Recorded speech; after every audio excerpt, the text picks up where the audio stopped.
I realized the moment I fell into the fissure that the book would not be destroyed as I had planned. It continued falling into that starry expanse of which I had only a fleeting glimpse. I've tried to speculate where it might have landed, but I must admit that such conjecture is futile. Still, questions about whose hands might one day hold my Myst book are unsettling to me. I know my apprehensions might never be allayed, and so I close, realizing that perhaps the ending has not yet been written. This is always my favorite part here.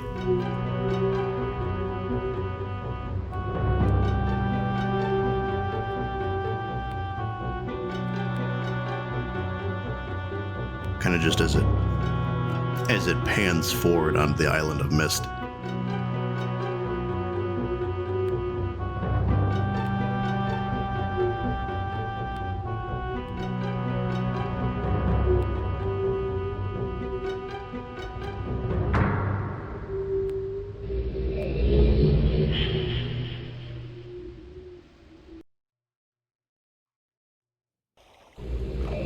I like too that the little cursor is just Atris falling through the Atris falling through the fissure there.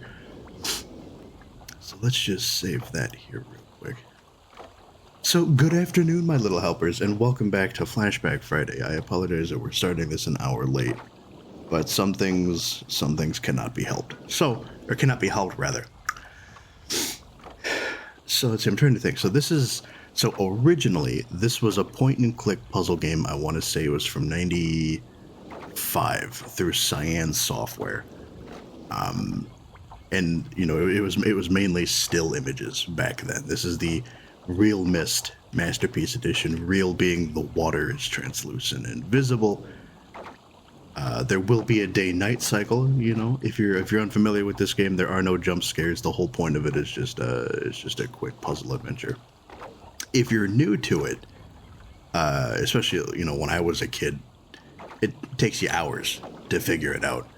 But once you have it down, you can have it done within maybe a few hours at best. So let's see. Oh, we even have a little flashlight this time. Nah, see, I like that. It's kind of like it's kind of like Slenderman looking for the pages.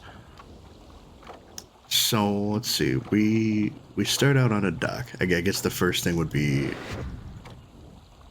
can the door even bend like that?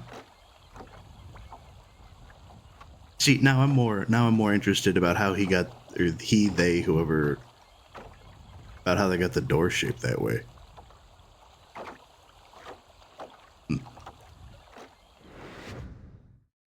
All right.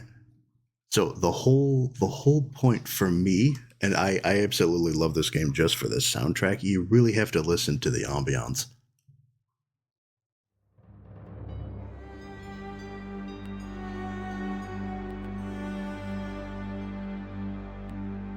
I'm assuming this is a button.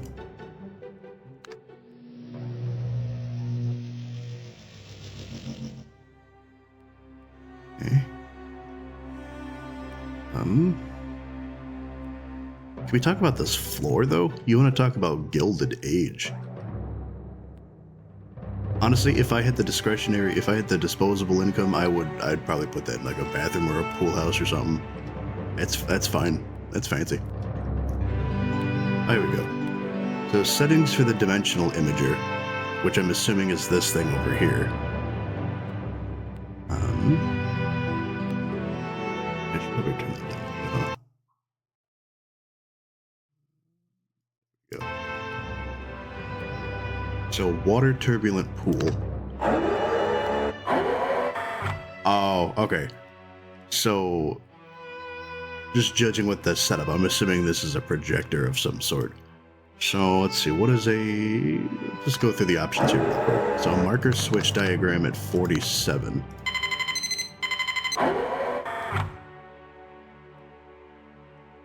Okay. Oh, I gotta press the button.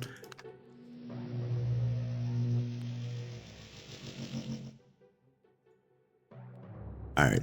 So we have the diagram of a marker switch then. Hopefully that'll make itself evident moving forward.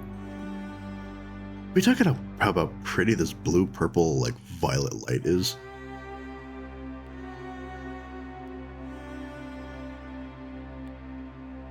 If I had a man cave, it would probably be this, like an actual physical cave, minus the minus the giant projector in the middle. So a topographical, there's a $5 word for you. A topographical extrusion test.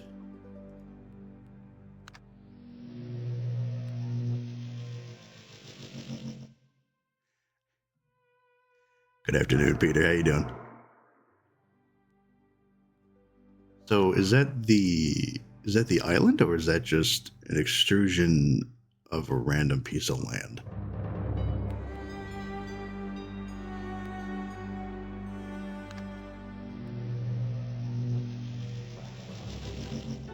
Alright, so it doesn't disappear, it just keeps happening. So I think that's about the extol. First off, please follow the safety lights to the nearest exit or the back of the plane.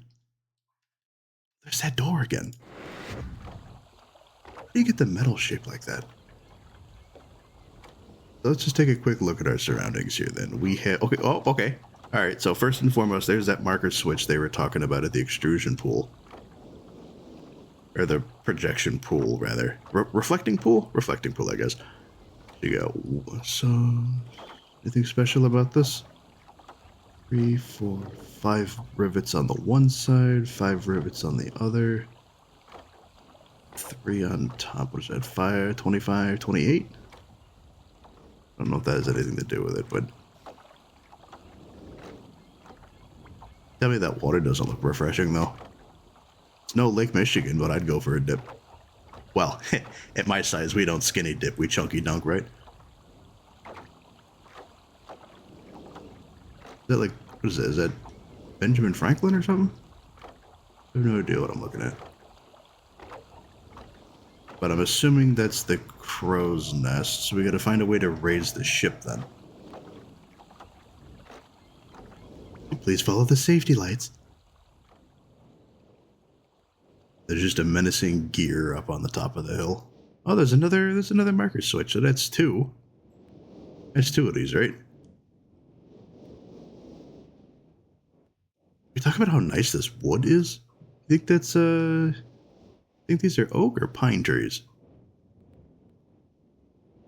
No, these aren't pine trees. You can tell those aren't pine trees. They're not coniferous. Fir, maybe.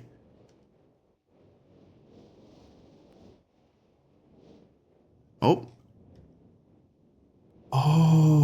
okay, so it's on a track. Maybe there's something we can do to open that then.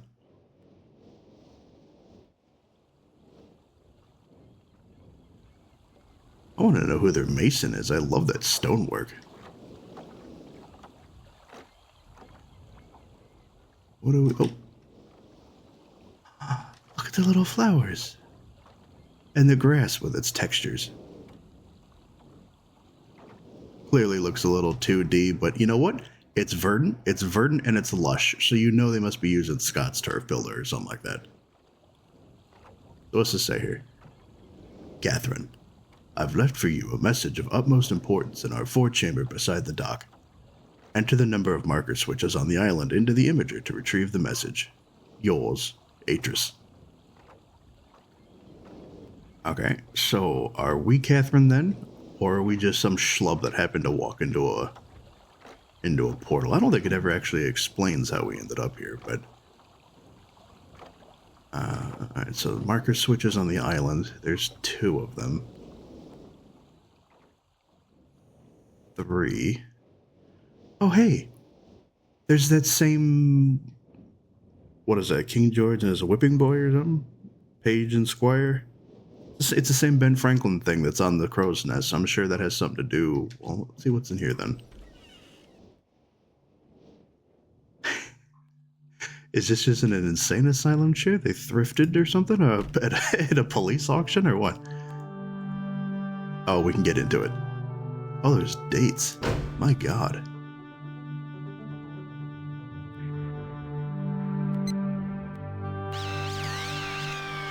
So what's today's date then? January 13th? Hello. That's the time. October 24th.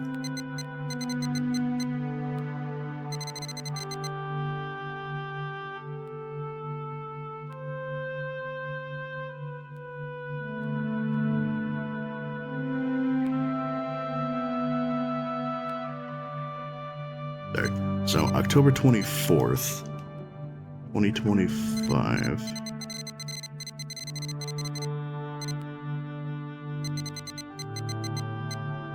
At 1:14 in the afternoon.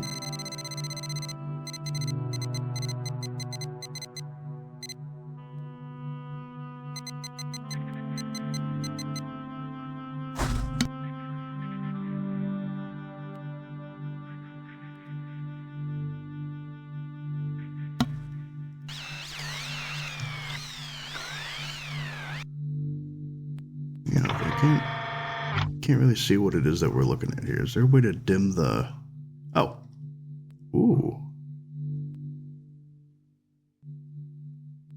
Oh. Okay. So it's like a planetarium. Or the planetarium. Planetarium, then. Looks like a mongoose or something. So I'm guessing we're dealing with constellations here. For the ship. Hello? There we go. Open the door. So Atris, or at least that letter on the dock there, wants us to look for the number of marker switches. So let's see, that's 1, 2 by the planetarium there.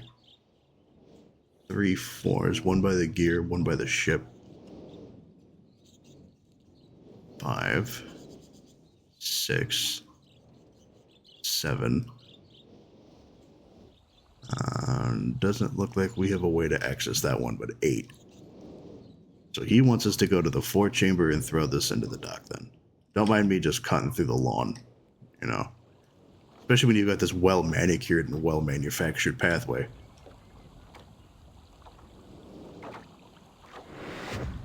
I have rights. I have free will. I go where I feel the need. It's still the topographical extrusion test. They just like saying topographical. So he says enter the number of marker switches.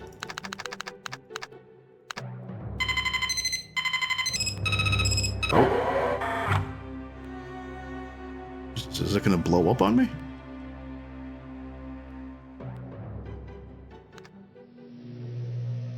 Oh, there's a face.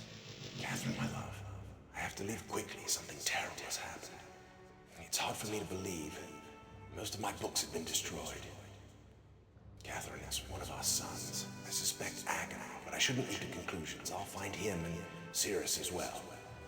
Oh, I should have known better than to have left my library unchecked for so long. Well, I've removed the remaining undamaged books from the library and placed them in their places of protection. You shouldn't have to use the books until I return, but if you've forgotten the access keys, remember the tower rotation. Oh, and don't worry, Catherine, everything will be fine. I'll see you shortly. Oh, and erase this message after you've viewed it, just to be safe.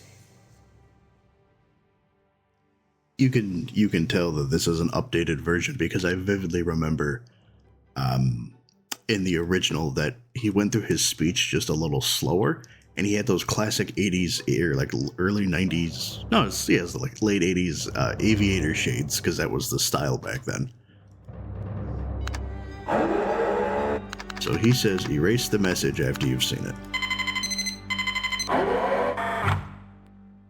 Well, we don't want to do that, because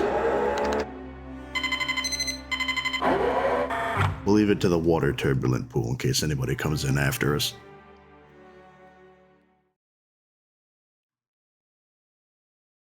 Watch your step. Did you notice in the beginning when they played the intro cutscene that was kind of showing you the flyover of the world, that there was a dagger in the bottom left from the Moiety people from Riven. Thought that was a neat little Easter egg. Oh, he said something about a tower rotation. I'm assuming that's this thing that looks like a... Well, it's the only thing jutting out of pure rock. Good afternoon, Kyle. How you doing? So, oh, the pages and the brothers. Okay. So... Tower rotation. That have something to do with the marker switches, maybe?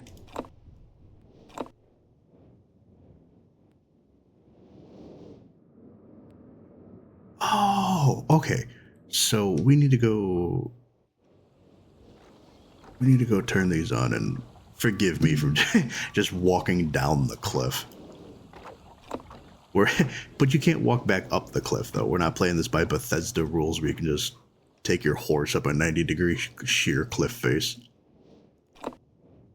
You know, that game came out in like 2011, and it wasn't until 2022 that I realized there was a path behind the fort up to Dagon's shrine for the dagger. I could never find it, so I always just took the horse right up the cliff face. And halfway through, the horse couldn't make it, so I just abandoned the horse and kept spamming the jump button up until we got there.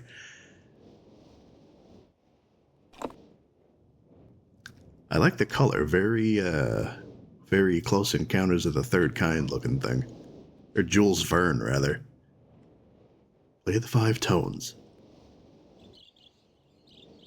And where did they hear these tones, sir? They say they came from the sky. We gotta turn on... We have no access to... We have no access to that one right away. So of the 8 that are available to us, only 7 we have access to.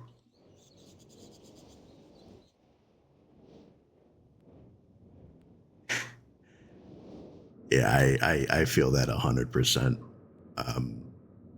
Especially because we had waited that extra, I think it was like 30 minutes or something like that. And then, you know, they wanted to split up the group, and it still didn't. But there's always next week. And that's assuming that we'd be done with it once we had it on farm. Because they just might want to rerun it for whatever else drops from it. So let's tell you what, let's start. Well, actually, the tower rotation first. The ship, right, was the first one on the dock, no pun intended. It sounds like you can hear that rotating in the back. So, let's see what this guy has to say.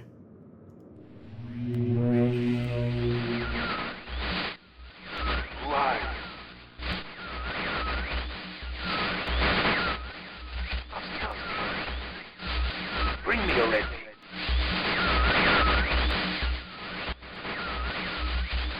I can't see.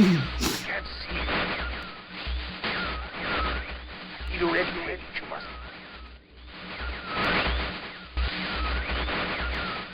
Bring.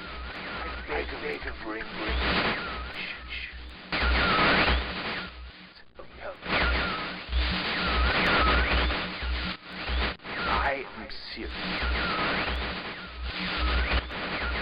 Given up.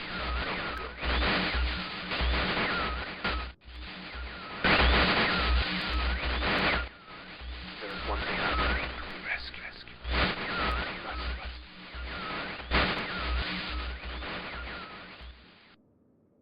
You know, I probably should have mentioned a sound warning. Even in the original game, when you go to open the books tend to be like 10 times louder than the rest of the surrounding game. Let's talk to the... So what do we have from this one so far? The guy's name is Akinar. Or no, Cirrus. Cirrus is the red one. He's... I guess he's trapped something about his brother. I didn't really get too much information out of that one. We talk about the cover of that book, though? I'd read this. I'd read that. Everybody'd read that. Monsieur? He just pops up. Hello? Are you? Brought und Wasser, bitte. See you. I see you. Help me. He said, help me. I thought he was talking to me for a minute.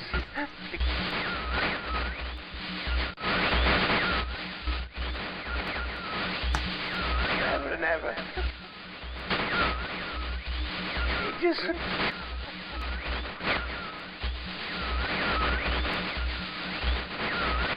I must have the blue page.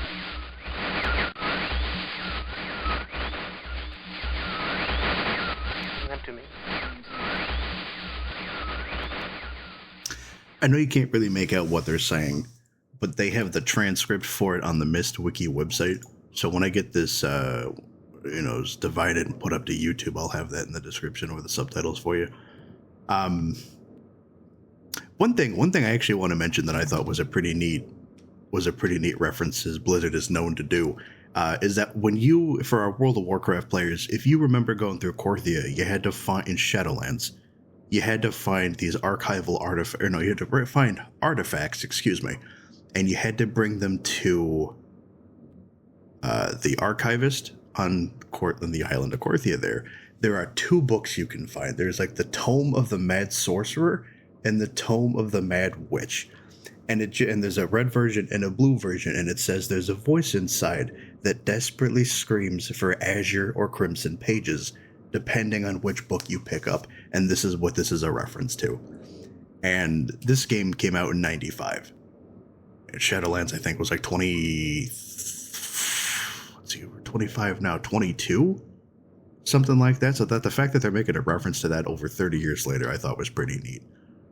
So we need red and blue page. So we didn't really get anything from him either, other than he's asking if that's his brother.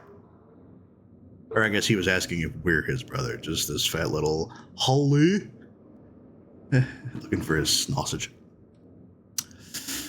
So, let's see. So we got the tower rotation. Oh, what does this one do? Well, assuming we can see the outside. I mean, I guess it's not that one. Yeah, I haven't healed at all this tier, so I don't really have a dog in that fight to say one way or the other. I know that when we tried 3 healing it yesterday, you always want to make sure you close the door for safety purposes. When we tried 3 healing it yesterday, I don't know who was separated where, but I just kept getting trucked in the first phase by that fusion that comes out, because you're supposed to be moving once it drops off. And I was still doing that, but it was the fusion and the dots that Dimensius was putting out that just absolutely trucked me. But as soon as Bell showed up, we had that extra holy power. Okay, I've noticed this before, that this game sometimes has visual bugs. So we're supposed to be looking at the gear. Or not the gear, the pirate ship. Because you can tell by the symbol behind it, this is the book that we're supposed to read. So you can see from back here that you're supposed to be looking out at the ship, and that's the book it wants you to read. And then the key to accessing that ship is up this corrugated tower here. Oh, okay. So there's those not coordinates, what do you call them? Constellation dates. Now, I've always liked this game because I remember from my father years ago, because this was back in the day, you couldn't just readily look things up or ask Jeeves or anything like that. You had to take physical notes. And I have mine here from like several playthroughs ago. Each age has its own mysteries. Each age has its own notes that you have to take, and a lot of these mesh together, so it's important that you listen. A lot of this has to do with auditory puzzles. So I'm not going to write it down twice because I already have it written down. Midnight. Stop licking your paws. So October 11th, 1984, and then the time.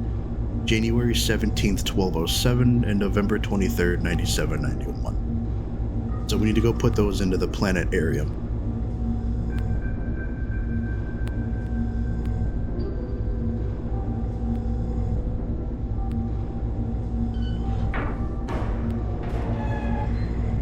So what was I saying? And then with the second phase, the platform phase rather, we get through all of that just fine.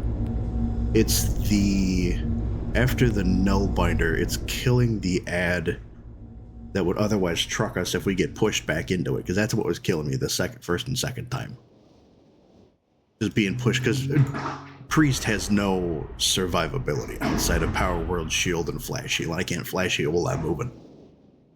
It's not like we're Disc Priests. Do I bother reading these, you think? Oh, that's crusty. That is beyond crusty.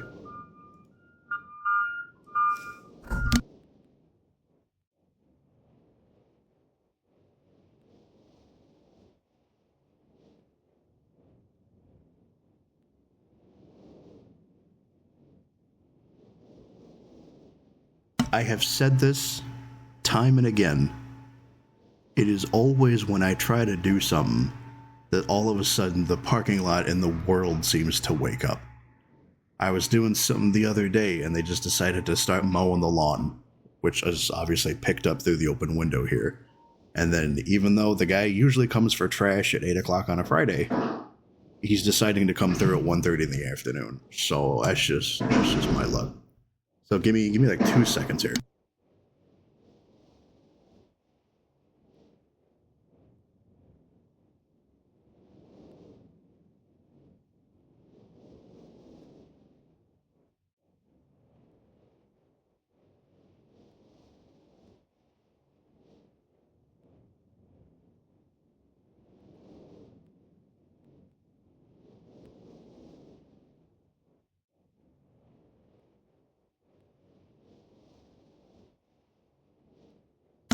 Anyway, it is always something.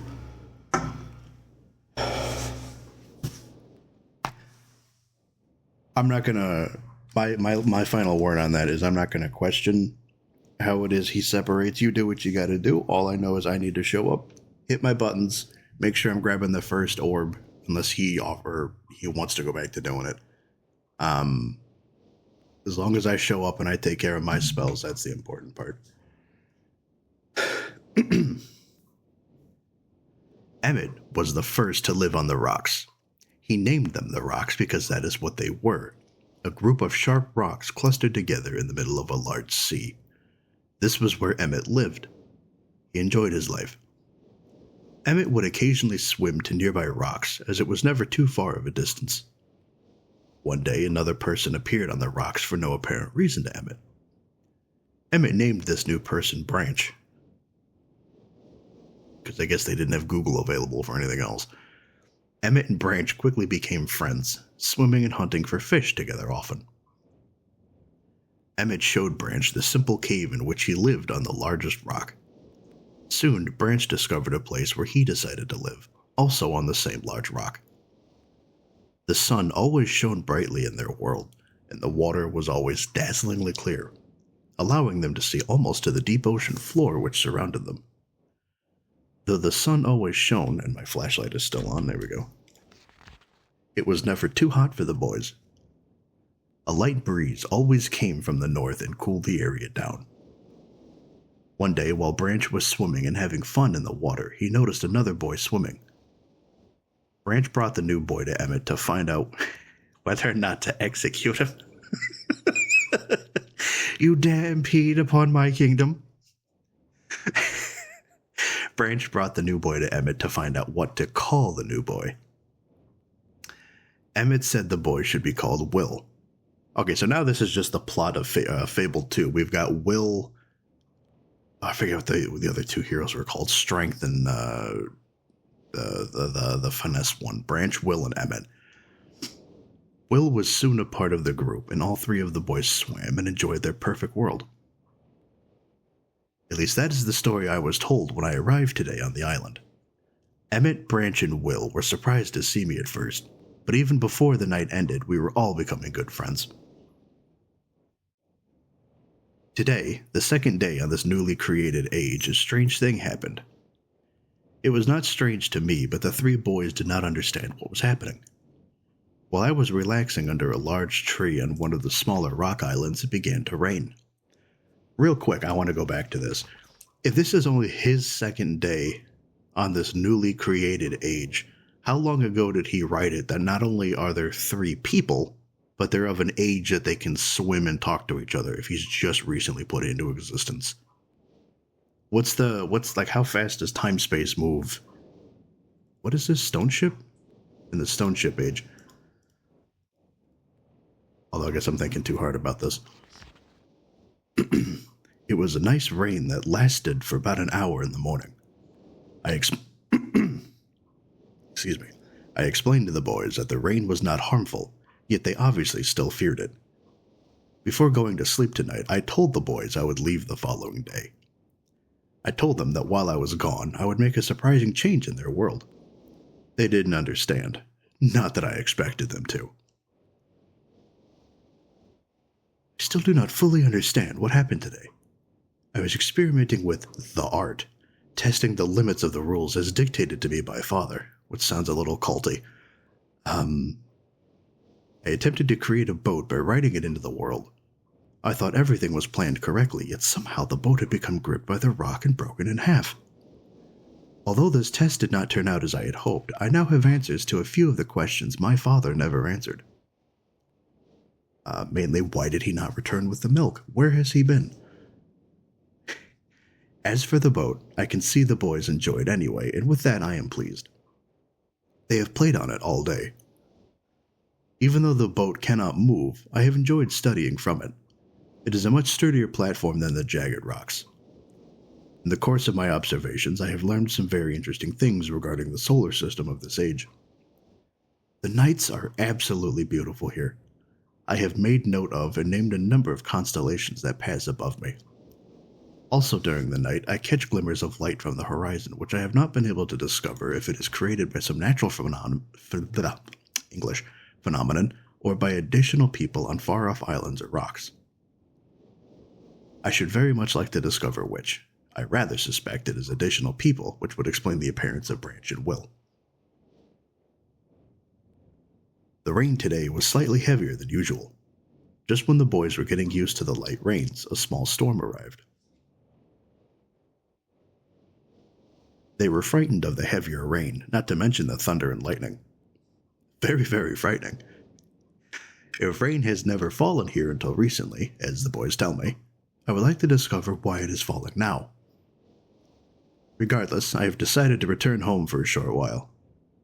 I have also been thinking of some plans for a lighthouse that I hope to construct soon. I think that perhaps by shining a bright light towards the horizon, it might prove my suspicions regarding additional inhabitants. So he writes this age, and he doesn't know if there's inhabitants or not? Did he not write those into existence? Or is that a variable that they could have inhabitants, and he can only write the foundation of the... I have so many questions. They would be curious about the light and travel to discover its source, if they have the means. Well, at the very least, they can swim, because that's how the other two showed up. I returned with many tools that I will need for construction of the lighthouse. I have decided that once the lighthouse is completed, I will leave for some time and let the world's own imagination have control. We have worked 3 weeks on the lighthouse now and are making great progress.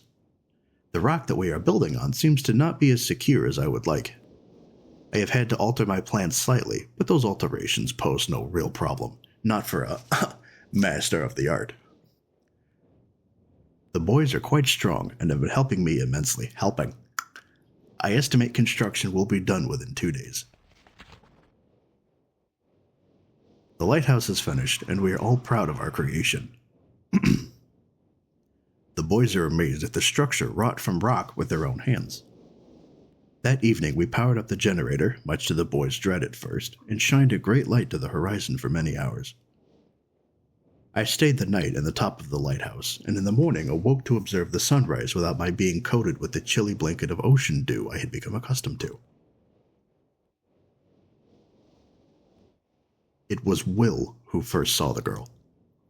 She was swimming not far from the boat where Will was getting ready to hunt for fish. Then Will noticed a man not far away from the girl. Emmett was very pleased to meet the additional neighbors. I feel pleased to leave this age. I have set in motion events that have nothing to do with writing or the art, but will have a more profound impact on this world than I could have ever written. We'll come back to the map here in a minute. I think of it this age as a gift to myself that I will wrap up and open someday in the future, only to discover that it has changed so much that indeed it is a surprise. Besides, I have yet another new age that awaits me. It seems I'm going to need some way to travel underwater in this new age, and so much planning is in order. Then we time skip a bit here. It has been 10 years since I left this age, which I have since called the Stoneship Age. Because it was gripped by the rock. Stone, ship, very clever. Upon returning, I cannot believe the changes that have taken place. The original 3, quote, boys, end quote, have grown into adults, and there are many new faces that I do not recognize. Branch told me that it has not rained for 7 years, and the cool breezes are back again. They are all very content and have been serving me with new foods and showing me new materials they have discovered. It even seems they have found gold somewhere. I see it in many forms around the island. My lighthouse has been kept in perfect condition, and it looks as if they have tried their very best to keep it so. Yet I have noted that the entire rock it was built on has sunk approximately 40 or 50 centimeters.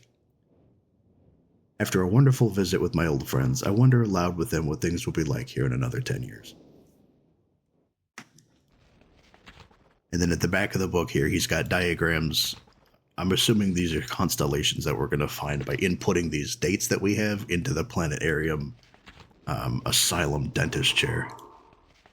So we'll have to come back and compare our notes to that. So let's take a look at the map here then. So I'm assuming this is his lighthouse. This is the ship that was gripped by the rock. Just judging by these two rectangular diagrams, I'm assuming these are the entrances into the cave where the two boys are living.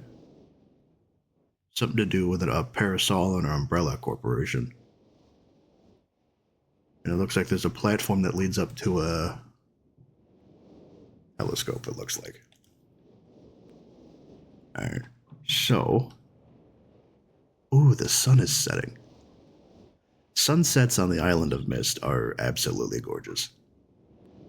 And hopefully we'll get to see one if we can get through this Ben Franklin looking thing. Close your door. And then wait for the stars to come out.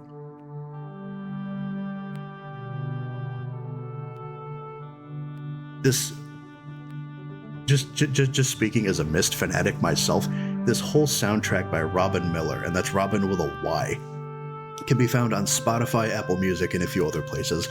I'm not shilling for him, but I have like 4 copies of this on several different platforms. I absolutely love it. So let's see, that first one was... you gotta pull up your handwritten notes here. In pencil, too, that's... We're doing this old school here today. So, October 11th, 1984.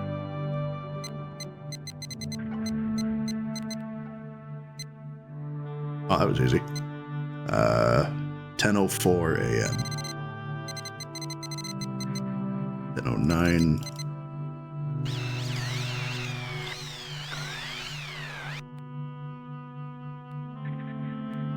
Okay. So again, we have it written down, but normally what you would want to do is you want to make a note, a small diagram, just like those old connect the dot puzzles they make you do in school. So let's see, it looks like a kite, right? Trying to think back, they had a flamingo, a pencil, a crusader's cross, an eye, a spider, a leaf, snake. I think there's like one more. So the next one is January 17th, 1207. So 17th, 1207. Oh, wow, we're getting real lucky with that today. 1207, 5:46 a.m.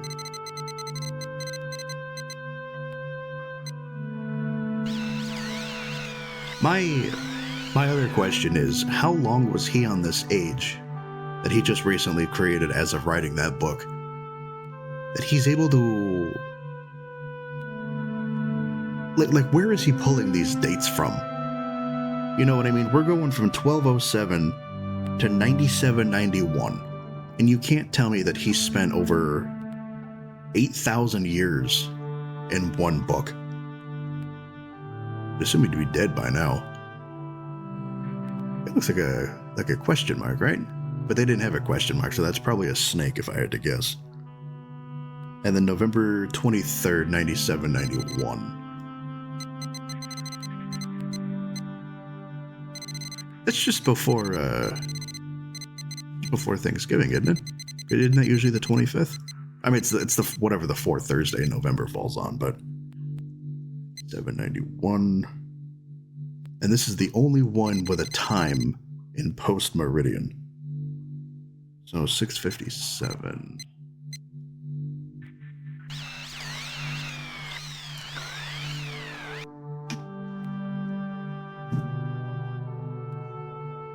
Alright, well now it kind of looks like a vase, or a vase rather, but they don't have a vase, so we're going to make a note of that one.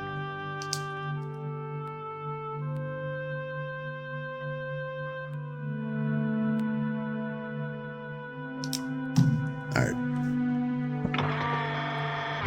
Hello? There we go. Now we just need to compare that with compare those diagrams with what he's got in the book. Always make sure you close your doors. We are nothing if not a courteous people.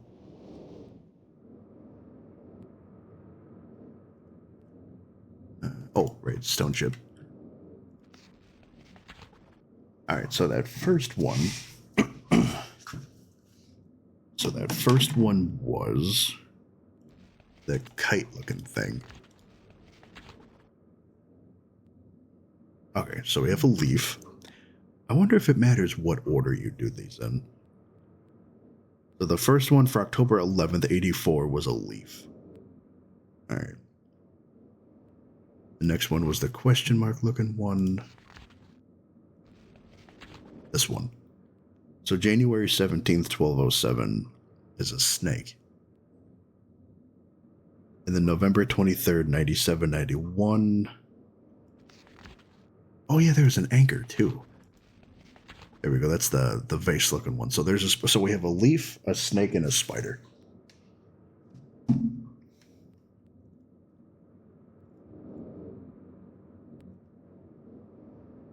then I'm going to guess it has to do with these here.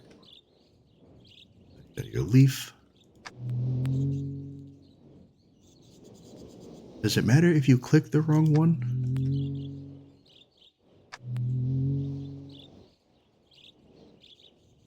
I guess not. So a leaf, a spider, and our snake.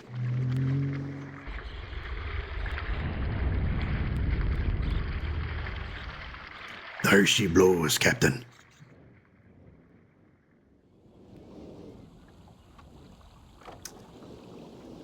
Oh, it's got that Ben Franklin thing all over the ship. I'll be honest with you, this thing is a lot bigger than I thought it would be.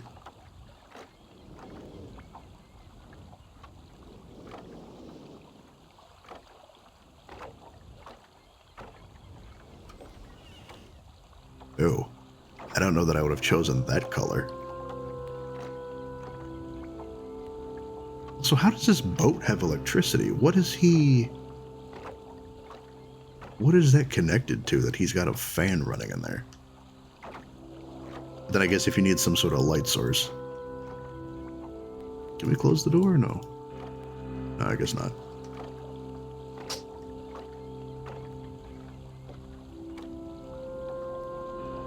Okay, so there's a thunderstorm.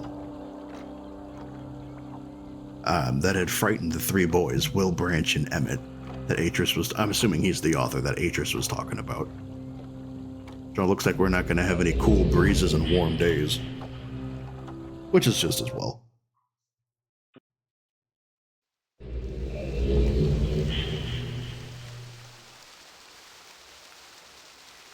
Boy, it's awfully dark, though. Oh, look at that. Just see the rain cascading on the wood. This whole thing is a slippery surface, and I can already tell you this is not OSHA approved. Doesn't seem like it's nailed down anywhere, and there's no guardrails. Sounds like a liability if you ask me. So, flashlight on. What do we got?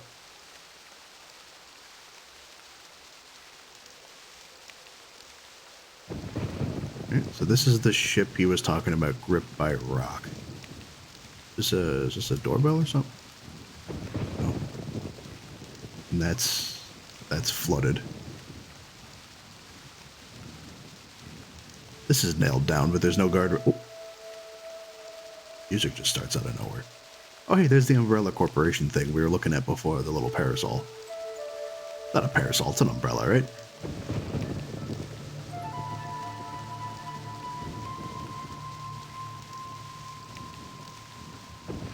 Oh, I was lighting. Okay, what is this? It's 100 and... Assuming this is a full 360. Which I guess we can figure that out. So 355, 360. So what is this, about 130? Follow the index finger. About 135, 136. I already hear my teacher in the back of my head. 130 or 135 what help? What are the units? 135 ducks, 135 trees. It's 135 degrees. We're looking at a compass. They're the ones that wrote the assignment. They know what units we're talking about here. Anywho, what do these do?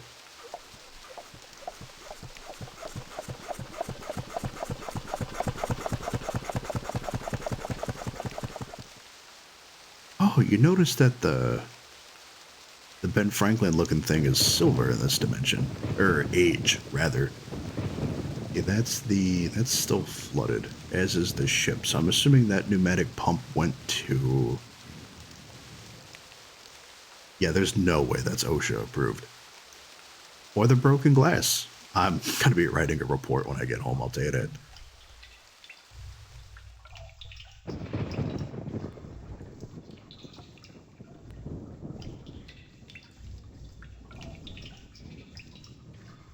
I do have one question, though, about this lighthouse. Because I know he was saying that it sunk about 40 to 50 centimeters when he last came. Why is there no door? You can't tell me that your first thought was to make a window just to smash it and put a platform in there. Why not just open the window? Why even put a window? Just make that the door. There's no door down here. I like the water droplets on the rock, though. That's pretty neat. His architecture could use a little... Oh, it's got a spigot. Spigot? Spout. A spigot puts out the water, right? And then the spout just... It's like draining your igloo coolers at the end of a party. Remember the old coolers? They used to have the little nozzle on the end of it. See, they just decided to go right through the window. Just raw dog it. There's no door. And even if the original lighthouse sunk, which kind of looks like it did, the door would be submerged, but there's no door. Take a shot every time he says the word door. There is no entrance. Alright, well, I'm assuming we need to not flood the caves then. We gotta find out whether that belongs to the... Oh, that's dark. I don't like that. No, thank you. If I can't see my hand in front of my face, I'm not gonna bother.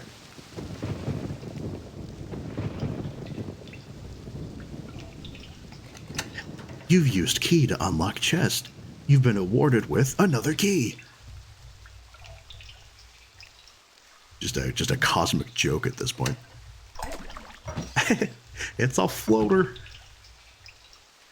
Bloop. They could have made that sound any worse than they did.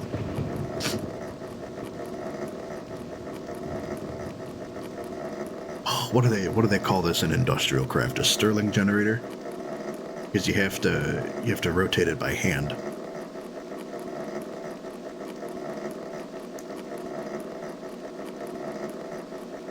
Now, in the original version, there'd be two separate photos, almost like a... Because the whole thing was still images back then. You had to sit... It wouldn't rotate. You would just click on it, and it would make this noise. You'd have to back out, go back and look down at it, and then look at the battery, and if it had a green light on it, you knew you were good to go.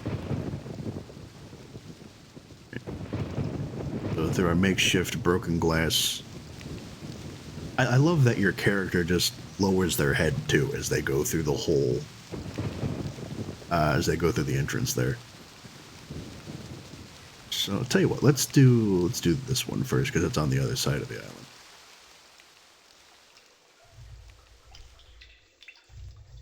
Oh, these lights are freaky. It's almost like insane asylum, old church basement prison lighting.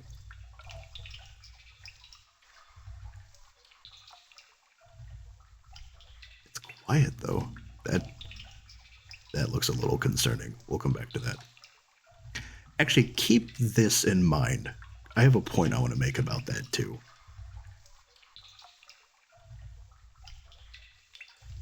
Okay, well, there's drains that would explain. What was I saying? That would explain how you can pump out the water.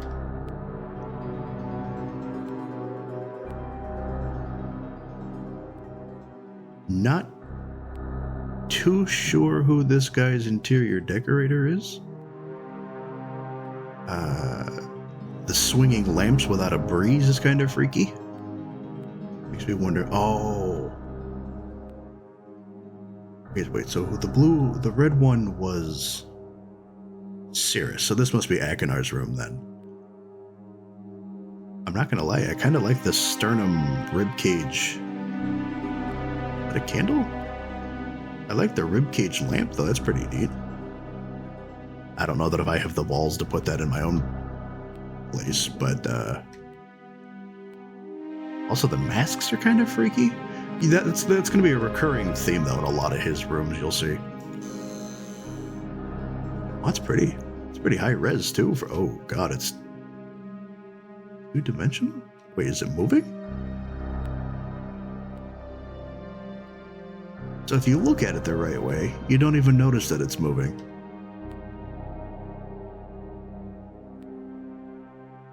Alright, so what does this do?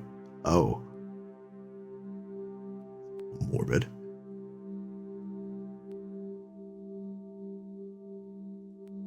Is the skull 2-dimensional too? Nuts.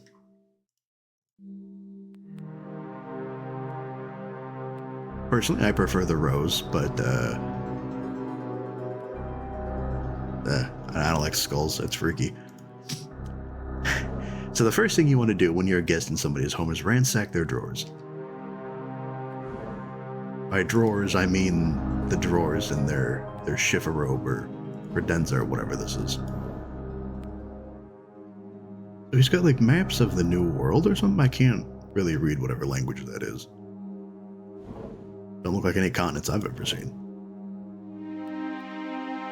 That could be Mexico, right? The Gulf of America, right there. You gotta update your terms to keep up with the times, right? Okay. what's this? Marker switch. The vault is locate the island of achieved very ease instructions. Alright, so we need to find the other half of this. It's got something to do with the marker switches and turning every one of them into the on position.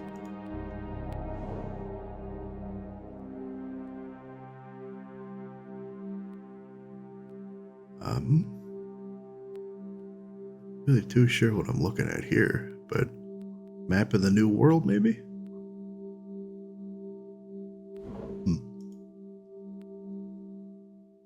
Alright, well, seeing as this is the first one we came across, I guess we'll start with the blue pages. Then make our way. We'll make our way to the other one. So keep in mind as we go through this here that the entrance to whatever this is on the right side of this cave. Alright, that's going to be important.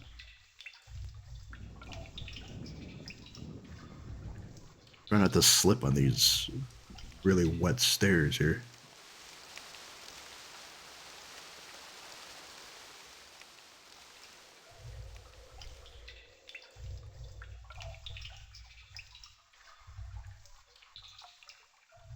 See, I understand that, like, incandescent would give you a more soft glow, but I really think some halogen, or even, like, LED lighting would look really bright. Look really good in here. Oh, where is it? This one. So these are completely, because the brother's cave, Akinar, the blue guy, his curves to the right, and the red square was on the right side. Now, Cirrus, assuming that's where we're going, is on the left. They lead to the same location, but they don't ever curve, so I'm not wondering how you get to both going through two separate sides of the island. How you get to this same point in the middle. Yeah, now see, this is me. He just like me for real. Ornate. First off, I love the arches, number one.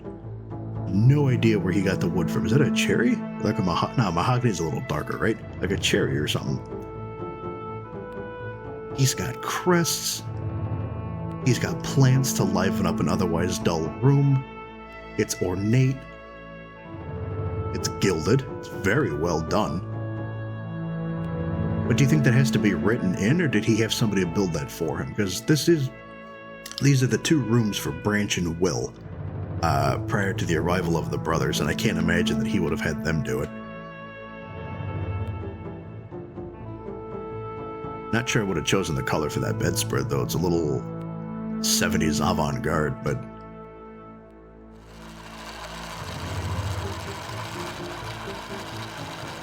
He's got a globe. He always has artwork, too, in his rooms. And even though I can't place the piece exactly, I've always really liked his artwork choices. Especially this one. You just have your bed cloistered inside. You know, it's the same reason a lot of guys like to sleep up against a wall. So you can't be snuck up on from behind or something. But then because of how narrow this is, it really only gives you one or two ways out should something happen. Oh, right, what was I doing? So, what's he got in his... Oh, goody. So this brother seems to have a drug problem. Well, everybody's got their vice.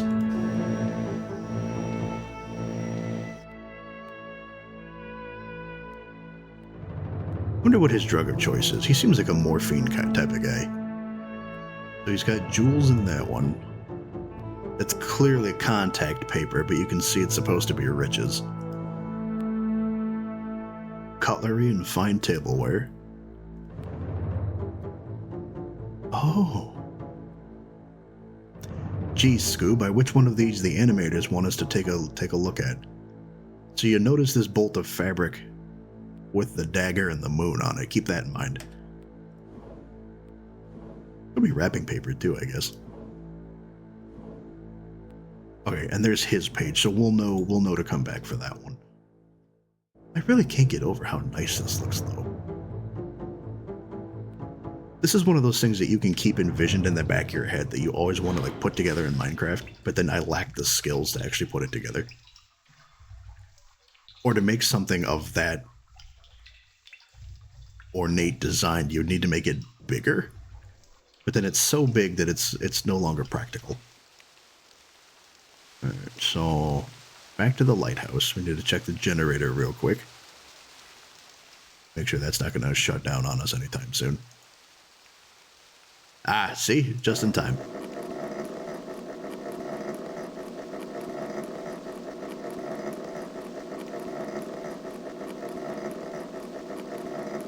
Is this going to go any faster?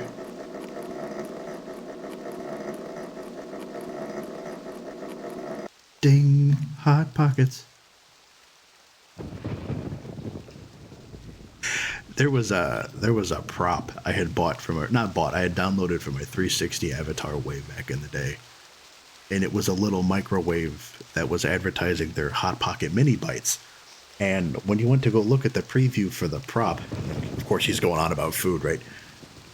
When you looked at the preview of the prop before you bought it, downloaded it, whatever, they went through the whole ding, Hot Pockets. So I was hoping it would do that when I bought it. And then once I put it on my avatar, he just rubbed his stomach and the microwave showed up. But there wasn't like the voice that just did the whole Hot Pockets thing, and I was very disappointed. It's a good thing it was free, because I would have been a little perturbed. So let's see. This one, that goes to the lighthouse, which we don't need. Oh, wait, what am I doing? We didn't. So we hit the generator, so the light is shining. We didn't go through the creepy red thing. In the original version, I don't think it had a red square. My cousin always told me to look for a cactus-looking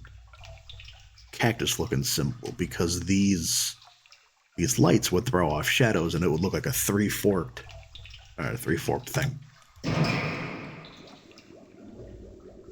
Oh, that doesn't seem creepy.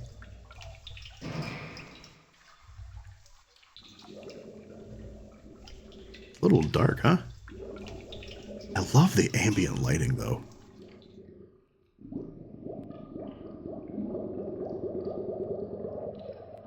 This is pretty.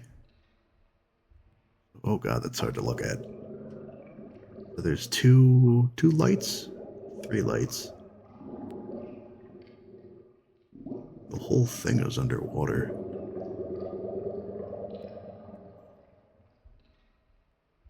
You see the ship somewhere?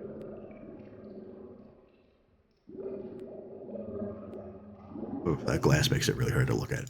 So... Oh... okay, well, I know that this is 0/360. This is probably 180, 90, and 270. So we have to figure out which one of these is 135. So let's see. 1, 2, 3, 4, 5, 6, 7, 8. So that's 90. 10, 11, 12, 13, 14, 15, 16, 17. That can't be right. 2, 3, 4, 5, 6, 7, 8, 9. So that's your first 90 degrees. 3, 4, 5, 6, 7, 8, 9. It's 90. So how did you get... Oh. Right, because I didn't count that one. 3, 4, 5, 6, 7, 8. Yeah, 9. Okay. So, assuming... What's half of... Let's see. Well, I was going to say, what's half of 90 and 180? But half of 180 is 90. So... 90...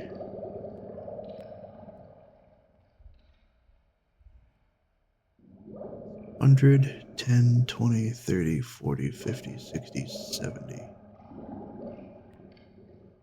Oh, wait a minute. So 90/100. 10, 20, 30, 40, 50, 60, 70, 80, and 190.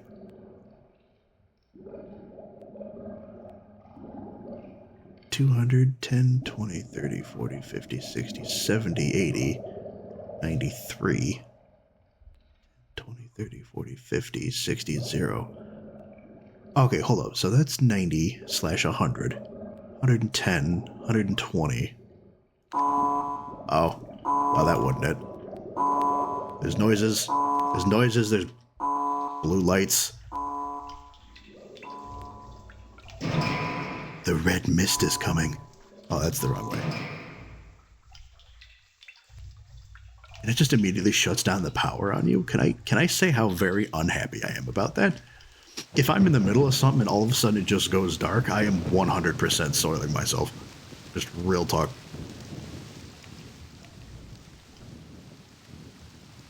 Okay, well, process of elimination, we know that one wasn't 130. Oh, because we're not looking for 130, we're looking for 135. That's what my problem is. Well, I have a lot of problems, but my biggest one is that we're looking for 135, and I was 5 degrees short.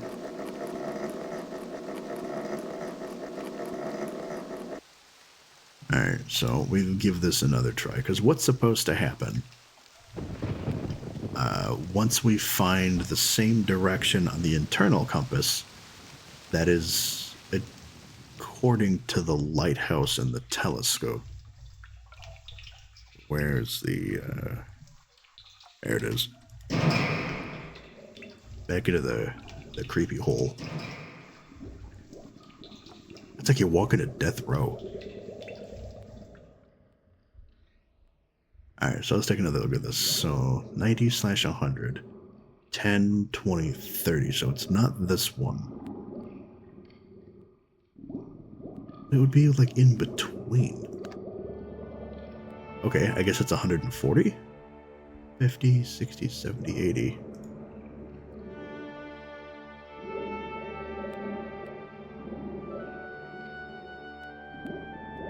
Well, we got the cheery music. I guess that's a good indication that we didn't screw ourselves with this one. There's no klaxon, there's no blue warning light. So I believe this indicates then that the ship has power, and we just need to pump it real good. Pump it dry.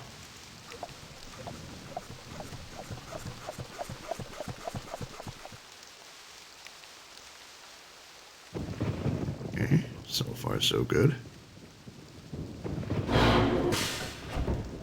Ooh. He's got the same wood that his son does. Somebody who's familiar with trees, tell me if this is like cherry or something. It's pretty red. It could be, I guess, a redwood too, right? I like that the the black and white tile floor kind of looks like the games hall in Karazhan. Is that a barracuda? Or a fish of some sort? There's a sea turtle.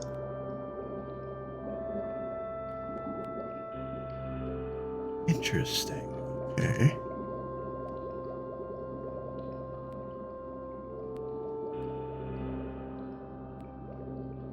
Is that a jellyfish? Changes colors though. Huh.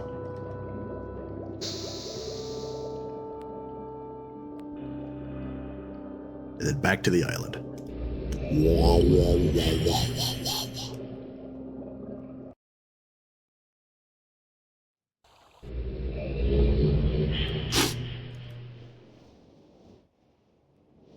Alright, so first things first, we turn this into the brother. And again, volume warning on the books. You've returned. You wouldn't return. Ages to rescue me. I'm Achenar. My brother, I beg you.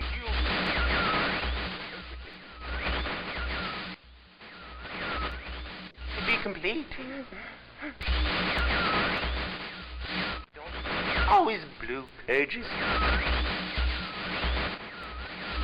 Listen to him. Now listen to my brother. An egotistical fool and a liar. Bring me the blue pages. The red ones. Don't bring the red ones.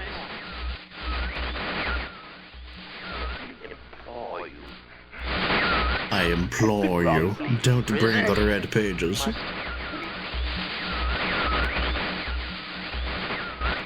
I will have my retribution. Please bring me the blue pages. Pages, please.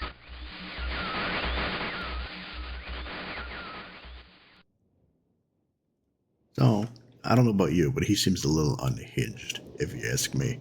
Still, we're 2 pages in, and he hasn't said anything about who he is or what he wants, other than I will have my retribution, and that his name is Akanar, I think, right?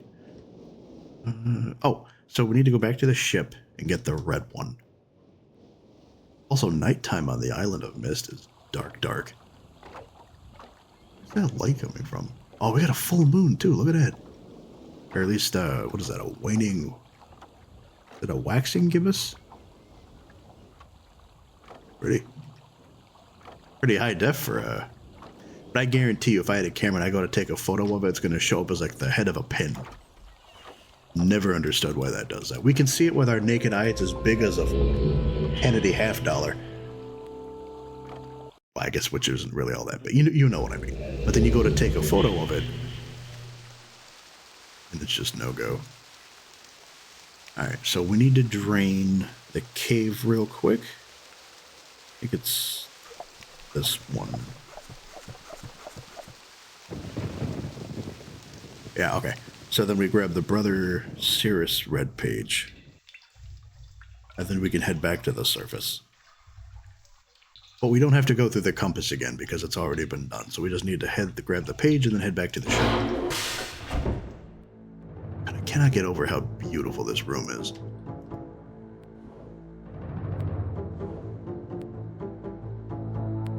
I like the way the little hand holds the page too, and it's got a little dog ear on it.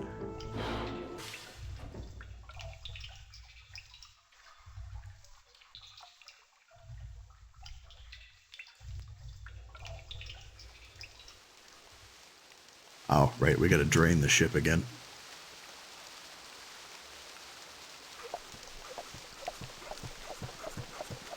Here's an interesting question, because I don't see a drain for the ship. The lighthouse had one at the bottom, and the caves had one towards the rooms. But I'm not seeing... Oh, there they are. See, you worry about the smallest details, but they took care of it. I am pleased. I am small. Alright, so let's see what Sirius has to say, and then we'll move on to the next age of the series.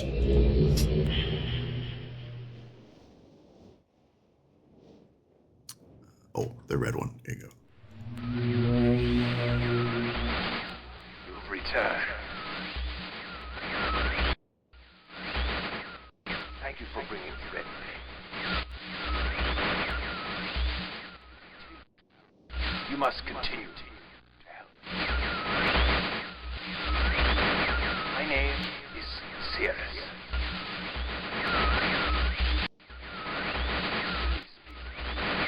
I beg you to find the remaining red pages. You must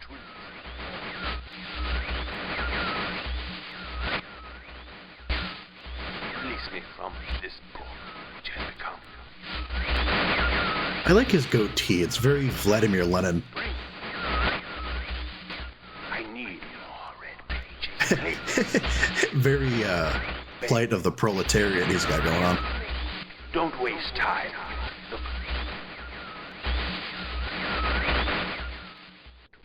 Don't.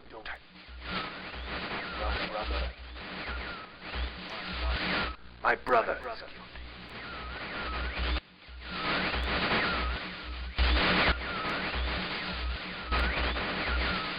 And I wrongfully imprisoned. Bring the red page to me.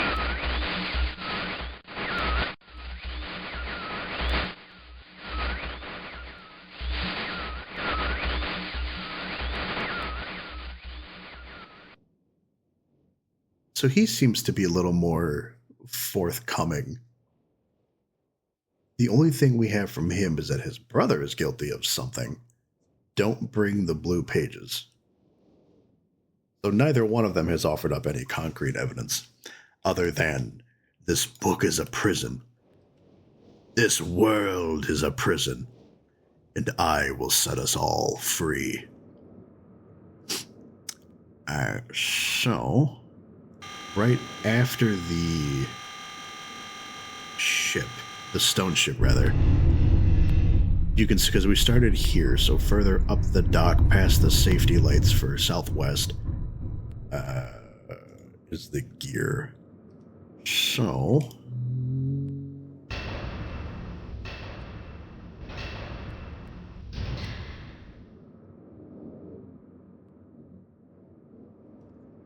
of course it's not. Let's save that real quick.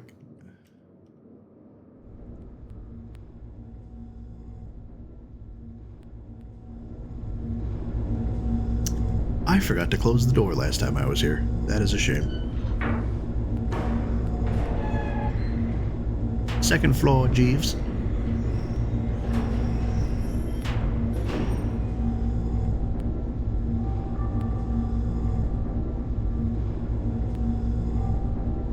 Then you open the door.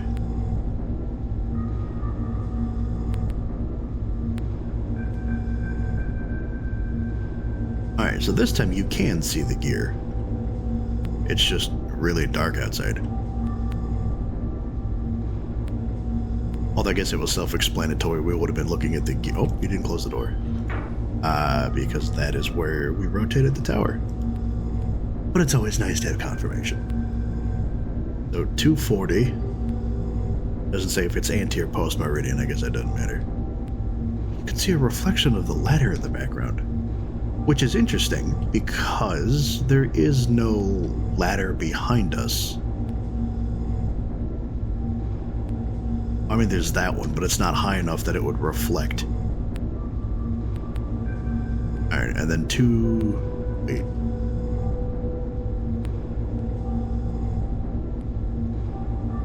That makes a good point.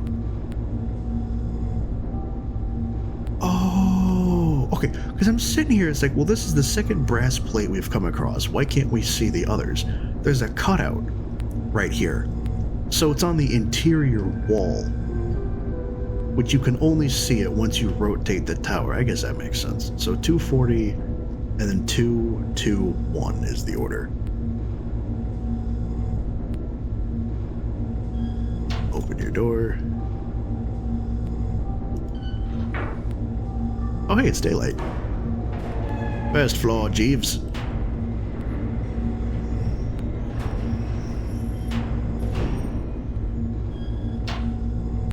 Like those old-timey elevators that need an operator.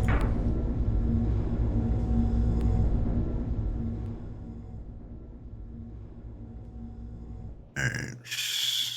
There we go, we got this one here.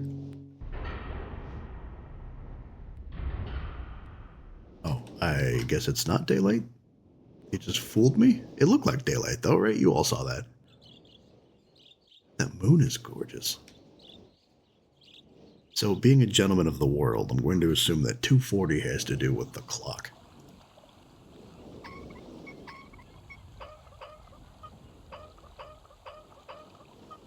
It's 30, 40.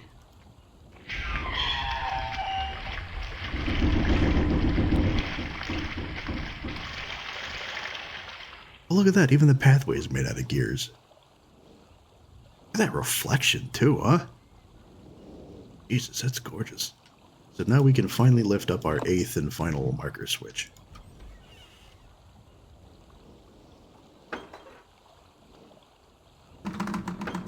Nope, I want this one.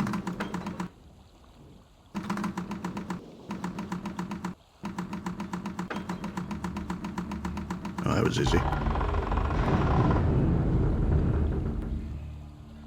See, again, with the auditory cues, you know you did something right if the music starts to play. Because we don't want anyone to follow our tracks. Yeah. Actually, what time is it? It's 2... 22. So let's do 15. That's not entirely accurate because that's 219. Yeah, I guess that'll do. How bright is that moon that it's your only source of light? Look at how well they did with the shadows, though. One other random thing I want to point out.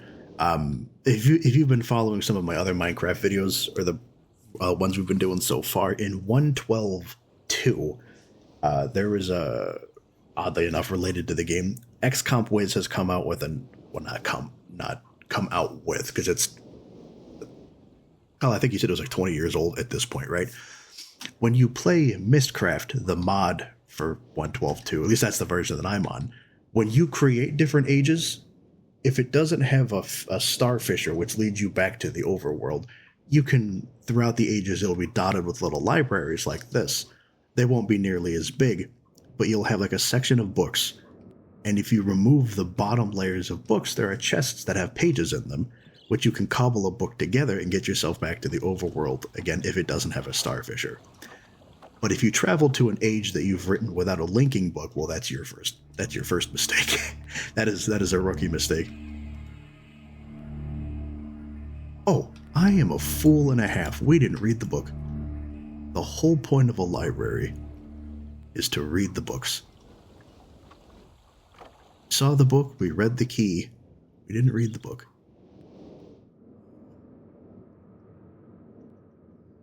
How much you want to bet it's this one here with the gear on it, the mechanical age? Alright. Before arriving in this age, I was determined that it would be a journey to a world very different from my previous adventures, and it was. The sky here is dark and gray and incessantly displays flashes of lightning in the distance. I met a very old man with a long beard and hair that hangs to his waist. He is very feeble and has trouble even moving. This man has obviously been through very many things in this strange world, and I have learned many things from him. He has told me an interesting story of this world's history. Years ago, he told me, there was a beautiful city that rose up out of the water. It housed many people inside its walls, and the people had everything they wished for.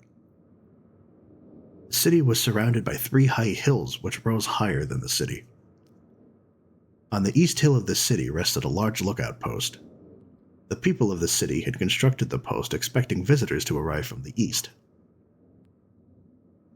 The people had no means of traveling on the water, which forced them to merely wait for friend or foe.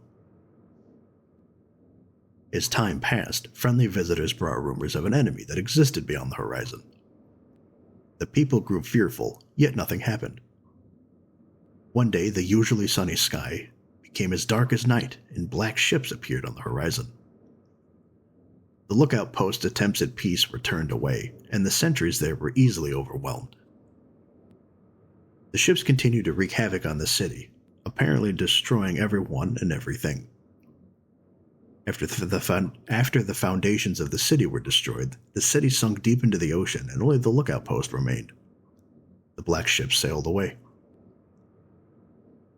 The man continued to say that 8 people had hidden and managed to survive through the attack. In the 9 years since the attack, 2 of the survivors had died. He also said that it was rumored that 10 years from the attack, the enemy would return to finish the destruction they had started so long ago. I have decided, since hearing the man's story, it would be admirable to save this civilization and stop this enemy's plan of destruction. Don't talk about a god complex. You walk into an age you've just created, and it's like, you know what? I have the pen. I'm a master of the art. I will take it upon myself to save these people. Well, you didn't, because half of them have already died through the attack. I am excited about the adventure that awaits me, and an idea has sparked in my mind to provide the needed defense for these people. I met the remaining survivors today, and I've begun work on a plan for protection. After a short absence, I have returned to this age with my 2 sons. They have, as of yet, traveled rarely with me, and they are understandably excited to be here. They have grown considerably since Everdunes. There are 3 books in relation to, and this is stepping out from this book here for a minute. There are 3 books that go along with the Myst. Well, there's like 3 IRL Myst books. I think you can find them on Amazon. Everdunes and a few other ages he mentioned are not covered in Myst, but Everdunes, I believe, is in the first book. They have grown considerably since Everdunes, and it is already obvious to me that they will be a great help this time, instead of the nuisance they have been in the past. See, this is the first mention that his sons have been a bit of a trouble. All 3 of us, along with 4 of the healthier survivors, began construction today. We are building upon the old city's ruins, which will provide a perfect foundation for our fortress. My sons have been spending much of their spare time on the South Island, where most of my materials are stored. I am very pleased with their intelligence, and their creativity is refreshing to see, as they work on some small projects of their own. It has been over 4 months now, and construction is going well. My sons love the world except for its gray sky. They detest the gray sky and tell me many times they wish the sky here were like the blue sky in Myst. The old man I first talked to tells me that the enemy is due in 4 months. I feel we will be ready when the time comes. The man reminds me of Emmett in many ways, and I often wonder how Emmett and his people are doing. Which is why we did this in the order of the ship first and then the gear, even though on the tower rotation map the gear is the first one in the south, because without reading about Emmett, Branch, and Will, that wouldn't have made any sort of correlation. How Emmett and his people are doing. It has been 6 months of work, and we have finally finished the fortress. It rests between the 3 hills, which are now only islands due to a rising water level that the people experienced after the attack. Inside the fortress, I have designed a most intriguing device. It makes use of a technology called holography. It's the same technology that we have now that allows Tupac to show up on stage even though he's been dead 30-something years. Holograms. I began experimenting with on my visits to Aspermere. It will be working in a couple of days after I compensate for some small miscalculations. This holographic device will enable the survivors to learn to use the fortress.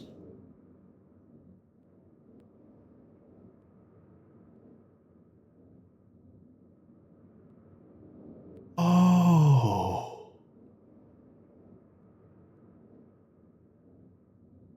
See, every time I play this, I learn something new. Alright, so we'll come back to that. The enemy is due to come soon, and I trust the fortress will provide sufficient protection for all of us. The black ships have come. Their attack was substantial. Their weapons have been stopped, and it appears they have turned away in defeat. I could not help but smile as I watched the boats leave. Now, if you notice here, the insignia of the black ship, their flag, where else did we see that? Cirrus, the brother in the Red Book, he with the ornate room on Stoneship Age, he had this as a bolt of cloth in one of his drawers. Now, whether or not he's got something to do with it, I don't know. Last night we had a small celebration, and the old survivors danced their dances of old. It reminds me of H.G. Wells' The Time Traveler, when Weena does her song and dance with the folks that would come up from the well. My sons did not understand why the sky had not turned back to its original blue. The old man told them that the storms would never end until the enemy was destroyed. I assured my sons that a blue sky was not worth the risk of death, and they seemed to hear me. I have had a healthy adventure and have begun work on a new book. Once again, I must leave a familiar age in search of a new universe I have begun. But first I will have an extended time with Catherine, whom I miss very much, his wife. I must also return to the people of the tide. I believe in my travels, I believe in my travels I have found a substance that will ease the pain of their bone ailments that they have long endured. Oh, I forgot to cure my bonitis. I hope to return to Mechanical Age one day and find the population growing and my fortress still strong. Though the sky may always be black, I am confident the people here feel a heavier darkness has been lifted from their shoulders.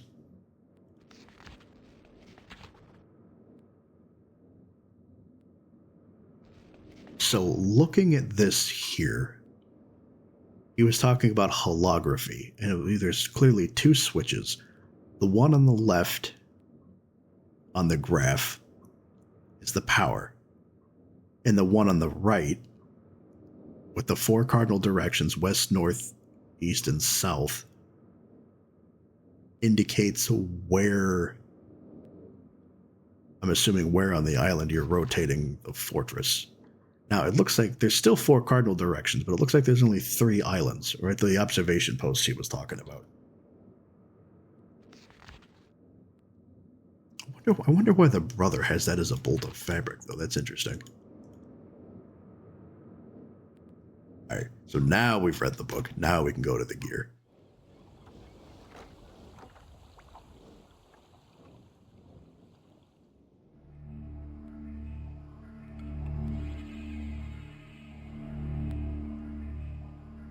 Okay, so on first glance, it looks like a blue sky to me. So perhaps the enemy has been defeated after all?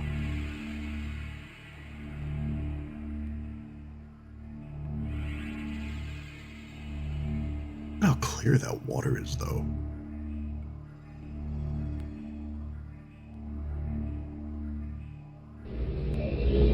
Whoa, whoa, whoa, whoa.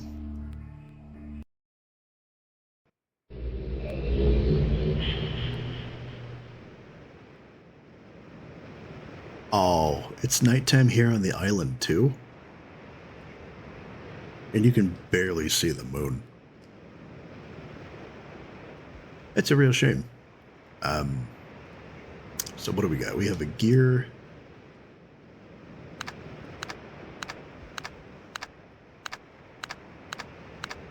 Alright, I'm assuming we're going to need some sort of code then. Which, given on the fact that there's 4 directions, but we can't really see in the dark. But there's an island there from the book, and there's one on the other side. This is huge, though. Where does he get the materials to build this, though? Like, this is all corrugated iron. Where does he get that from? Oh, it's a creepy red light.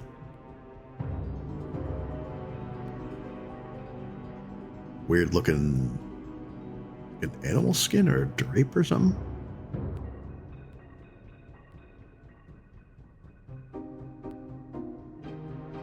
Ooh, what's that do?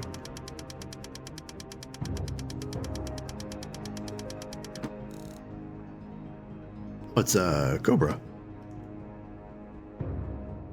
Oh, he got one of them OG crossbows where you gotta step on it to load it. Why do you need something that big? And 3 different maces. I like that color, though. Leather straps. Again with the longhorns. So this has to be Akinar's room then, because you remember in Stoneship he had the same. Well, I think they were smaller, like elk horns or something like that. But there's a firefly. I wonder if that's got anything to do with it. Elven armor, so he's clearly been to Tamriel.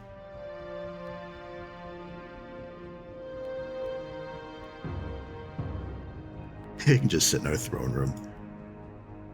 So something tells me that this one has a penchant for bloodlust, which is healthy. Okay. Captain, what do we do? He's not on the list. I said next prisoner. We'll send your remains to elsewhere. To the block, prisoner. Alright, so we grab the blue page. So this one's got a pestle and mortar to make his own poisons, which is unhinged behavior.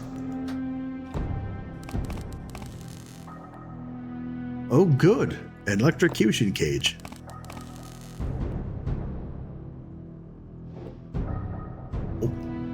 Oh, okay. Okay, he's got a head. He's got a head. We're just not gonna look at that. Oh, wait. What's this thing? Oh, okay, so this is what Atris was talking about with the holography then. So, simulation for rotating the fortress. So this is where we came out here then on the south. This one is the power. Or it simulates the power, rather. And then, can we do the in-between? No, it just goes to the next one. So why does it have a sound?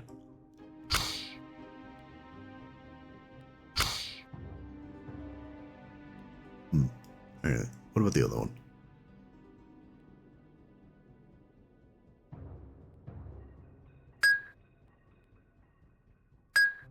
Dink? Like you're flicking your finger against a piece of glass or something. Okay. This one. Oh. Okay, so it's like taking a comb and then running your finger along the teeth. And it makes that. So that makes sense.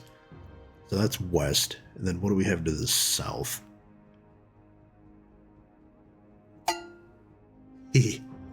Fellas, I have a disease. It needs more cowbell. What do we want to call this one then? You know what that sounds like? That sounds like the episode. I forget what it's called. In King of the Hill, where Hank, because he's always dropping King of the Hill references, right? Where he has to fight Arlen Video over cuffs and collars, which he claims he did not rent. And Bobby thinks everybody is out buying him a birthday present, even though it's only like 3 months away, or 3 weeks away, or something like that. So he and Luann are sneaking into his room because there's no. He's like, I wonder where the magician parked. There's nobody in the house. She opens the door, surprise, and then he makes that sound. Wow. So we're just gonna call that Bobby. So Bobby to the east, the glass to the north, the comb to the west, and then the cowbell to the south. Oh yeah, this has to be Cirrus' room because look at how ornate this is. Dude's got marble. Who was it? There was Dwight, I think, from The Office, right? When he became manager, he had changed out Michael's desk to.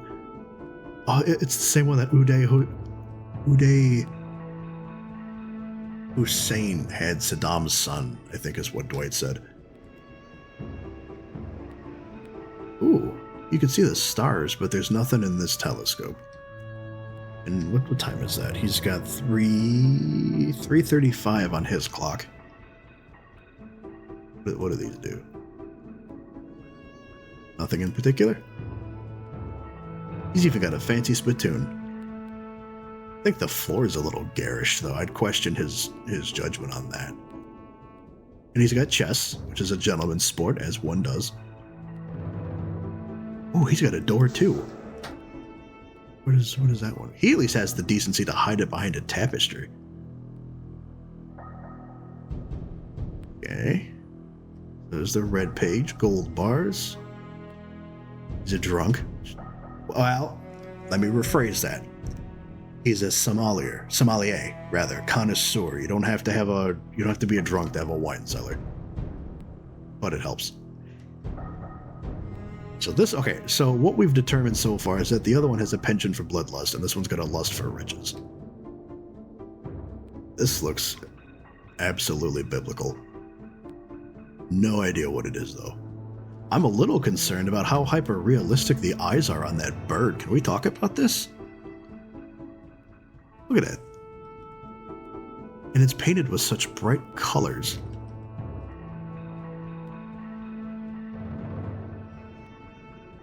That thing is freaky.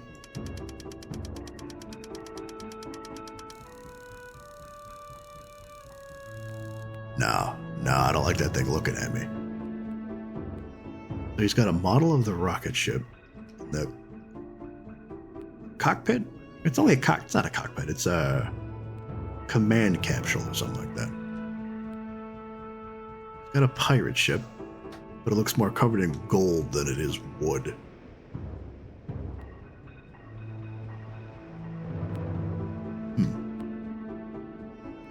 Is that Catherine the Great?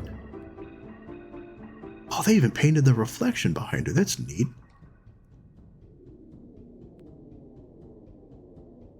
He's always had the best artwork, this guy. Like, he's...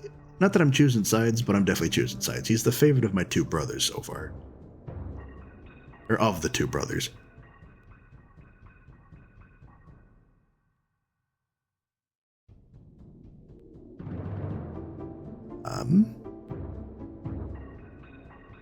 First I was thinking this was St. George and the Dragon, but there's no dragon involved. This here, can I ask why he has... Let me turn off the flashlight here. Why he's got one of those little finger pointers? like that kid from Don't F with me. I've got the power of God and anime on my side. Ah! He's got a little finger pointer. I don't really see why that would be necessary, but you do you, King. Alright, so we haven't rotated, so we need to find a way to rotate the fortress. Oh, here we go. Oh, with the sounds and the flashing and the noises, oh, it's scary.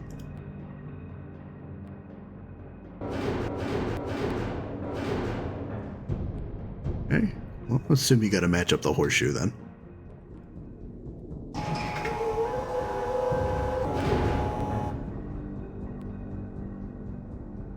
Slowly inch your way forward in case there's a...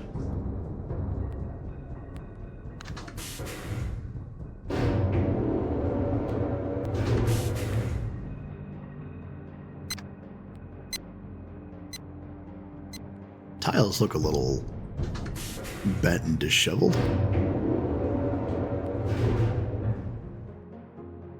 Looks like that didn't really hold up together after all this time.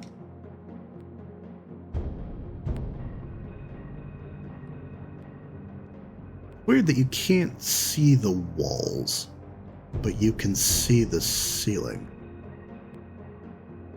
There's that tile again.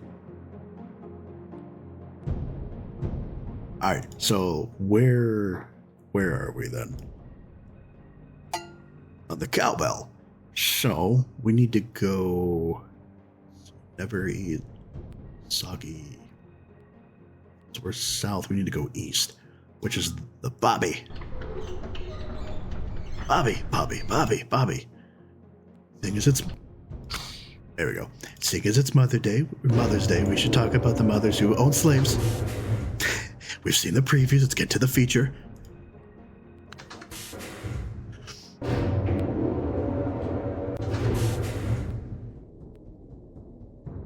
Alright, so assuming that this works...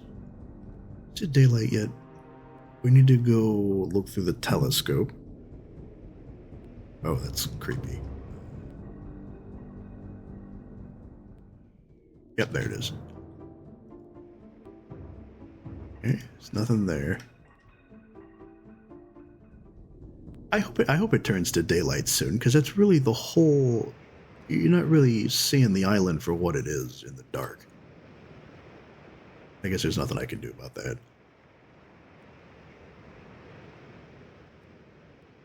Alright, so the last two are going to be your mountain sunrise and half a moon pie.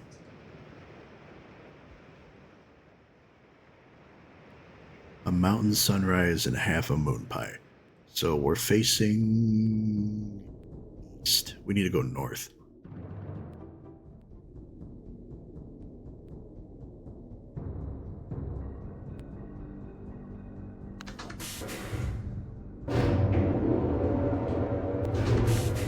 And this'll, when we come back for the second page, this will be a lot easier on the return. We won't have to go through the whole process twice, because the code will be the same. Now, when we go through Riven has a code, not to give you too many spoilers, Riven has a code that changes every time you install a game, so that's going to be a little different. But one crisis at a time. So we are facing Bobby Hill. So we need to go north.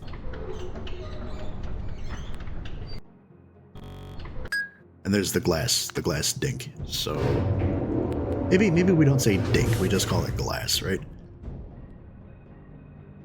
keep this family friendly.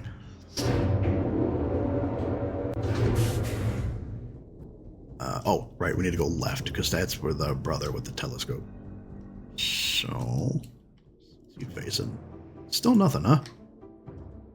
That makes me... So we've faced 3 directions so far. It makes me wonder if anything's going to show up.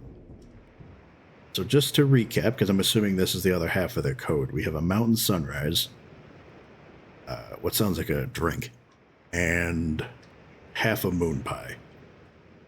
And so for the first half, we have a horseshoe-looking thing and vaporwave squiggles.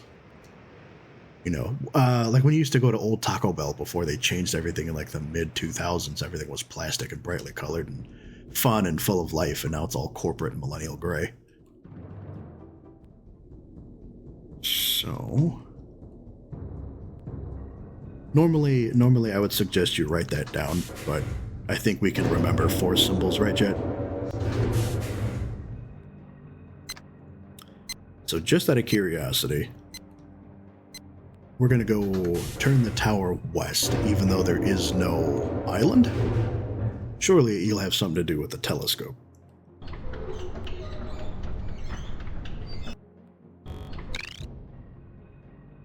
That's the comb, right?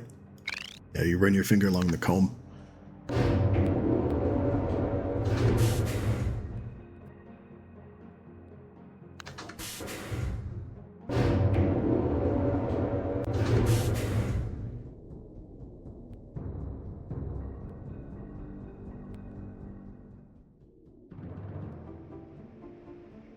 Oh. Well, I guess that would explain what would normally be a blue sky then, because it's not storming anymore either. And you can see the same bolt of fabric. I'm assuming that's a ship, right on the mast? Kind of freaky. Alright. So now we need to turn this south. So try to remember what we have. We have the first half is a horseshoe, your vaporwave squiggles. Oh, the mountain sunrise, and then the half a moon pie.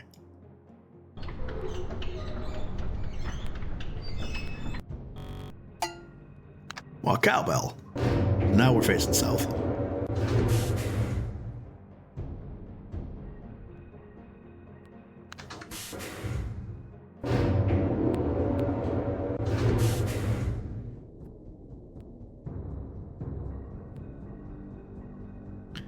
See, we need to go, because I want you all to keep this in mind as we move forward with this game here.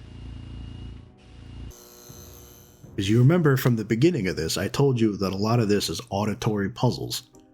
So if we move this to the south,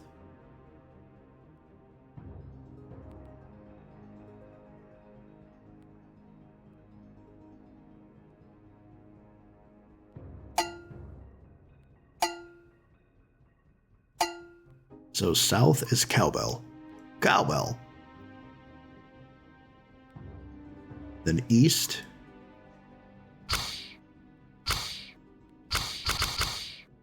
East is your Bobby Hill birthday surprise. It sounds a lot worse than it is. Your glass. For the north. And then west.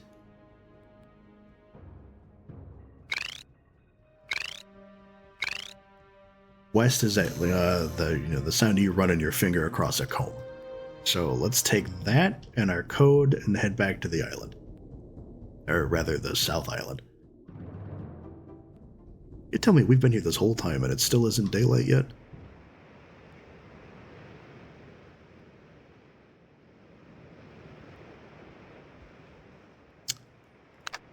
Okay, so half a moon pie. Horseshoe. Mountain sunrise, and then your squiggles.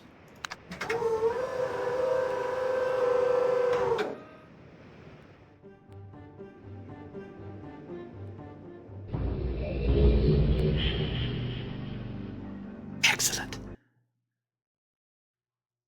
All right. And then we turn this into... what's his name? Akinar, the blue one. Are you bluish? You don't look bluish. Good.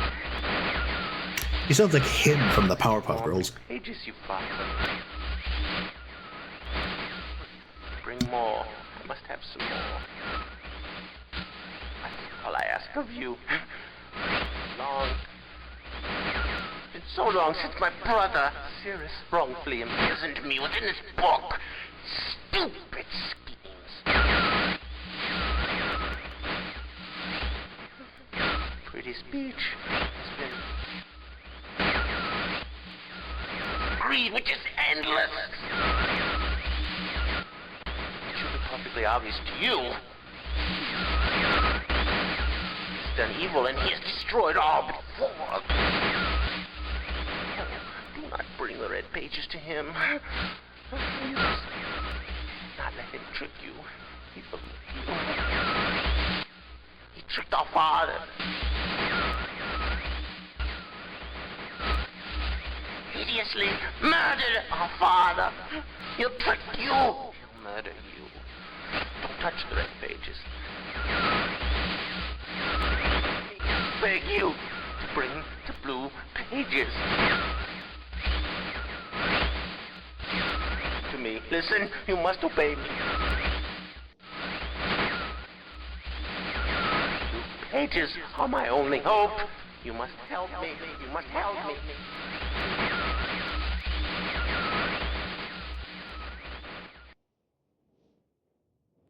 So once again, Akinar is not very forthcoming with any sort of why we need to spring him from the book, other than my brother bad, wrongfully imprisoned, blue pages, help me, and then I'll be free. Who are you? What have you done? What has he done? Why do I need to spring you from the book? So we're 3 pages in, and he's yet to offer any sort of actual evidence here. Oh good, it's daylight. So let's head back to the gear and grab the Richard gear. And we'll grab the red page.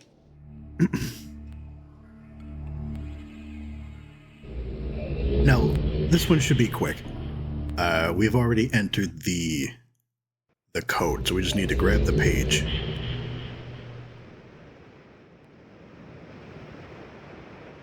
Oh hey, it's sunrise. So these must be 2 different timelines then, if it's daylight on the island of Myst, and the sun is just beginning to rise here on Mechanical Age. Oh, right, his is in the treasure room.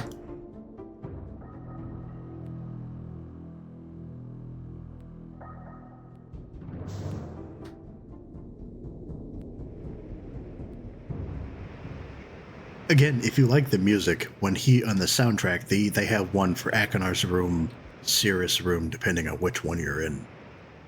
Like each brother has his own theme. He has his own book.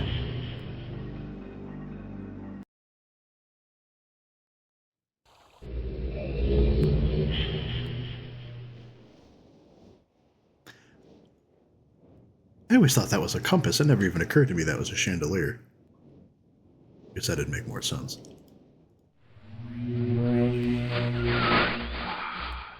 Have returned. You've returned. And you've gained some weight. Page.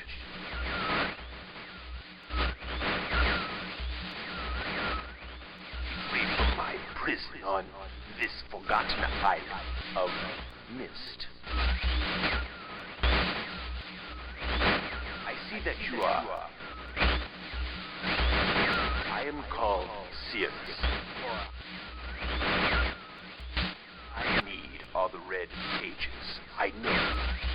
Must search and bring 2 more of the red pages. I am released, I promise.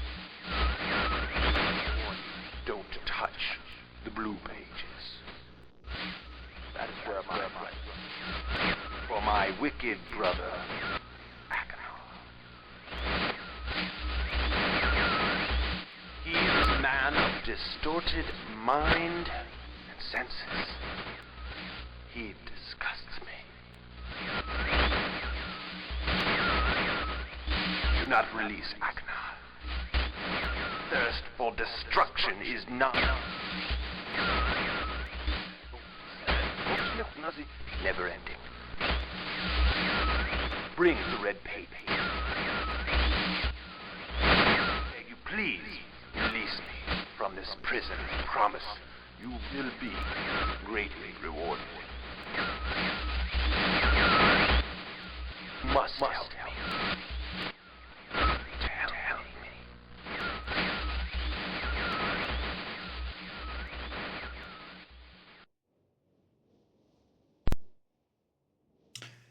Yeah, again, Sirius seems to be a lot more forthcoming. He still hasn't offered any evidence about who he is or what this is all about.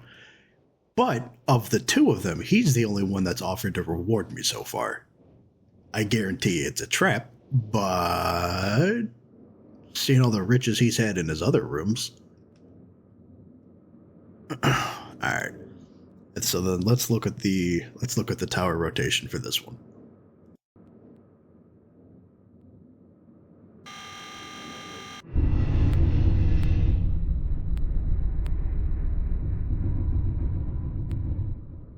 So it looks like we're gonna do the one with the tree.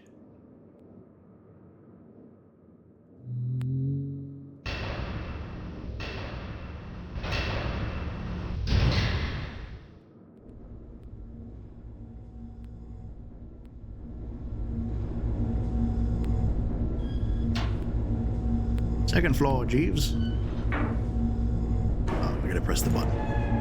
Must I do everything by myself?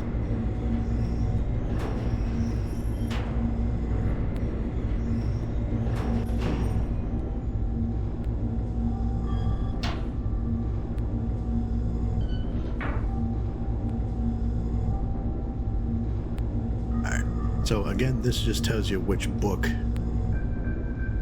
That's actually, I think it's that tree right there.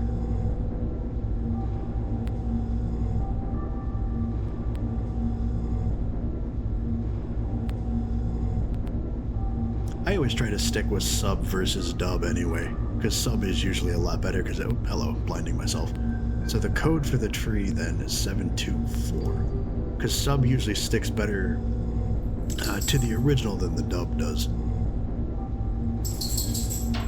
And that's especially true for Studio Ghibli movies. I've noticed that when they do an English dub, they cut out certain parts of the story which are important to the story, the English version. I just watch it with subtitles. I have no problem with that.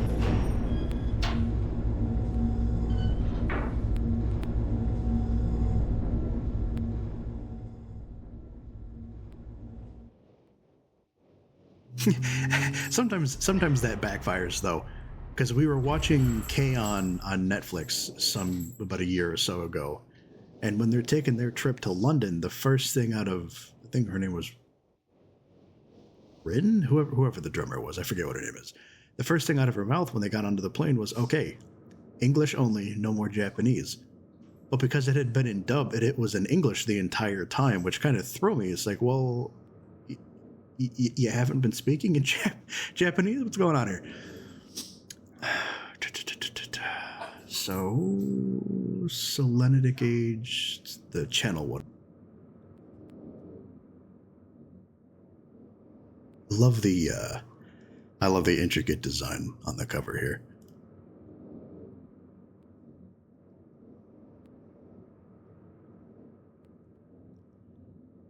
I have called this age Channelwood, and it is a very different world.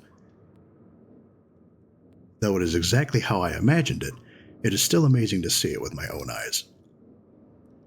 Water covers this age as far as I can see, except for a small rocky island.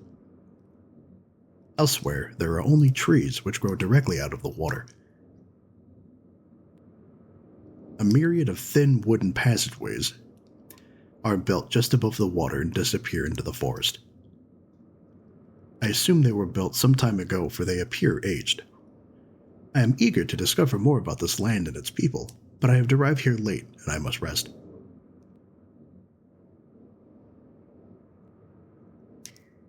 I was awakened this morning by strange noises coming from a pathway adjacent to the one in which I had slept. I saw a group of monkey-like people heading in my direction.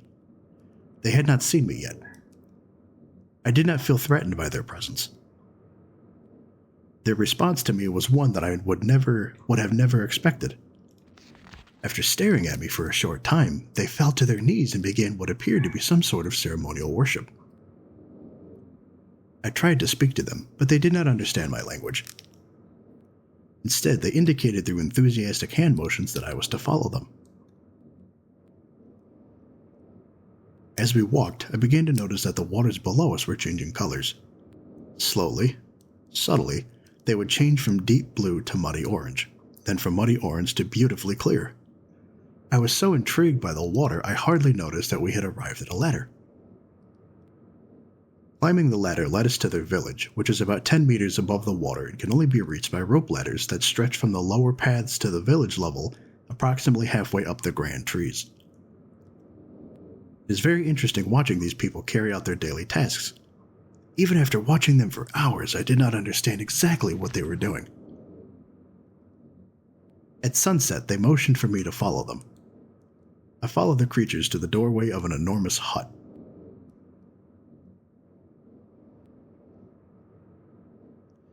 Strangely, once inside, I found that the hut appeared even larger than it had from the outside. The walls were garnished with bright metals, and in the center of the hut sat the leader of these people. At least he appeared to be their leader, for he sat a meter off the floor in a thick throne. Guards surrounded the strong creature, who was dressed in many exotic, colorful fabrics. Next to the leader sat a very old man. At least to some extent he appears human. His hair, which was only on his face and head, was completely gray, almost white, and hung very long around his frail body. His thin head hung limply by an almost grotesque neck that could not hold its own head up to look at me. But what a surprise! This creature could speak my language. Shortly thereafter, I was given a bed with some hand motions that looked to be telling me to go to sleep. I look forward to learning more.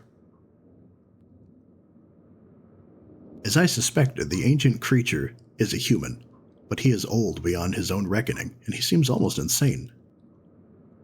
However, the tree dwellers almost revere him as a god. They are treating me now in the same fashion, which makes me feel very uncomfortable. It is almost impossible to understand this old man. His voice is feeble but wild. He has adopted much of the language of the tree dwellers. He himself told me he had not spoken our tongue in ages. It's like in Wind Waker when you go visit the Great Deku Tree on the Forbidden Forest Island and he starts speaking Hylian at you, or Hylian. Hyrule? Hylian. I'm going to go with Hylian. He starts speaking Hylian with you because your green clothes and hat brought to mind an age long past. He attempted to explain to me the history of this place. The following is my best, quote, translation, end quote, of what he has told me. Many years ago, the humans and tree dwellers lived together in this place, which was then a vast island. They interacted very little. The humans dwelt on the ground, and the tree dwellers lived high above the humans. Occasionally, the island was disturbed by mysterious rumblings, which happened randomly. Some sort of tectonic or volcanic action, I suspect. The sometimes slight, sometimes heavy tremors would only last a short time. Then they would stop, allowing everything to return to normal. One day things changed. The rumbling began and grew quickly to unprecedented levels. Soon it became apparent that the entire island was sinking slowly into the ocean around them. Many of the humans died that day, but not before sacrificing themselves in order to stop the sinking of the island. The humans who lived through this catastrophe moved into the trees where they gradually died out, maybe because they were unequipped for such an environment, but I am not sure. This is the story the old man communicated to me, although many details are very unclear in my mind. I am especially confused as to how the humans saved the island from completely sinking. In fact, I doubt the accuracy of that part of the story. The island must have stopped on its own. Yet the old man believes in the truth of the story as if he had been there. And the tree dwellers worship him, and apparently all humans, as if they were heroes or gods. The old man ended our conversation today with an event which I will never forget. He began gripping my hands tightly, murmuring something about rest and to sleep. He then said, "We had expected you to come sooner." These actions filled me with a sort of immediate dread.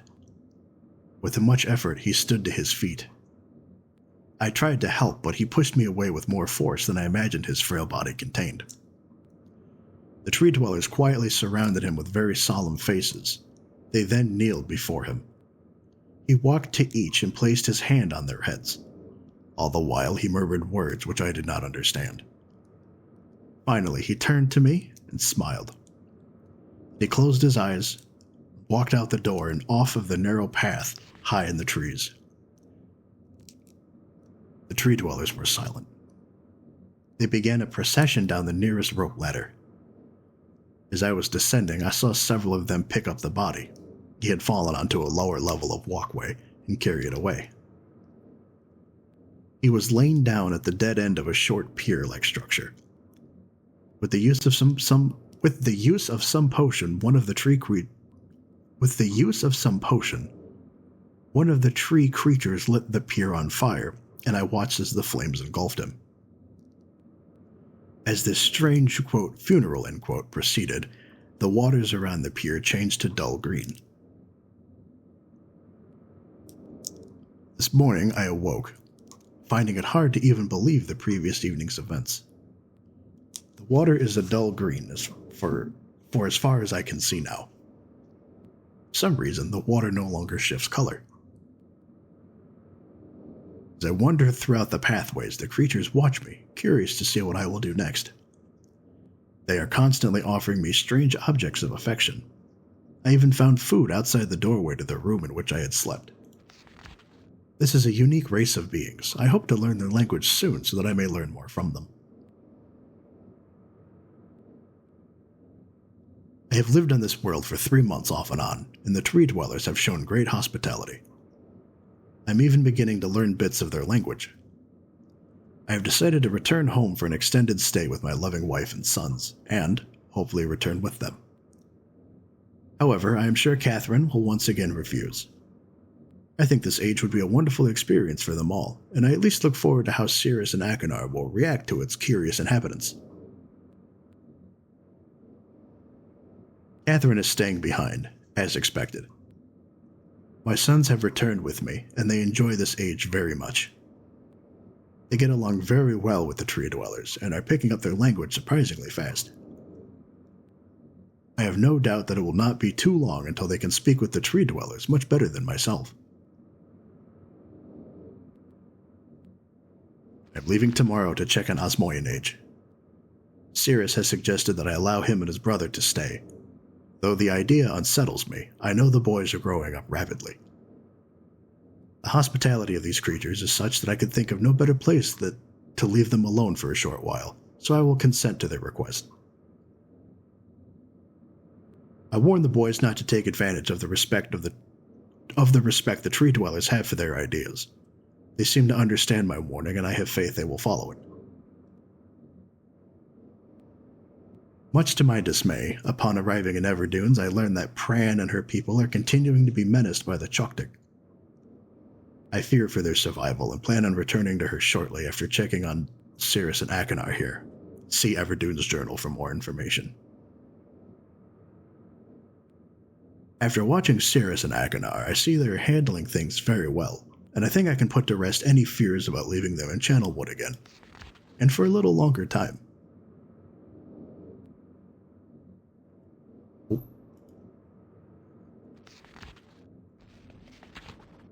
The tree dwellers seem slightly distressed that I am leaving, but are happy that Cirrus and Akanar are staying behind again. I've been gone for over 3 days, and have been to many different places. I had to tell Cirrus and Akanar about Pran's death today, and they were visibly shaken, although they only remembered her from their childhood. Catherine has suggested that it would be wise for Cirrus and Akanar to leave Channelwood for a while, and I have to agree. They will be returning with me when I leave again.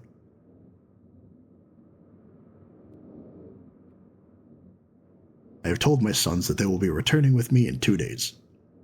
They spent the entire night telling me of an adventure they experienced in my absence, and it was rather remarkable. It seems they constructed a boat with the creatures and traveled some ways out into the surrounding waters. I enjoy hearing them talk excitedly of their adventures, and am reminded of my own adventures as a child. I finally understand why the tree dwellers have been giving me their many inks and insisting I write with them. Looking through some of my past entries, I see now that the inks have changed from the black I thought they were to various different colors. I have shown some of the creatures my journal, and they laughed and howled. I did not know they had such a sense of humor. Even now, as I look through this very, quote, colorful, end quote, journal, I cannot help but laugh myself. We will be returning tomorrow, so my sons are with the creatures for the last night here. They have told me they would like to come to Channelwood again, and also asked if they can visit some other ages alone. Though I will have to think over their request, I believe they have proven to me that they are trustworthy and responsible. Foreshadowing. Catherine will also have to help me decide whether they are ready for travel alone. For now, I must give my farewells to the creatures, for I do not know how long it will be until I visit this age again.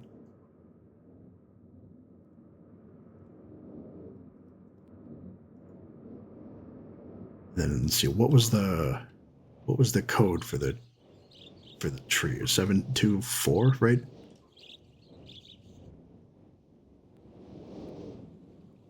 It looks like any other tree. Knock knock, anybody home? Oh, it's a safe combination. There you go. Myst matches.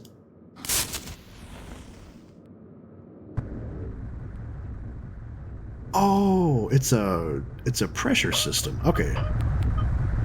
So this will raise the tree then.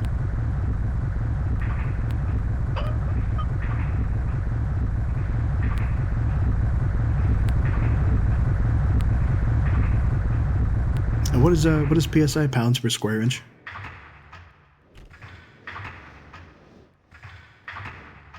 All right. So now we want that to go in the other direction.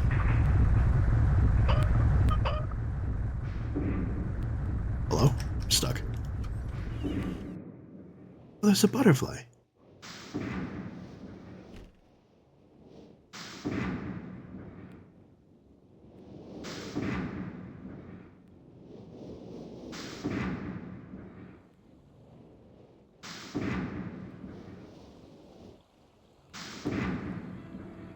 See? Once the music starts, that's when you know you've made good progress.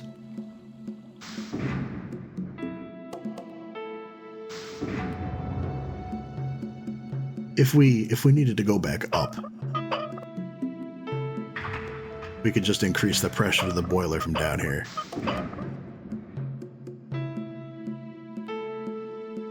And I know you didn't ask, but I'm going to tell you anyway. If we got too high and we needed to lower the tree back to the level that we got onto it with, you could use this to relieve some of that pressure, and it would take you back down. It wouldn't take you all the way down, but it would take you down a partial way.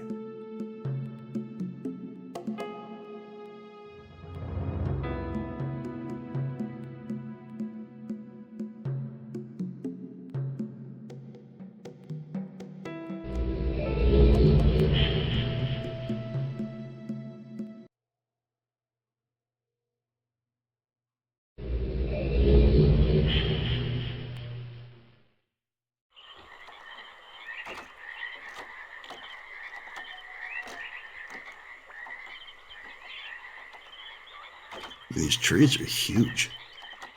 Certainly, can't tell if the water's clear or if it's like a brown color. There's the rocky island he was talking about.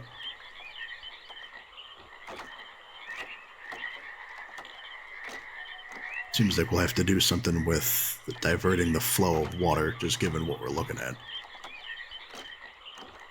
What with the junction and the Y-pipe system.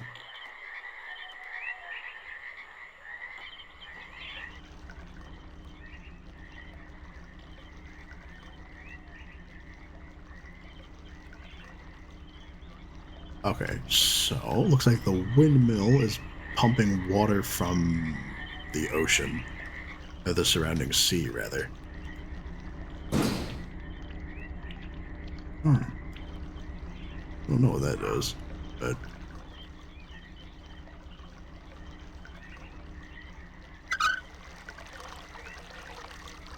Okay, so again, auditory puzzles, you gotta follow the sound of the water.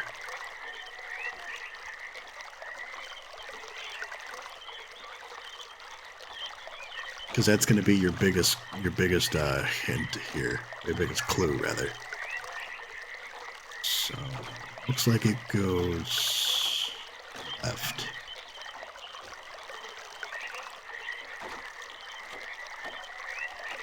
Goes left again. Then to the left. So we want this to go to the right. Because you hear that? You still hear the frogs and all that, but the sound of the water stopped. Now this kind of looks like it fell apart, but... Is this the short, pier-like structure that they lit the old man's corpse on fire? Or, well, I guess cremated him, rather. Say it respectfully. No, rip to a legend.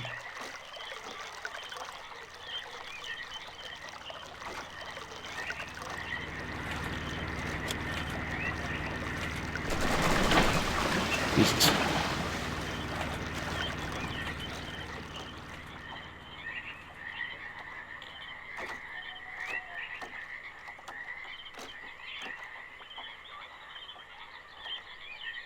Hey, what, those frogs are awful noisy, huh? Alright, so we want to extend this.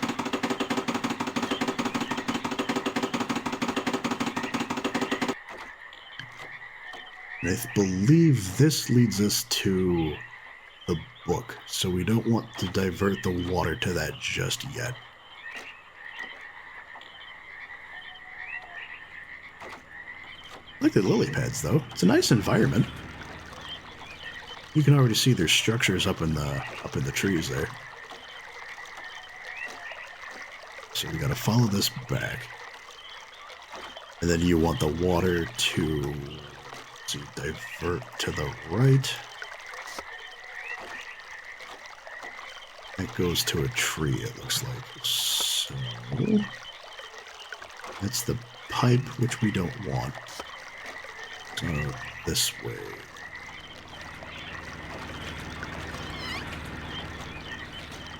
Close your door. And away we go.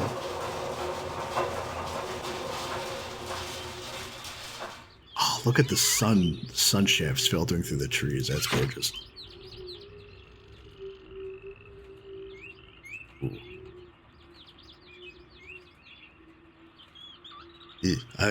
Do not look down. Just do not look down. Nice looking place, though. Little rudimentary, but you know, if you're tree dwelling wood creatures, I wouldn't expect any less.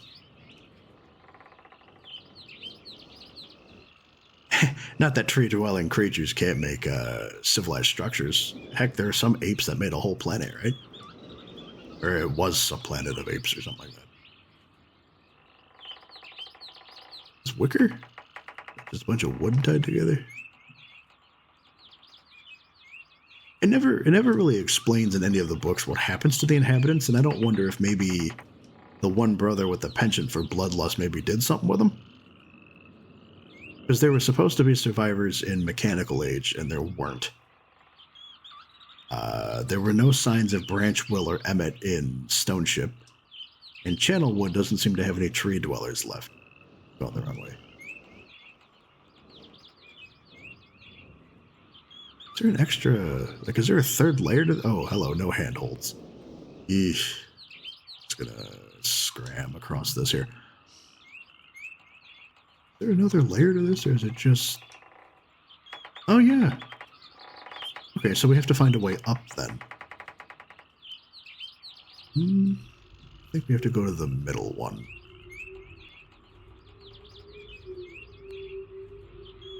You can hear the wind whistling through the trees, so that's pretty nifty. A little freaky, but it's a little nifty. So... Yep, there we go. So now the door is open.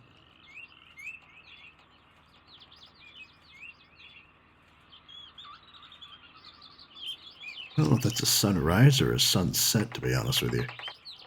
But I can't get over how beautiful that is. It reminds me of mornings on the farm. You know, Grandma's farm. A little banana, a little bit of orange juice, honey bunches of oats.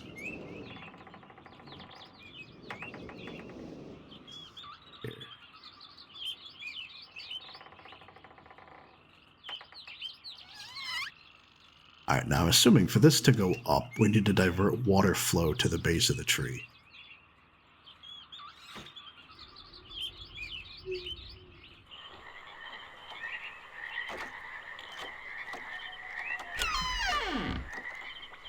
Yeah, because see, there's the little water generator. So, we need to head back. Oh, wait, right there. Divert that. And now we need to take the stairs up again.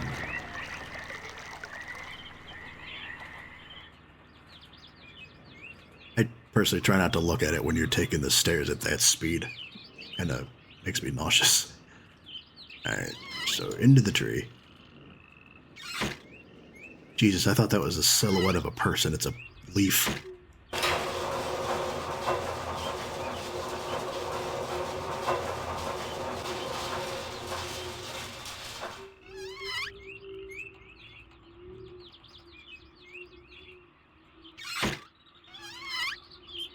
Oh, I clicked on the door. It was trying to push me backwards. You close the door or no? There we go.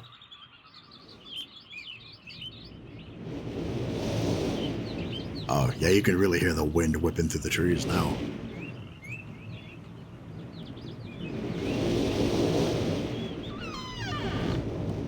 Oh, you can already tell this is Cirrus' room just by how ornately decorated it is. Now, see, is that supposed to be blue cheese, or has he just been gone so long that it turned into mold?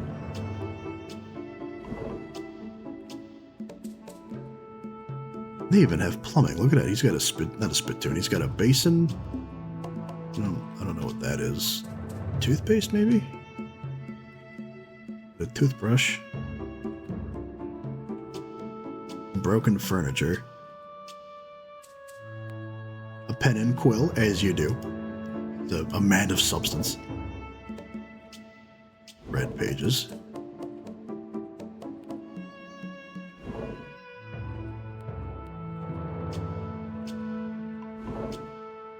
Okay, so I take back my earlier sentiment. Maybe he is a bit of a drunk.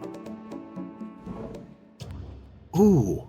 Okay, so you remember from Stoneship Age, the first one, where the boat was gripped by the rock and split in half, that one of the brothers, I think it was...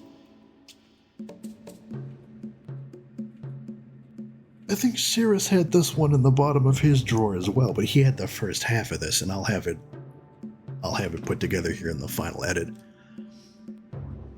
So locate all the marker switches on the island. Turn these switches to the on position. And then the one on the dock, turn it to the off position. Okay, gotta keep that in mind.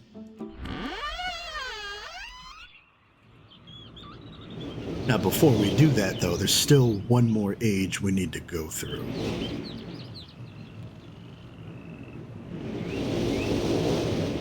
Well, I'll tell you what, we have the red page, so let's go turn that in,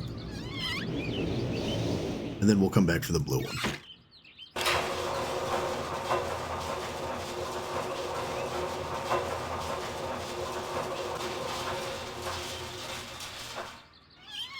Because it should just be a matter of diverting the water back to the tree.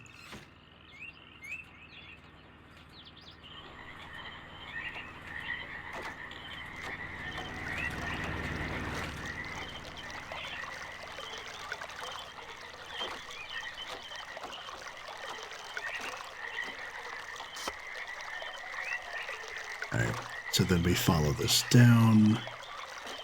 Go to the right. Go to the right. Now this time we want it to go to the left. So it crosses that pipe that we extended earlier when we first came into Channelwood. We want to run it back.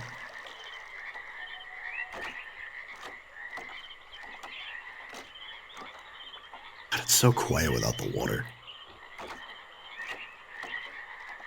Let's not look directly at the sun. Even though there's no water flowing to this raised platform will remain raised so long as you don't, touch the lever. Because then you have to divert the water back again.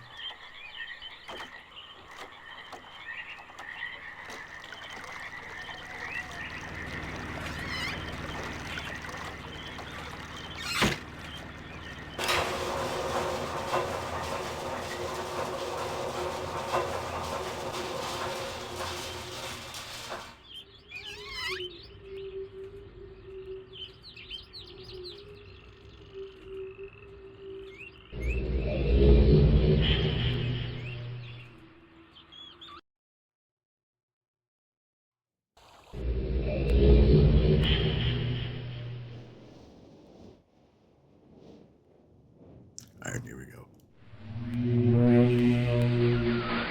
With each page I can see more clearly. Soon, free from this horrible prison, this book. You must visit the one remaining age you have not. Confident that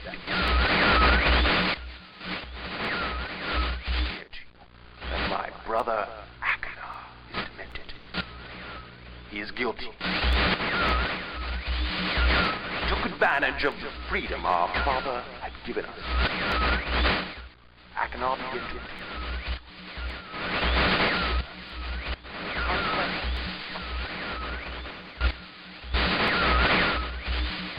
I ask you again. Do not retrieve the blue pages. He will destroy both myself and you, just as he destroyed the other pages of Myst.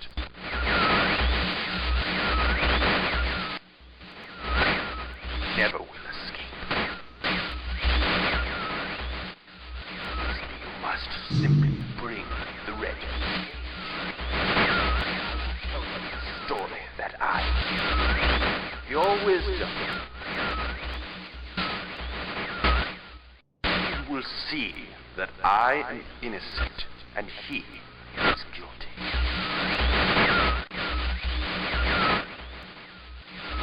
This forgotten island long ago.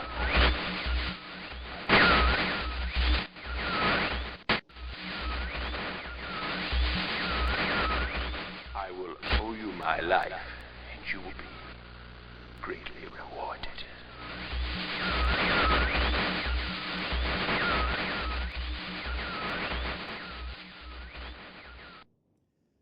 So in that one, he's stating you need to find the blue pages, or excuse me, the red pages, but not the blue pages, as that will free my brother who abused the freedom that father gave us. If you remember from the projection water pool at the beginning, when we first started the game, and let me just turn this up here real quick. The message that Atris Well, yes, long story short, that's one of the sons. So he's got the two sons. He says, I put the remaining books in their places of protection. You shouldn't need to use them, but if you do, remember the tower rotation. So they're all trying to blame each other as to why they're trapped in these prison books. Cirrus is the red one, Akinar is in the blue. Akinar hasn't come out with any sort of information, again, as to who, why, or what. But Cirrus, not only has he offered to reward us, he's telling us that they're both trapped in these... He hasn't said why he's trapped in the book. He claims he's falsely imprisoned, as does the other one. And I'm sure we'll find out soon enough that they're both just little scoundrels. Which is why you have to go through and collect one of each page. Let's see, so we need to divert the water back to this one back here, I think. So we need to grab the blue page now.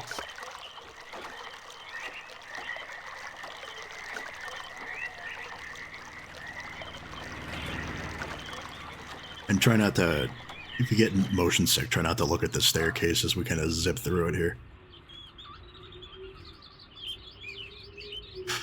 Alright, so we're going to take this back up to the 3rd level. We found the Cirrus page, now we need Akinar's.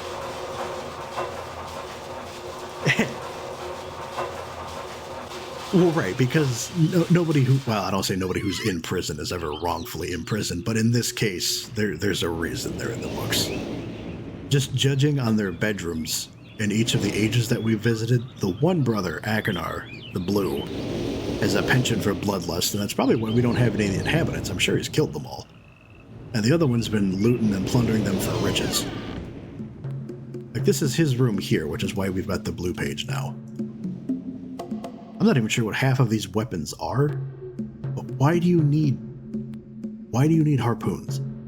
Why do you need a scythe? Looks like Hell Scream's pig stick or whatever that is. Torture tools, like it's... What is this here?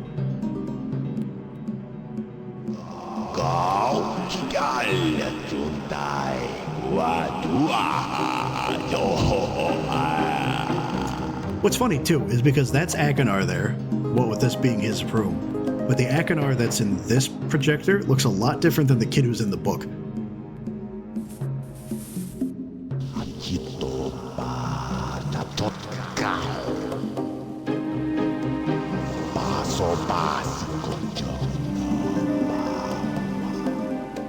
I'm assuming that's the...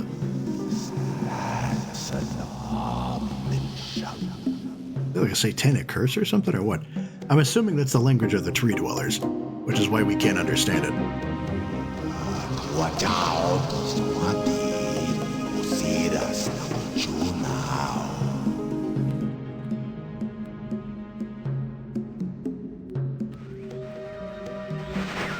And there's Cirrus. I hope I pushed the right button. Very interesting device, dear brother. I'm not erasing anything important, am I?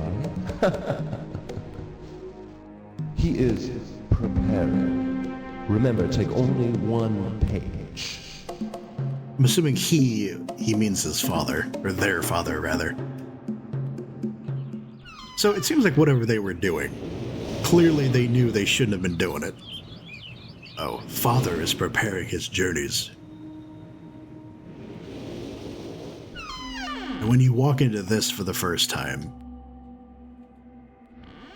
Well, okay, I came in from the wrong side, but... I hope I pushed the right button. Very interesting device, dear brother. So he sets the projections over in his room, which project into this room, and had we not changed it, that would have scared the hell out of me the first time. Remember, take only one page. That looks positively medieval, too. Seems like every age we come across, he finds new and more twisted ways to torture people. Like, you're already the two sons of the guy that wrote the book. You can't... They already worship you as gods. Why do you feel the need to torture them? You know what I mean? It's a little too extra. Ooh. Has the moon come up yet? No, it looks like we're still facing a sunset.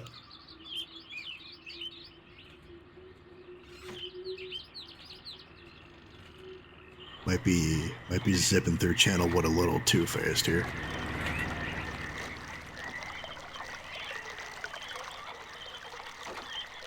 Alright, so we have to divert the water back, and then everything else should be where it needs to be.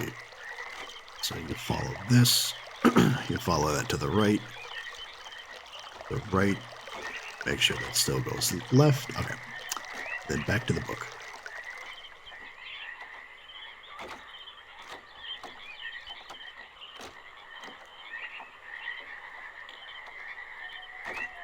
Yeah, so it looks like it's still sunset, but you can see the moon should be starting to rise though. On the other side of the island.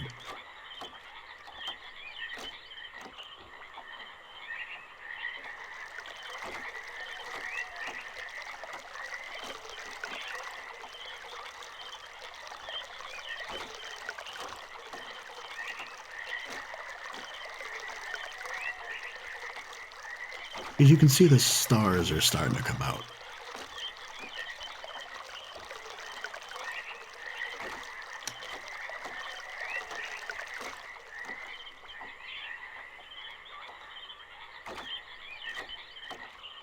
Well, we won't sit here and wait for it, but the only reason I mention it is because in this age, the moon is so big. Like, the sheer size of it is very Dawn of the Third Day. Majora's Mask type of deal.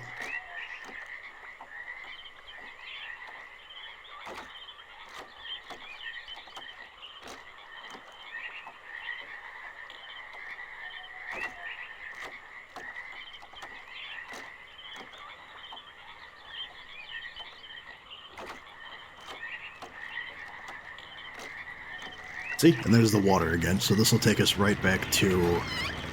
And then we have one more age to go through.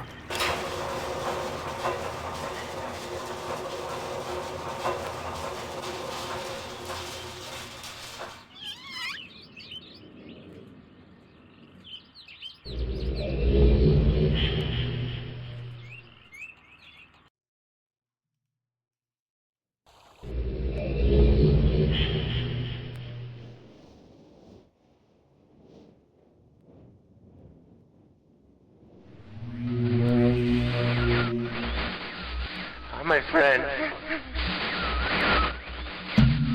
Bring in the blue pages. I see. Convinced the Cirrus is guilty. Pray, do not release him. See, he seems to have like a different chubbiness than the guy that we just saw. Innocent bystander. I've been wrongfully tricked into imprisonment.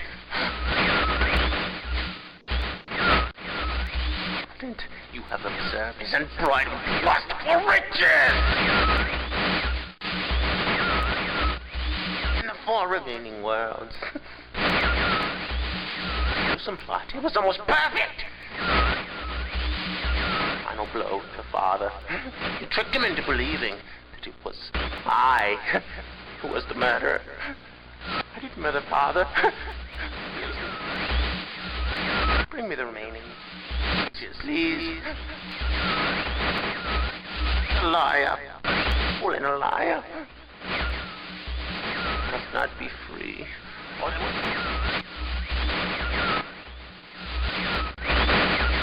The remaining blue pages from the last age of Myst. I must be free. You must free me. I cannot bear it here for eternity. Free me.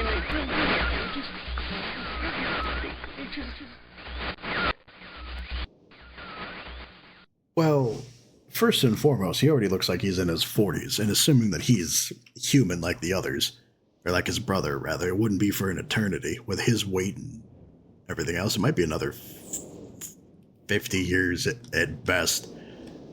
So eternity might be a lot sooner than you think. Yeah, okay, now we get to do the spaceship. This is the fun one.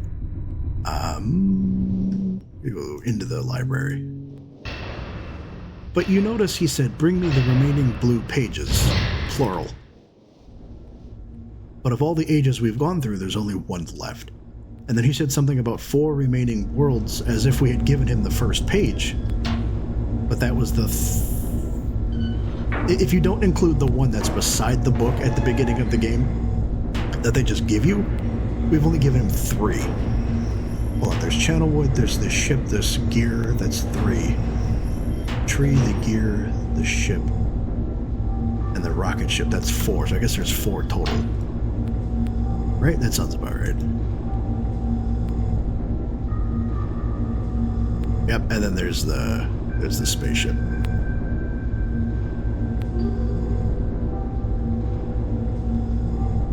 Out of the entire soundtrack, I'd say 59 volts. I probably listen to this one more often than not, and it's just called Tower Ambiance.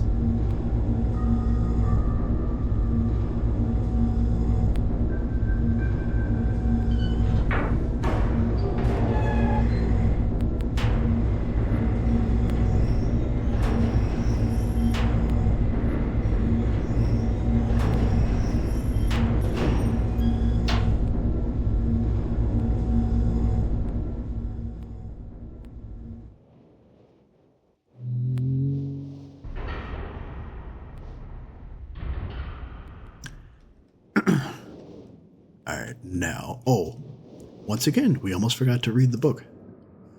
Stoneship, Channelwood, I can't read that one. Mechanical, Selenetic.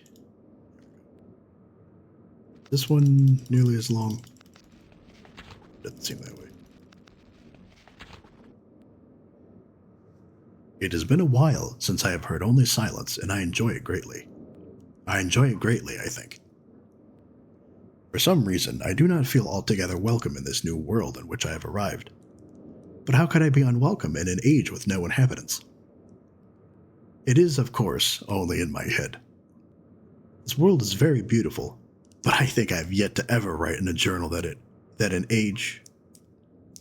I think I have yet to ever write in a journal that an age I have linked to is horrid or disgusting. They could have cleaned that up a little bit. From the grassy knoll where I am standing, I can see Kennedy's limo heading down. From the grassy hill where I am standing, I can see green fields below along with a few scattered forests. A rather large lake looms some distance from where I am standing, yet the water's blue can be seen plainly from here. The air is fresh and the sky is sparkled with white clouds. It is absolutely breathtaking, and yet, it's a strange feeling again. Perhaps it is the hot breeze that continues to blow from the north. Hotter than I would have imagined, it almost singes my skin, and I feel quite uncomfortable when it comes. I will try to ignore it. Nightmare has almost arrived, and the sunset is spectacular. Oranges and reds have settled above the western horizon. Though night has come, the horizon still glows red long past the sunset. Dark reds flow from the horizon and blend into the black sky. Again, the feeling, and I am beginning to believe it is not all in my mind. I must sleep now. I will need my strength to explore more tomorrow. I have had to return home due to an unpredictable natural occurrence more frightening than I have ever experienced. I was awakened by terrible shakings in the ground and explosions on all sides of me. Gigantic balls of fire were falling from the sky, and I immediately left in fear of my life. I must remember to bring a Myst linking book with me when I return, in case the one left there has been destroyed or damaged. Which is what I was telling you about earlier in Mystcraft. If you don't bring a linking book with you, there's a good chance, because not every age has the page in it, or randomly generates one that has the starfisher. So you may very well be stuck there if you don't have a way back, or to have somebody else bring you one. Because if you die in an age, you will end up at spawn in that age. It won't take you back to the overworld unless you have a way back. I returned to a different world than the one which is really good for making prison worlds if you ever did that on the multiplayer, but realistically, who's playing 1.12.2 anymore? I have returned to a different world than the one I left only 3 months ago. It has been transformed into a barren desert land with only gigantic craters scattered across the land to provide variety. Strangely enough, the small grassy knoll where I spent my first night remains exactly the way I found it. Apparently, the falling meteors did not hit this area, leaving an oasis in the midst of this horrible desolation. The hot wind I remember has turned into a rather pleasant breeze, which is at least one improvement. Although I fear it is the only improvement. The magnificent lake I saw on my first visit is now completely dried up. However, another lake now exists and appears to be quite a bit larger. I assume one of the falling meteors created this lake due to its circular shape and the jutting rock that grows out of the center of the lake. The rest of this world seems like desert, although I will verify that statement with closer inspection. And going back to the Mystcraft thing again, when you write your own ages, the way that they have it in the original version 1.12, because he's got a Mystcraft 2 for 1.16, you have to write an age so that it has stability. If you induce too much greed by putting in a page called dense ores, so instead of just your randomly regularly scattered diamonds, gold, redstone, you'll have twice the amount, twice the concentration when you go into a cave or a chasm or something like that. However, because it causes instability in an age, because the very age will start to decay with you in it,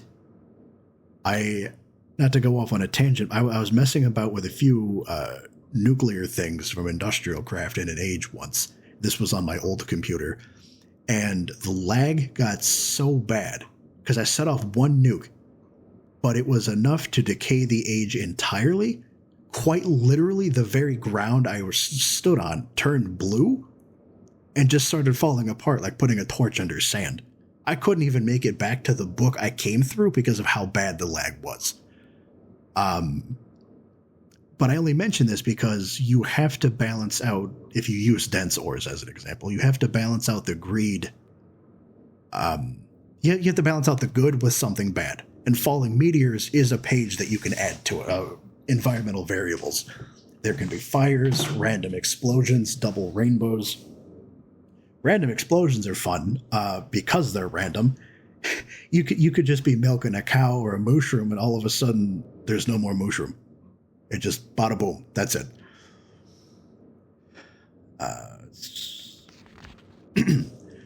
Though this world has little visual excitement to offer, it offers much to the ears. Sounds constantly flow through my ears, and I have found where a few of them originate. It seems, as Catherine says, I do find beauty in everything.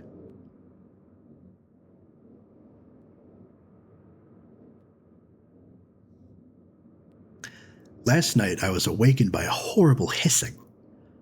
I was sweating, and the heat was so intense that I immediately dipped my head in a nearby stream to cool it down. The hot breezes had returned, along with a low roar from the ground. I walked a short distance to observe some red flames shooting up from the earth. Suddenly, the ground began to crack and a huge chasm opened.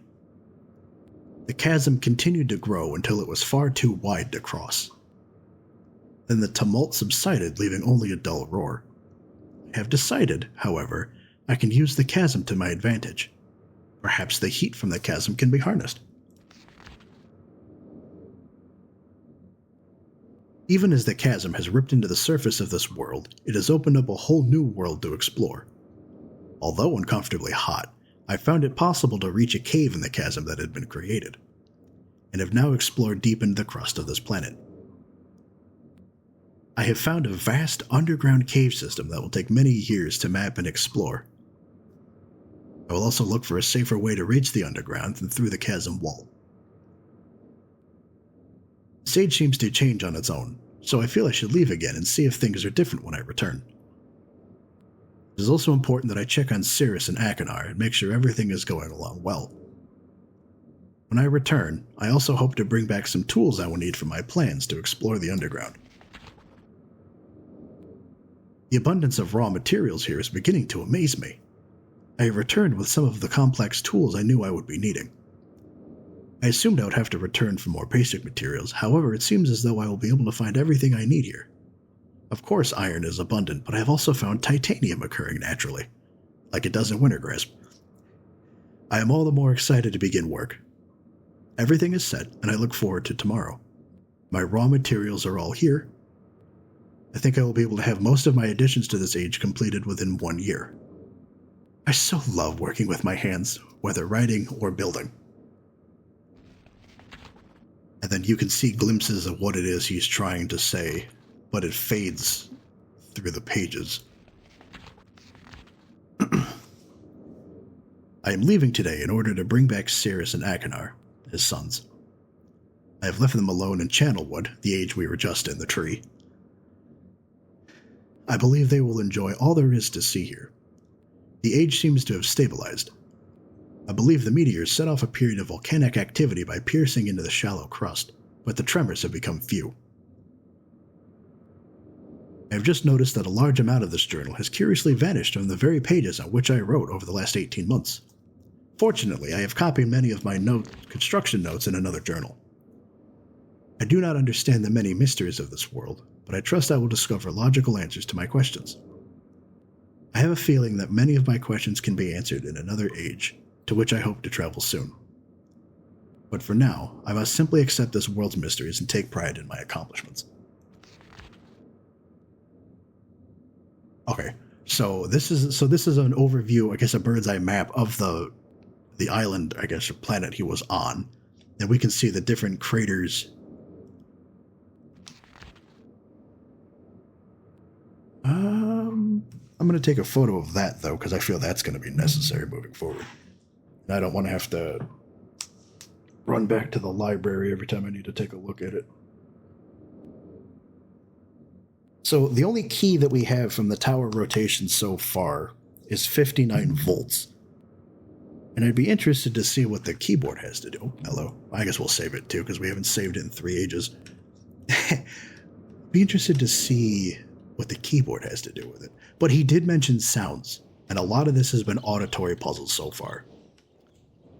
So, let's take a look at this here. I like that brickwork. That brickwork is nice. Bombs? Oh, no, they're generators. Okay, so that would explain the 59 volts then. Oh, even better. So there's power, and power to the ship. Generator 162. Is that the number, or is that the number of the generators? Oh. Okay, so I guess these buttons indicate how many volts they put out. And this is just which generator that goes to. I guess that doesn't really matter. So we need 59. Oh, yeah, I'll tell you what, it's better to do that individually. So 10, 7, 8, 16, because you don't want to go over 59, I would guess.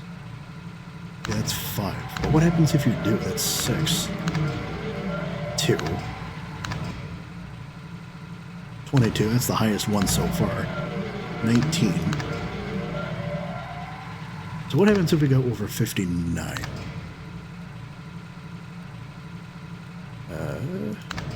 It's 51. 60. Okay. So the power is still good. But the power to the ship. So I'm assuming then that's these 2 towers we have on the outside. We need to flip the breakers. Do you have to flip both of them, though, or just the one? I guess it wouldn't kill us to do both, right? The loud kerchunk. I always love that sound.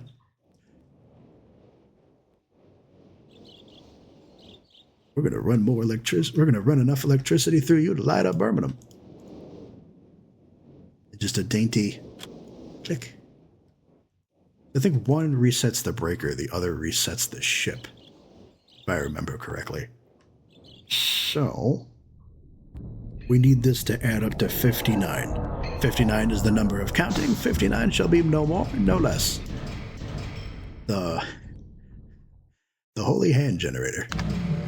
So that's 10. So if we can get to 49, it's 7. Is there 9 here somewhere? That's 16. 5. Well, that's 9. 2. 3.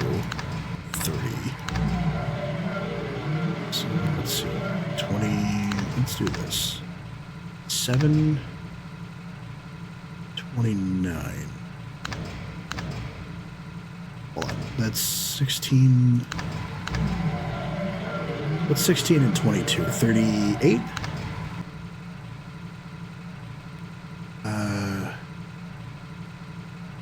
9 would be 47.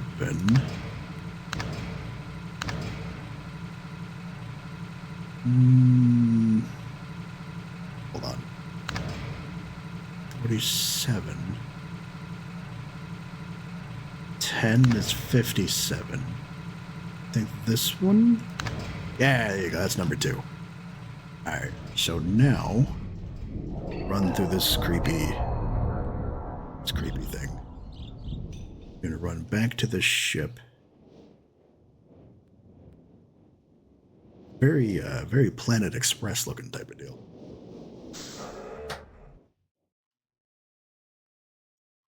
What's this?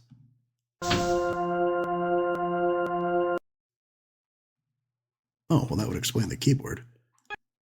Ooh.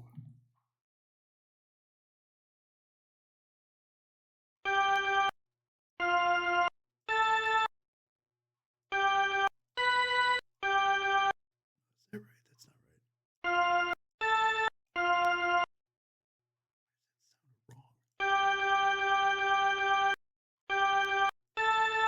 Oh, there we go.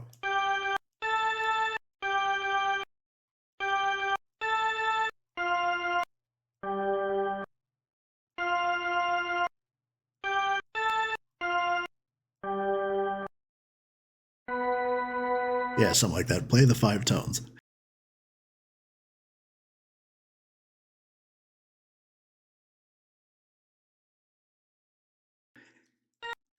Alright, where was I? So, number 1, and I'm just looking at the photo we took here.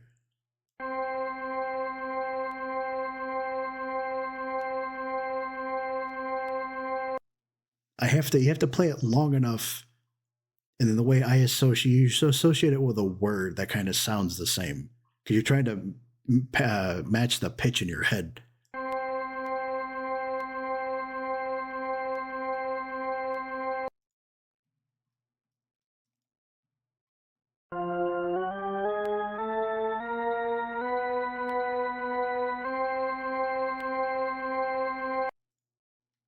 Sounds accurate.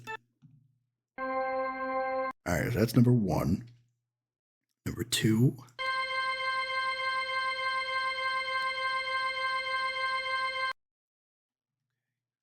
A little higher. I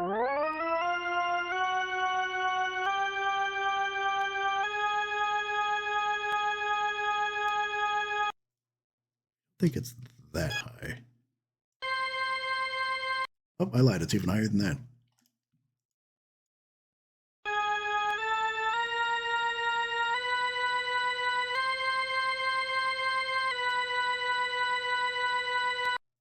Yeah, that sounds about right. Oh.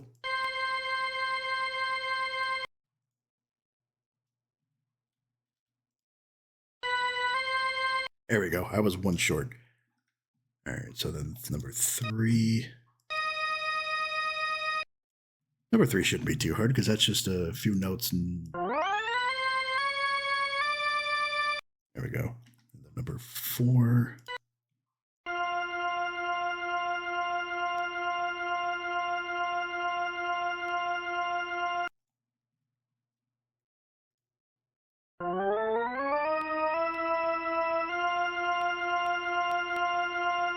Okay.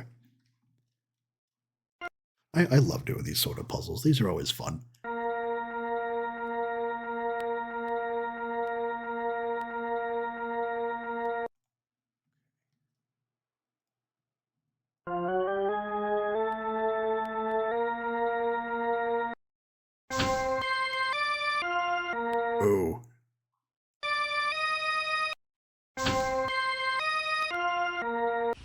Yeah, that did not that did not sound right.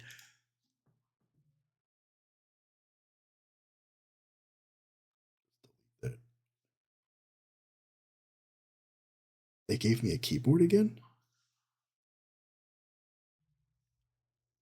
Did they give me a keyboard the first time?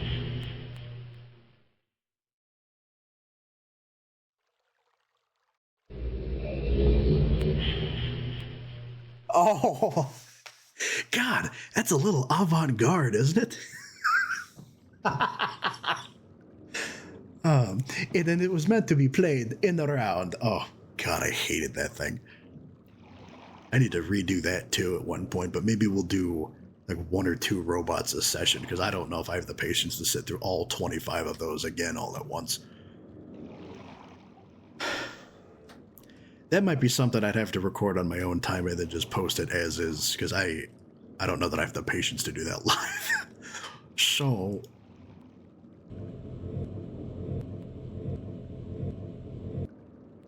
Oh, okay. So like the spaceship then, we need to find the 5 sounds and then put them in the right order. That seems easy enough.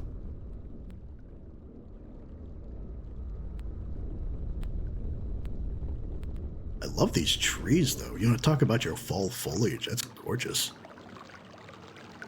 You know what I think is like a really sexy tree? The dogwoods. Like the ones with the really dark purple leaves you see in the fall. Those are really pretty. Alright, so I'm assuming the dish points to something out there on the island. This must be the pool he dipped his head in to cool it from the raging heat in the chasm. Oh. I'm assuming this here... Yeah, that's the chasm.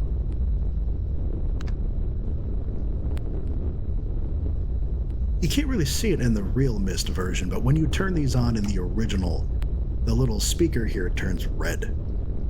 So that way you know it's activated. This is... It's like a clock tower. My grandmother used to have a cuckoo clock, and the little, I forget, I don't know what you call them, but the little things that you would pull on to set the time, they were attached to pine cones.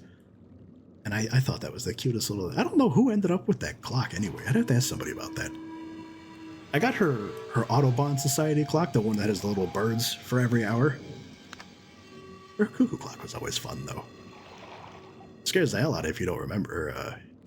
If you're not aware of it, though.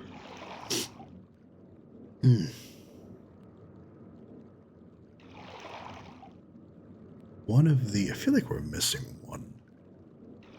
So we got... hold up a finger. So we got the water.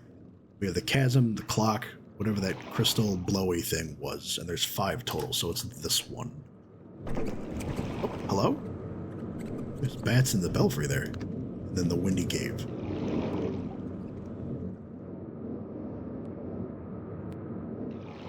Oh. Because that doesn't scream bodies buried in the quicksand. Look at that. It's just raging with tetanus, that thing. I need a shot. What is it with this game and blue creepy lights? Because you remember the Stoneship Age had the same thing. You go to press the wrong button. Wrong. You gotta find your way out of the blasted compass room. Alright, so... just where we are, I'm assuming that you have to point these 5 dishes to wherever these are. So, let's see. What's the first one that comes up? That is the crystal. So we need to move that to 15-7.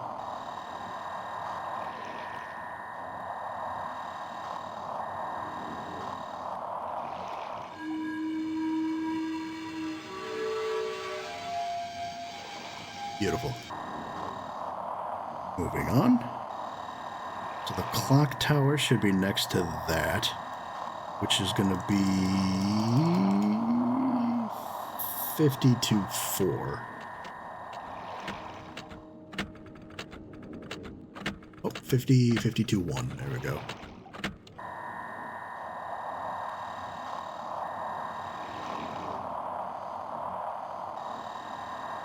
Now the water is behind the chasm, but the dish is right there. That's 133.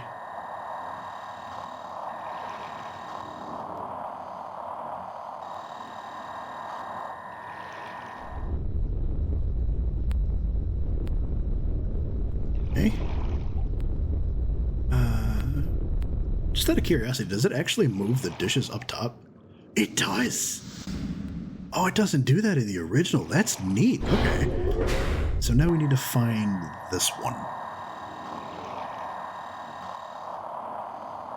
And that's the tunnel that we just crawled through. So it makes sense that's right behind me. Oh. And here's a way we can tie this in with today's youth. This is a Greek letter sigma. So what the sigma? That's the only time you're going to hear that coming out of me.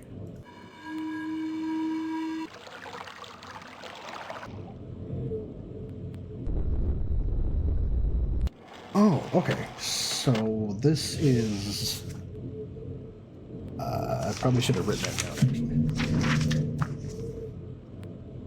So that's the order in which you need to do this. So the whistling tunnel, the water, the wind, chasm, and the clock tower. That's the order in which that has to be done.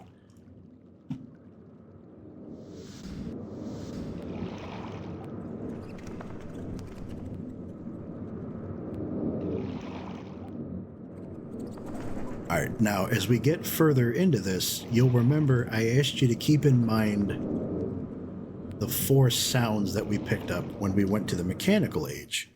The bobby, the comb, the glass dink, and the cowbell. It's going to be an important tool that helps us later. Is there a page over here? Because we haven't found the red page yet. I have to know where to come back for that one. Oh, it's right there. Oh, that answered that question.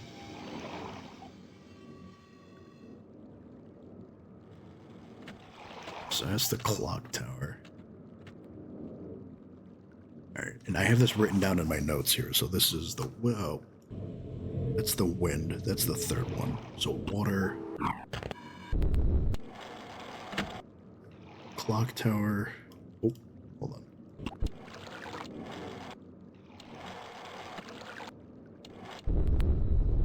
Chasm. The wind. No. See, I'm doing this backwards. I need to start from the beginning. So the whistle.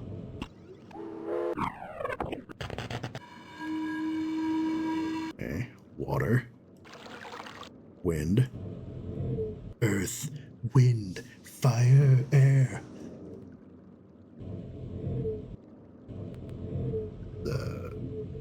Oh, clock tower. No, chasm. Clock tower.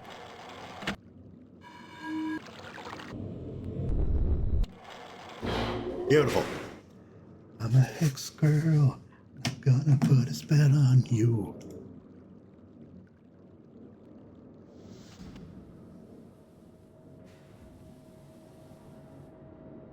I don't even like using the flashlight just because the ambiance is so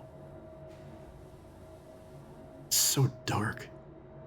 But like in a nifty sort of way? I don't know how to explain that. Oh, what is this? A little yellow submarine. Are you bluish? You don't look bluish. It's not polite to point.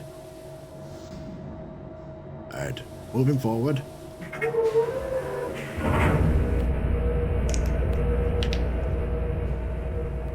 Now, back in the day, from what I remember my dad having written down, is that you had to go through every path and figure out which one wasn't the one that you needed. because my cousin, when we used to do this, he said once you get to the part where it starts curving all crazy, you know you're making progress. However, I realized it was another sound-based puzzle, as this entire age has been. So we're facing north, right? And you'll remember our 4 sounds from the holography simulator earlier. The glass dink. So, the dink, when you flick your finger against a piece of glass. But you want to listen to what it's saying, or what it's playing for you, rather than what the compass is telling you. Pay attention to that now. So we're going to move forward. And starting from north to south, we have our glass.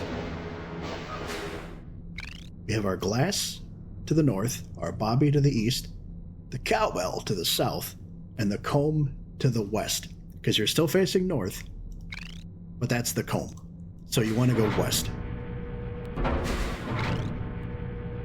So with those being our 4 cardinal directions, it would make sense that if you hear 2 of them, then you have to go in one of the 4 corners. And that's going to be important. So that's the glass. That's going to be north.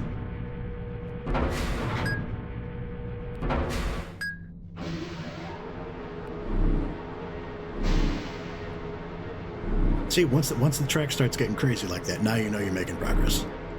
But we still got quite a bit of ways to go here.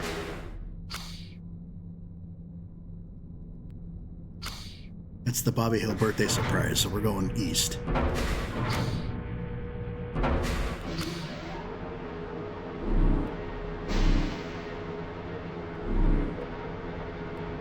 Do you think they made it a little yellow submarine on purpose? I'd like to think that they did. Gonna be east again. And if you ever get lost, you can just backtrack, and after enough hits, it'll take you right back to the top of the cowbell. So that's south. It'll take you right back to where we started.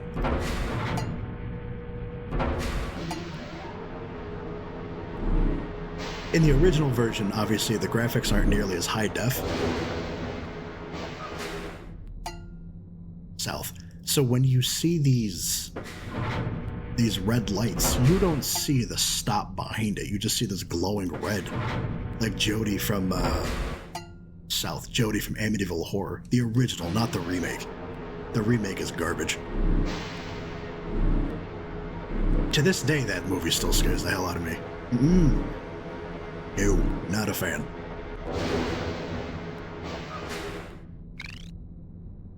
That's the comb, so that's west.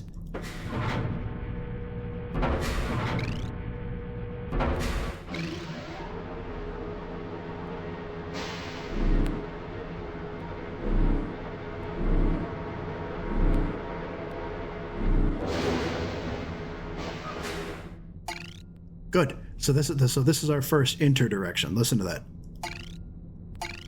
Got the comb, which is west, and your cowbell, which is south. So that we're going southwest.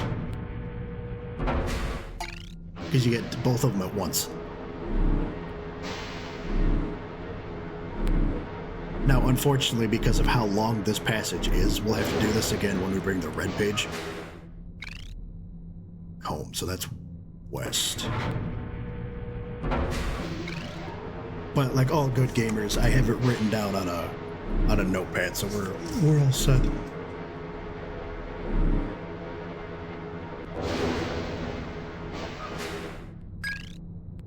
Ooh, comb.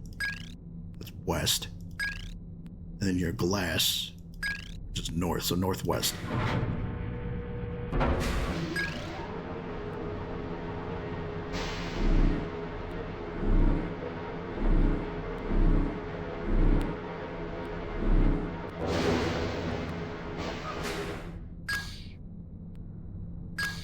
Glass, north. And Bobby, so northeast.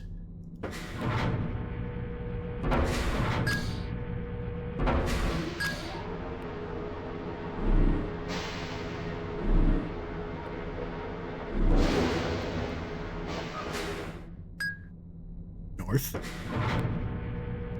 So, according to my notes, we should be getting right towards the end of this here.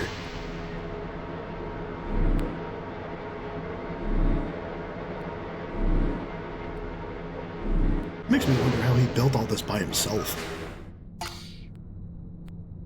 Bobby and the Cowbell, so that's southeast.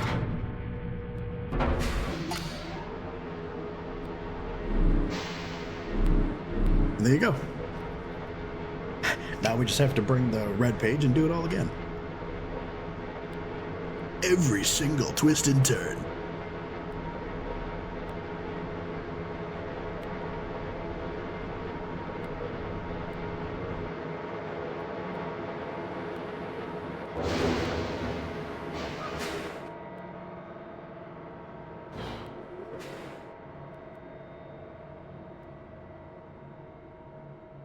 It's still making noises.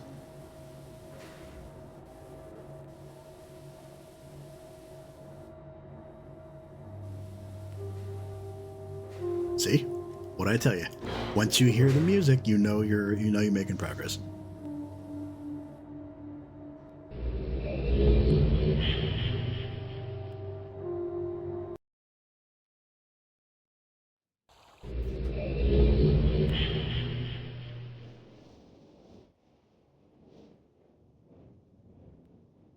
Blue page. Here we go. Hello. Hello, Holly.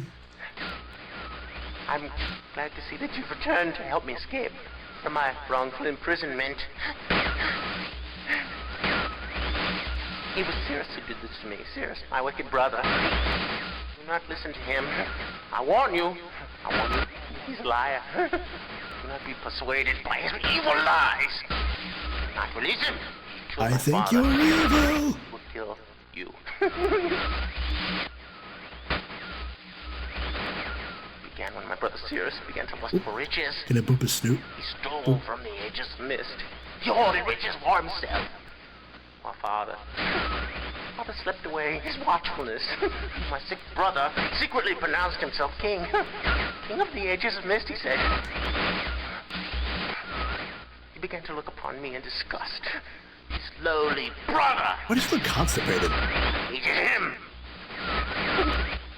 And then Cirrus began to destroy the ages of Myst. He burned their forest. He tore down their structures. He flooded their lands. He murdered their inhabitants. Completely destroyed all but 4 of the ages.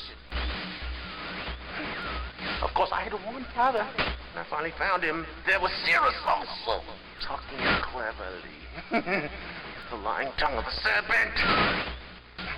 He had convinced Father that it was I who had destroyed the ages. He convinced Father that it was I who was greedy for wealth and plunder.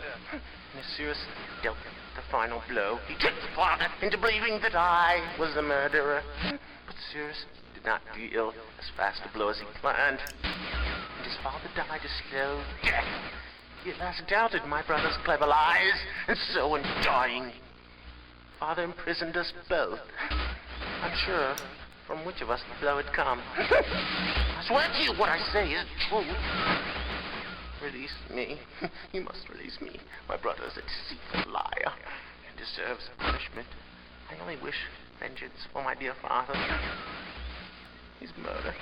Believe me. You must only recover This one dude additional is so page. unhinged, it's not even funny. At least his brother is better at hiding it. Go to the bookshelf. It's in this library. On the far right side of the middle shelf, there's a burned book, which is different from the other burned books. This book is filled with patterns. Find pattern 158. Mimic its design on the panel in the fireplace. Doing this will bring you to the last blue page. Remember, don't take the red page. No, probably Only not. the blue page. That's a good question. Return quickly to me. And do not touch the green book. It's a clever trap to imprison those who have not been warned. Do not be tempted, for you will rot and die, imprisoned as I am. Mood. I tell you, if you follow my instructions, it will be well worth your while. I promise you that. Go. Go.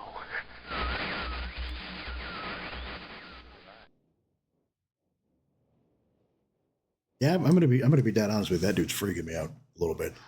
But, you know, and all's fair in love and war and such, so we need to go find the red page and go see what the brother has to say. To answer your question, yes, I do plan to do the other 4. Actually, I think there's, let's see, 2, there's Riven, which is the sequel, Exile, Revelation, Uru, and Ages Beyond Myst. I think there's like 5 or 6 total, including this one. However, I've only played them up to Riven, so when we do 3 through 5 or 6, it'll be a blind play for the both of us. So it'll be fun. Well, I don't want to speak for you, but it'll be a blind play for me. I haven't done the other ones past the second one. And even Riven, I think, towards the end, I was never able to complete without some sort of guide. But I was young enough that maybe I wouldn't able to figure it out. Hopefully now, as we're approaching the 3rd decade of our life, we can figure it out. No, I go crazy being trapped in the house every so often. I can't imagine being stuck in a book, especially by yourself for that long. And just hoping somebody would come by to free him. But I still don't think he's going to be there for all of eternity. Eventually he would just starve, right?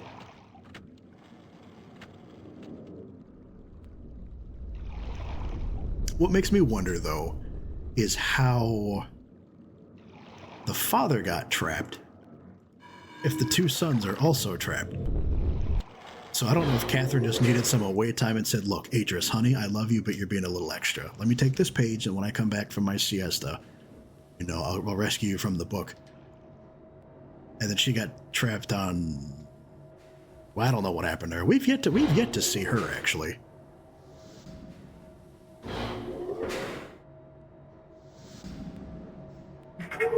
Alright. So we don't need to bother with the sound this time. I have it written down.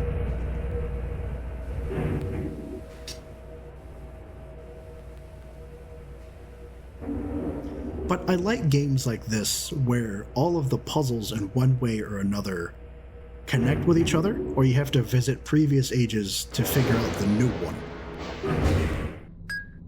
So that's north.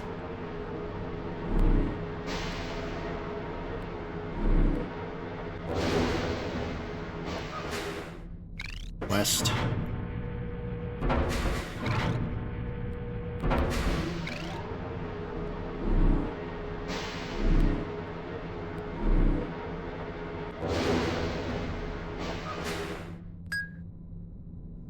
North.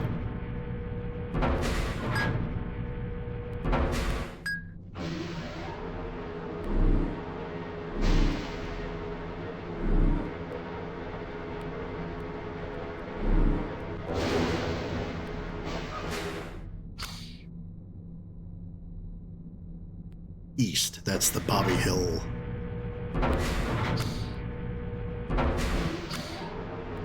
Have you played the others? I actually have them. I have the last 2, or maybe one of the expansions. That's East. Oh, ages ago? Yeah, I haven't played them beyond Riven, so it'll be... I watched my cousin play a bit of Exile when they had it for the original Xbox, but it's been so long now I don't remember how that would have worked out. So essentially 3 through however many after that would be brand new to me. It's also south. Riven is fun, and obviously you know this, but the game was so big as in size when it came out because there's 5 islands, and every time you went to a new island, you had to put in a new CD. Doesn't sound right. Well, that's west. Did I go the wrong way, or did I just forget to write one down? That's east.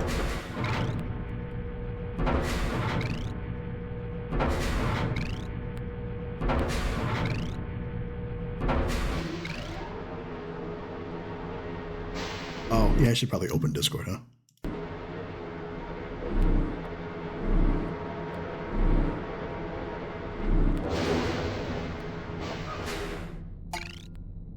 So Cowbell and Combe, so that's southwest.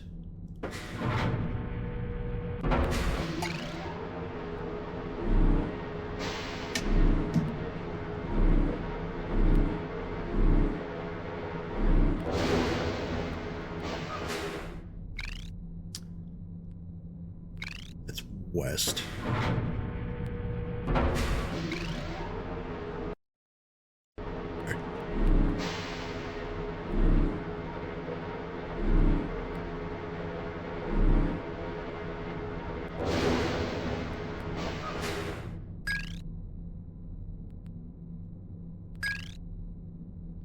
Combe, that's northwest.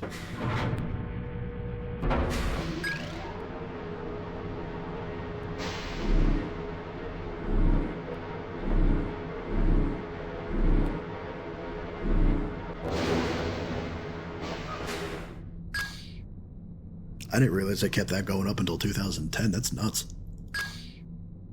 So hold on, that's the northeast. Because I know there's 3 like physical books, and they keep coming out with new versions of regular Myst. There's a VR version on Steam. That's north. I think the VR one would be fun, to be honest with you, but I'd have to invest in a one thing at a time. You know, we'll get there eventually. I'd have to invest in a headset for that. I've heard they have a VR version of Mirror's Edge, too. But I don't know if I'd have the stomach to play that. Bobby. Yeah, Cowbell, so that's southeast. Well, that should be... Yeah, there we go, okay.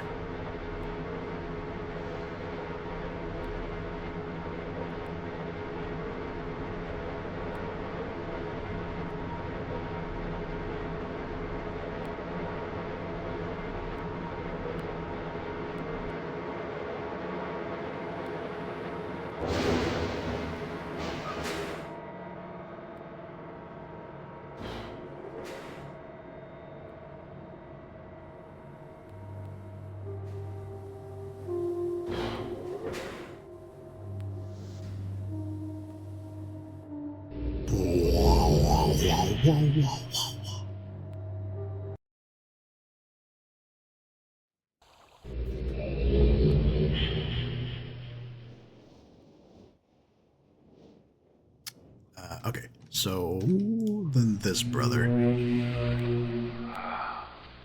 finally returned. Oop. I owe you a debt of gratitude, for you have nearly released me. My name is Sirius. I trust that from your explorations you've become convinced that my wicked brother Akhenaten is guilty, and I am innocent. It is I who am wrongly imprisoned here. Imprisoned by my father. I don't know who you are, or how you came to this island, but I assume you must at least know something of the books. It was father who was a master of the books. He wrote hundreds of them, all describing and linking to the fantastic places and ages which he had discovered. The room in which you now stand was our father's library. It was here in this room, on this island named Myst, that he housed most of these books. But such a waste. By now, you have surely discovered that Akhenaten has burnt and mutilated most of these books. Why? Our father was always watchful of our exploration. We grew up under his strict supervision. But when we came of age, he gave us unbridled access to the Myst books. He began to leave our adventures more and more unchecked. Unsupervised as we were, my brother began to become disturbed. He began to take more from the Myst ages than he had given.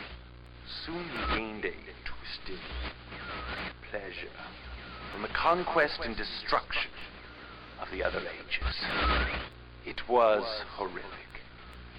This thirst for destruction. But alas, even I discovered his insanity too late. He had completely destroyed all of the Myst ages but 4. I wasted no time. In warning my father, I thought he would recognize Aknar's guilt. But in a fit of rage, he imprisoned both my brother and myself within the pages of these books, designed to hold us until he could judge which of us was guilty. To discover the truth, our father embarked on one final chapter. However, he has never returned. I can only assume that he perished along the way, leaving me, an innocent victim, trapped forever. But now, you are here to release me. Listen carefully. You must find one more page and I will be forever free. There is a book on the shelves in this library, which is mostly burned but has a few pages still intact. It is the last book on the middle shelf. Find it. This book is filled with a variety of patterns. Find pattern 158 and recreate it on the door of the fireplace. This will bring you to the last red page. Bring that page to me, and I will finally be released, and able to reward you, of course. Ignore the blue page. That page finishes my brother's book. It chills me to even think what would happen if you were to release him. There is another warning. Where the red and blue pages reside, also resides a green book. If you touch the green book, you also will be imprisoned forever. If you so much as go near that book, God help me, I will end you. Our father gave us this same warning long ago. I suggest you follow his advice. Go now. Soon we will meet face to face. Do not fail me, Nina. Go now. Canada. What was I doing? Oh, so he wants pattern 158, which is, he said there's a burnt book that's not as burnt. Doesn't really help me. This one? Nope, that's crusty. I mean, they're all ashy, but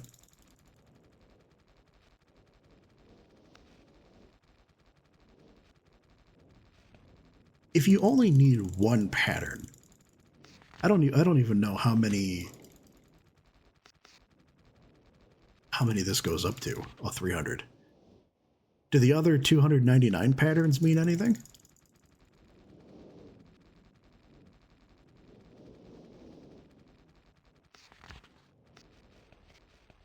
All right, so 158. I think I have that written down too, actually. Because it kind of looks like a crossbow. Let's see if I can remember this now.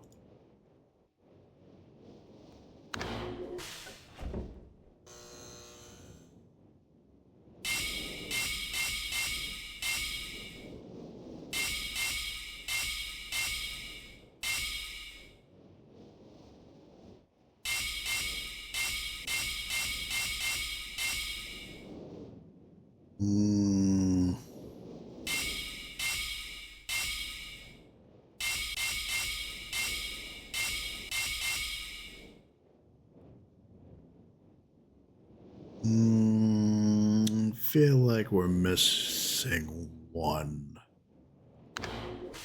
Yeah, we are. Oh, bloody me. Why don't I just take a photo of it like I did with the other one? Oh, yeah. Okay, I was missing something. So let me just take a photo of that real quick.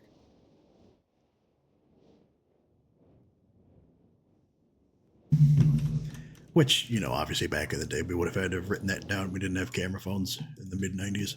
Or at least not that were readily available to the public. But you want to bet it's just this one that I'm missing. What does the graph say? Oh, that's not even the right one. That one. Yeah, there we go.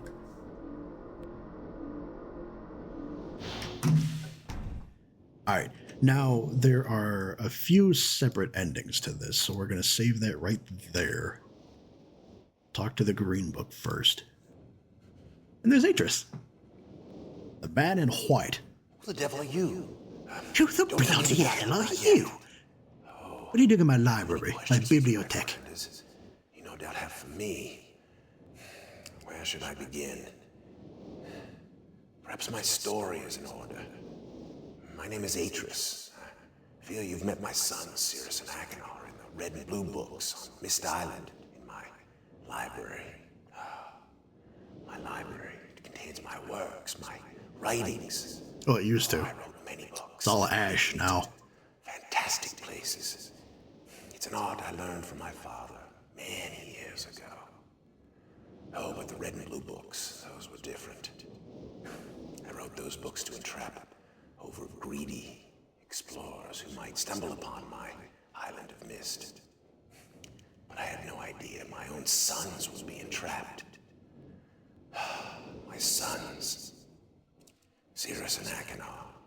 We had many journeys together. I gave them free rein to the books. Whoops.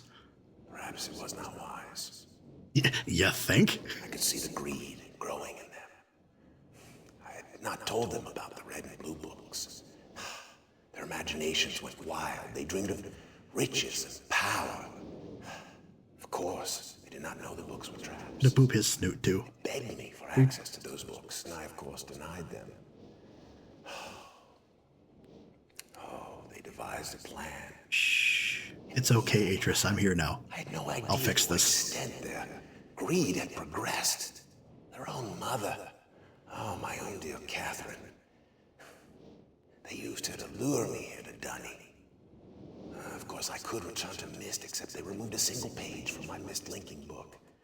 I cannot return without that page. You, my friend, can bring that page to me.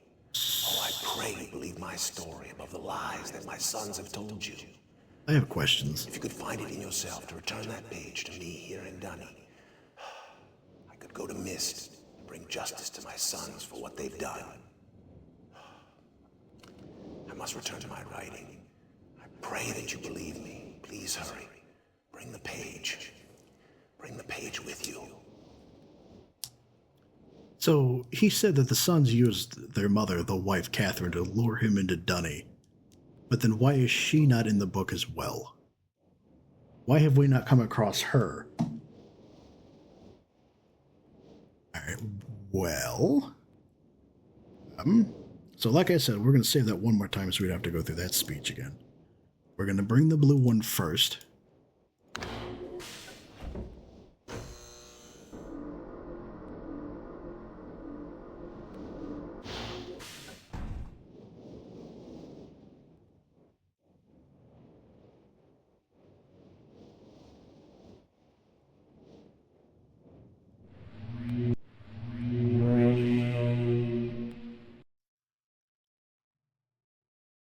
Oh, real quick, sound warning. The very end of the book, it tends to get a little loud for the false endings.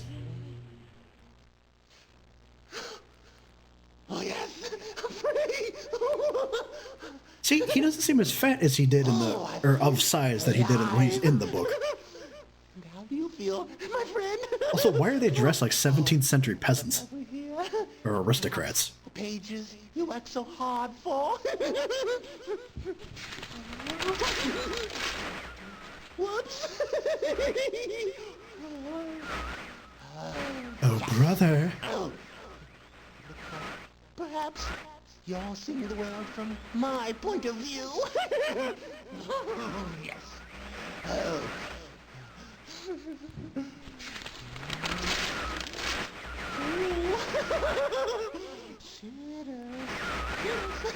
That's my brother. Oh, yes. Oh. Maybe someone will rescue you someday.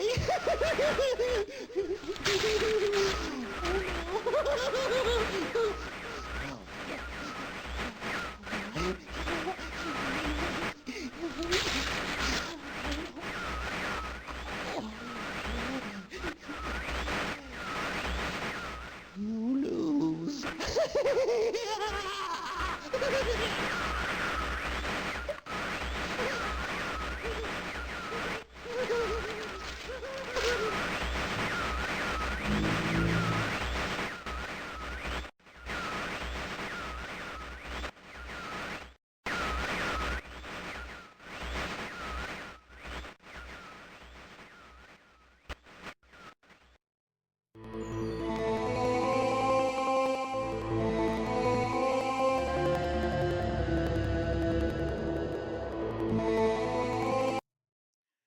So I like that when you click, the whole thing goes dark to give the impression that you're just stuck in the book forever. Okay, so that's the blue one. Oh, right, it's going to make me go through the fireplace again.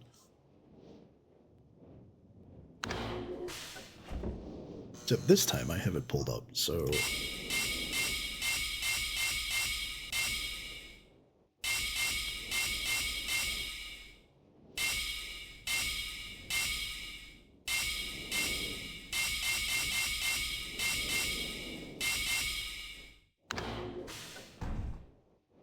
Oh, what did I miss that time?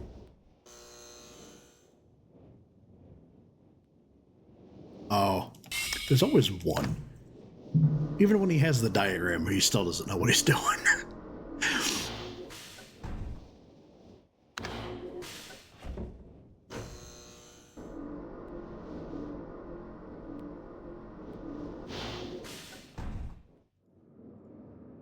Uh-oh.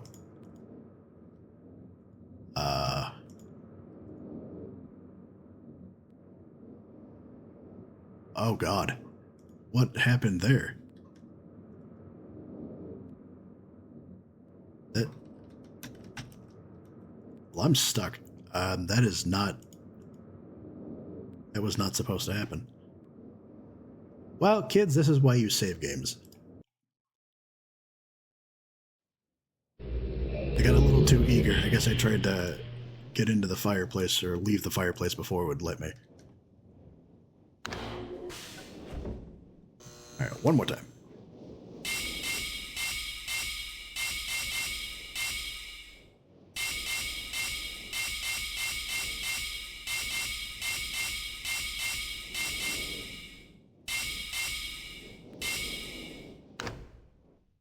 Here we go. So for those of you that just saw that, no you didn't. Alright, now nobody touch nothing now. Please wait for the car to come to a complete stop. See, what had happened is I guess my butt got stuck because he turned around to leave and it didn't.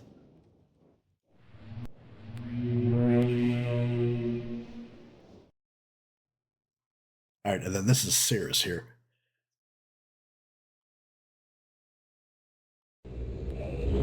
Wow, wow, wow, wow. Oh, yes! Yes.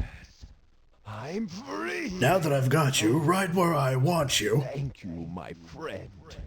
My dear, I'd like to buy all your chocolate. you've done the right thing. You stupid fool! It looks like perhaps you're in the book now. And what have we here? A page. Oh no.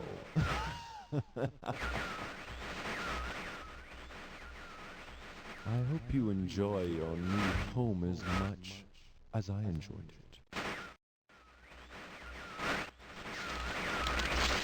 I can't see you. You're getting less clear. I hope you're into books. Oh my god. Hashtag drum emoji.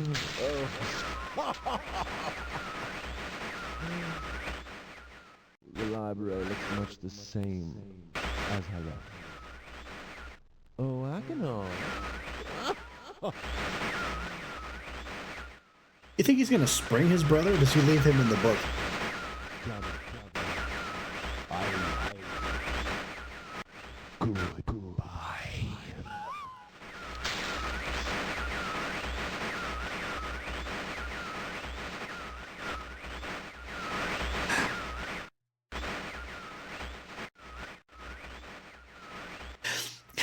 We need two dudes in their mid-40s who could be absolutely unhinged while dressed like 17th century aristocrats.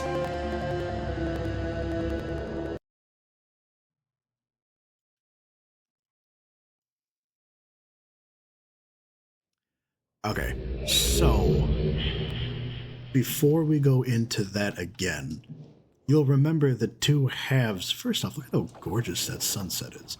Purple blue.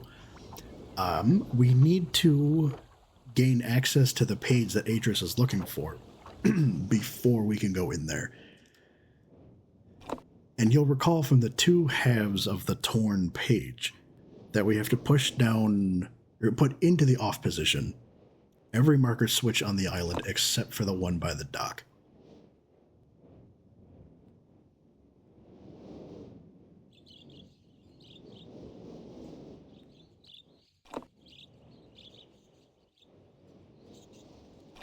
Which I guess I should have done with this one before I made the thing go away.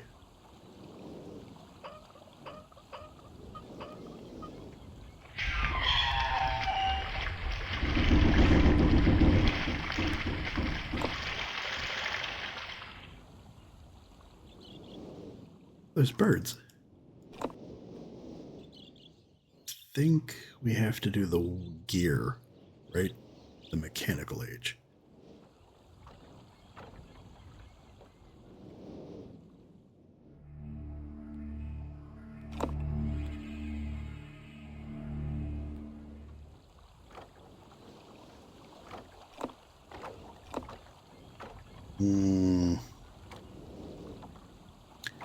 No, wait. They all have to be in the on position?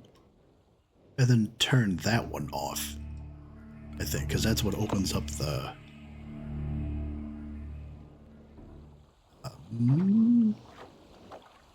yes, that sounds about right. So... oh. Turn that back on. Put that thing back where it came from, or so help me, so help me.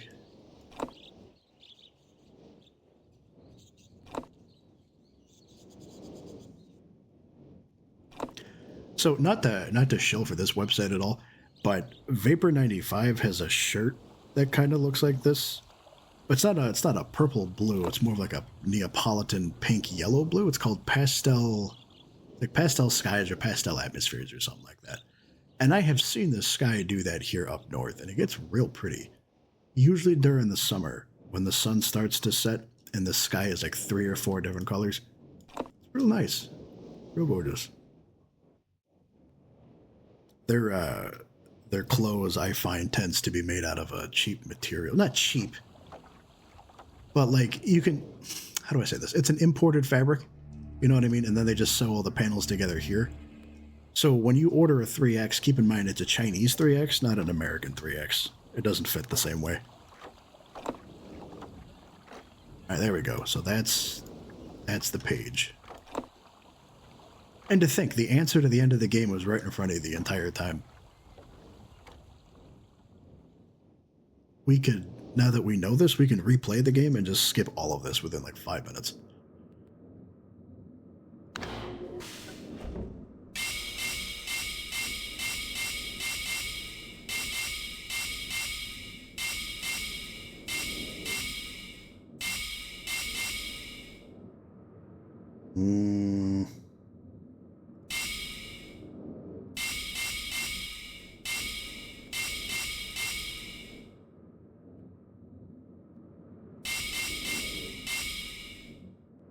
That look right?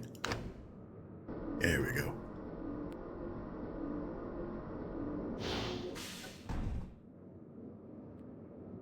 No, because I started late, I'm going to finish this game.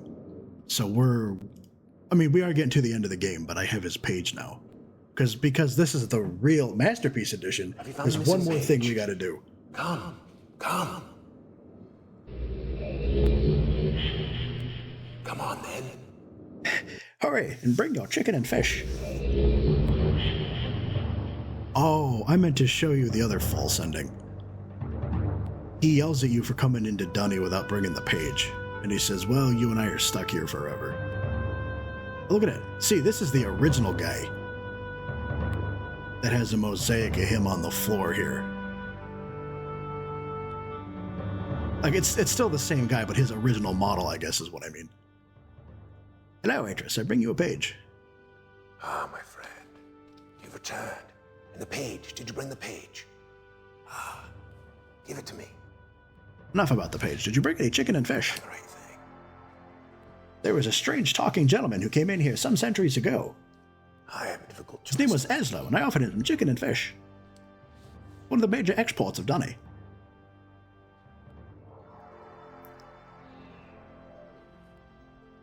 Wah, wah, wah.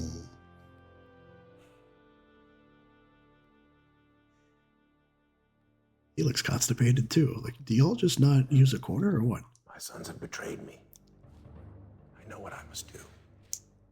Must rob them of their chicken and fish. I shall return shortly. I shall bring their chicken and fish so that we may we may celebrate in their destruction. So do I just wait here then, or is he coming back? Is this a prank?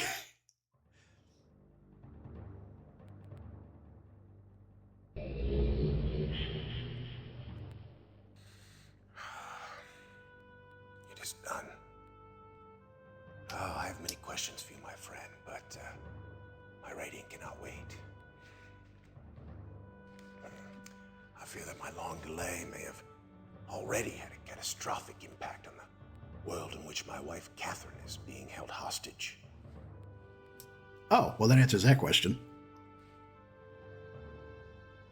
Oh, not really, but it raises more questions. Oh, reward.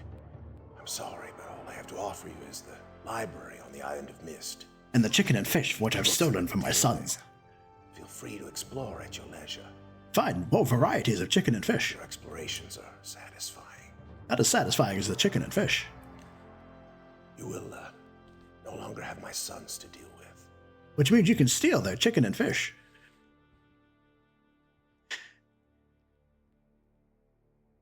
Is that it? Can I leave or are we stuck here? Oh, and one more favor. I'm fighting a foe much greater than my sons could ever have imagined. If he gets loose, he'll steal all the chicken and fish. At some point in the future, I may find it necessary to request your assistance. Bring the chicken and fish. Till that point, you're free to enjoy the exploration from my library on Myst. Perhaps you can find more chicken and fish. Thank you again. Thank you for bringing the chicken and fish. So the one guy was promising me cash rewards. Do we get any taste of his riches, or are you just gonna stiff me?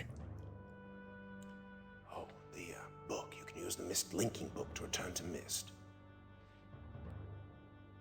Perhaps sample the chicken and fish. Alright, so there's one more thing we gotta do, so don't tune out too quickly. Oh, it got loud. Wow, that got loud. Wah, wah, wah, wah.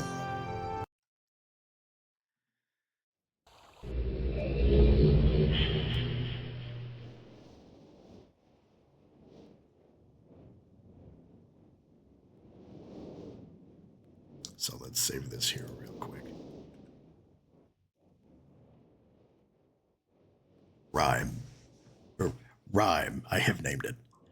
A desolate age with a beauty that is quite different than I had expected or imagined. The intricate feathers of ice that fall from the sky are awe-inspiring. I feel as though I could sit and watch them for hours.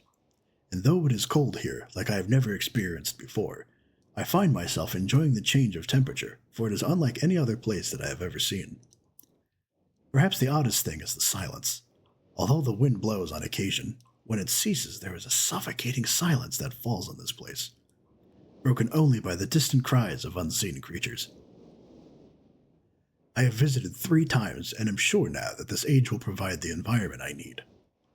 I believe the cold temperature is necessary for obtaining the correct resonance. Examining the structure of the books is ever more perplexing, but I am driven onward by my need to understand. The great tree of possibilities can never be fully grasped, but I must at least try to find one particular branch. On the subject of enlightenment, I would also like to find the cause of the mysterious lights that shine in the darkness here. Though I never assumed that I would be able to build especially fast here, the speed at which I am progressing is somewhat disappointing. I do think I will bring Cirrus and Akinar as well as some of the machinery from Selenetic. Aconot chose to stay with Catherine, but Cirrus was rather excited to come. He has spent the last few days here with me, helping me with the beginning phases of construction. He too seems to enjoy the ice and cold weather. He is intrigued with the crystals that we have brought with us. He has been a big help, as have others, and I hope to be able to begin my experiments here soon. Tonight, Cirrus and I found a wondrous spot to view the lights, although it seems they decided to hide from us. After sitting in the cold winds for over 2 hours, we saw nothing. It was rather disappointing. Cirrus will return to Myst tomorrow. He has been a tremendous aid to me, and I'm thankful for his willingness to help. The hard part of the construction is over, although I have decided after tonight that I would like to add some kind of observation post. I won't be finished as soon as I had hoped, although I'm fairly certain it will be worth the delay in the long run. I have decided to take a break from the construction now that the tunnel is almost complete, and I have been able to set up a temporary space where the crystals will not be stimulated. I am quite convinced that with the right diffraction resonance, certain properties of the ink can be simulated. Catherine still finds it absurd and thinks I am crazy to assume I will be able to view ages with stones, but her unusual pessimism has not convinced me to stop trying. I came too close to success on Everdunes. I'm fairly certain now that temperature indeed does have an effect on the crystals, but I realize that temperature alone is not enough. The cold dampens some of the sympathetic harmonics, but a more active suppressor is necessary. I have acquired some geodes with a pure protected crystalline interior. Thin slices of the geodes below each crystal provided a stabilizing effect, and even amplified the clean frequency slightly. After quite a bit of experimentation with the shapes and colors, I was able to capture a blurry image within a book. Though the link would never work, there was clearly an age on the other side. I can hardly wait to return and tell Catherine. I feel like I should finish this shaft to my observation post while I have the machinery here, perhaps tomorrow morning. The lights were beautiful again last night. They had not shown themselves for so long that I had almost forgotten their beauty. I still must find the cause. Feeling rather overwhelmed with what remains to be done. The crystals have not been perfected, the shaft is not finished, nor is the observation post or even lab. I have not seen Catherine for some time, and I long to spend more time with Achenar and Cirrus. Besides all of that, there are, far away, in the back of my mind, the thoughts of my people in our lost city. I dreamt again of them last night. I've only seen the city in its worst condition, and still, its beauty overwhelmed me. Even now, as I visualize how majestic it must have been before the destruction caused by Viovis and Agaris, it amazes and saddens me. I am fairly certain that Dunny is not dead as my father believed. I am convinced that there must be some who managed to escape the destruction, and even now continue to survive in separate ages. Within me is an urging to take the chance and return to Dunny, to find these survivors and properly rebuild our city. However, I can do nothing until I am certain of the fate of my father. My plan failed. I missed a single book when attempting to trap him on Riven, that he has been free all along. If that is true, then all that stands between me and him, or him and the ages I have now written, is the link from Dunny to Myst. Much as I wish to return to Dunny, without knowing the state of my father, I cannot risk re-establishing that link. I must observe my father without re-establishing that link. It has been several years, and there have been many dead ends, but I have partially succeeded. And now that I have managed to view another age using the crystals, it is only a matter of time until I view Riven. At least, I hope. Catherine will have her ideas about all of these things, and I miss her greatly. I will return to Rime later, when my mind has cleared. So 2735, right? And there's going to be a button at the back of the extrusion pool. Now, in the original version, obviously, they hadn't come out with Riven yet, the sequel, so there was no Rime book. I believe this is specific to... because they have Myst Masterpiece Edition. I want to say this is specific to the realMYST version. So there's a button behind it, which if you look at the beginning part of the video when we circled this before, you'll notice that wasn't there. Said there was a... oh, what am I doing? I need to press... that's the button.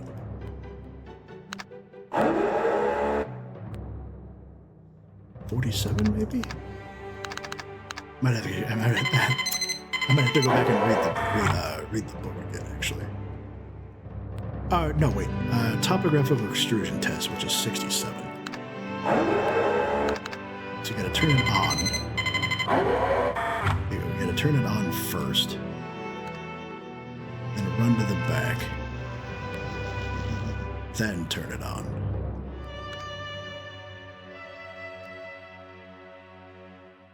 Tell you what, I'm just gonna go read the book. I probably should have done that to begin with. My apple cheese. Give me 1 second here.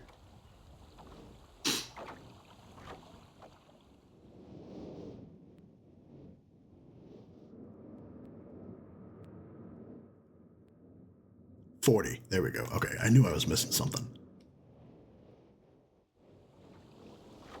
Down the cliff face.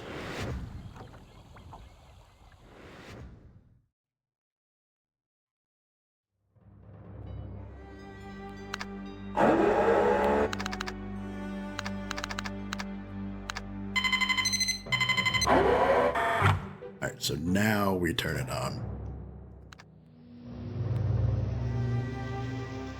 Yeah, that's how I was right. It's the topographical extrusion test. There it is. Oh. Now we're gonna press the button again. I'm getting too click happy.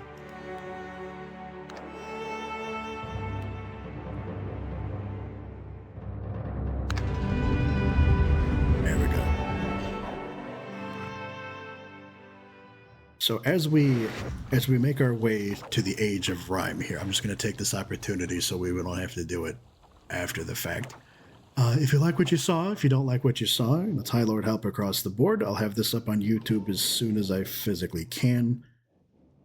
Make sure to like, subscribe, and all that happy horse shit. What was the code? 2735, I think it was. 273. Yeah, see, why is it I could remember that, but I couldn't remember the code needed for the image viewer?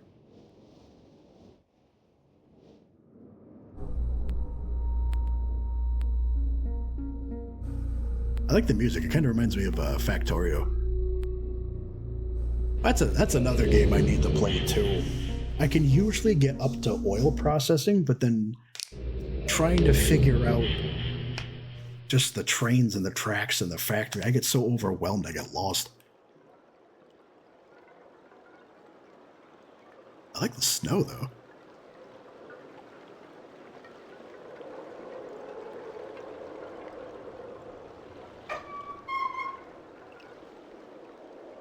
So you can hear the gas running into the...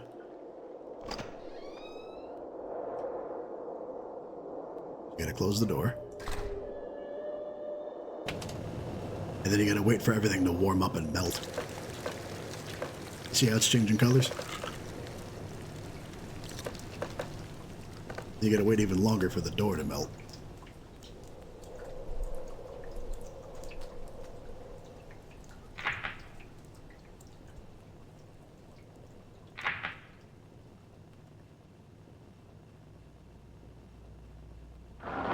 There you go. You had to wait for it to thaw out first. Look at that. Door looks like Jamie from Mythbusters. Little mustache and everything. Right, where's the button? Go up.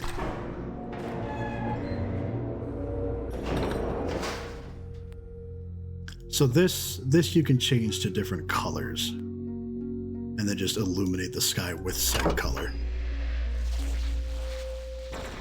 By using the saline properties of the sea, they found a way to create their own aurora borealis. Or aurora, at the very least. It's the button.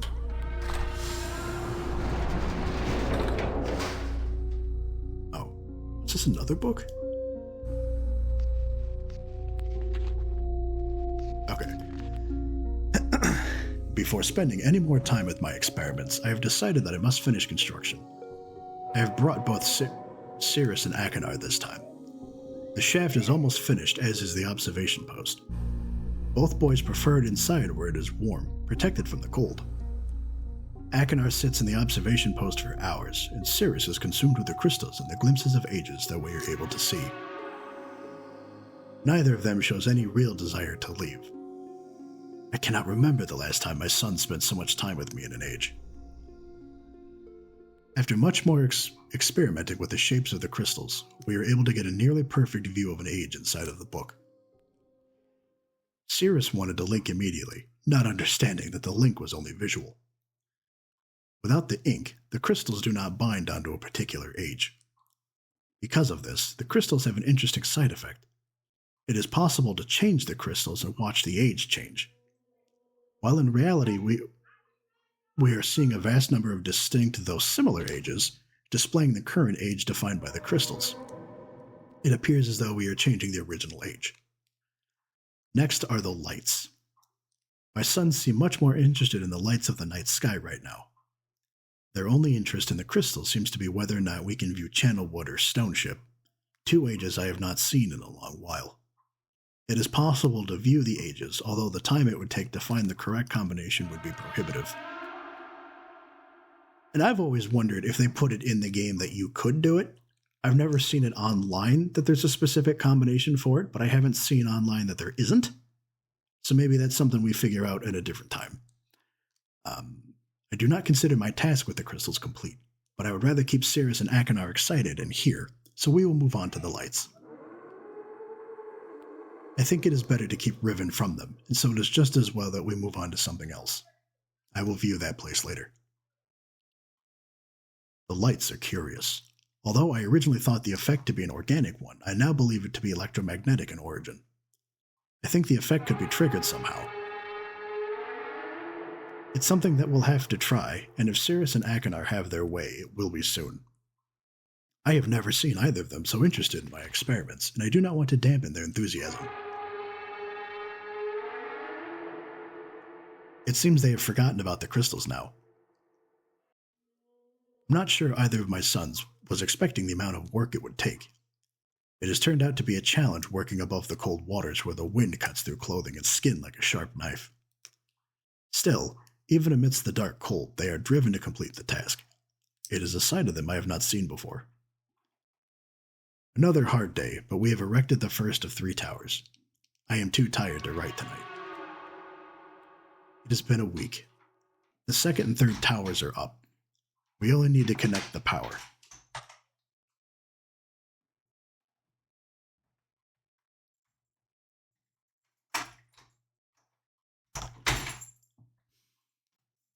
I'm exhausted, as are Sirius and Akinar. However, they have no intention of quitting, and that drives me. The towers are finished, as is the power to reach them. Power will be conducted directly through the saline sea, alleviating the need for stringing wires and enabling us to locate the towers to a comfortable distance away. Most of the remaining work can be accomplished inside, for which I am grateful. I am tired of the cold.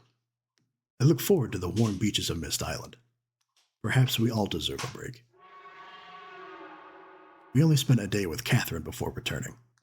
We were here only a minute before we again began to experiment with the towers and the electromagnetic discharges. We were able to create an arc for the first time between two towers.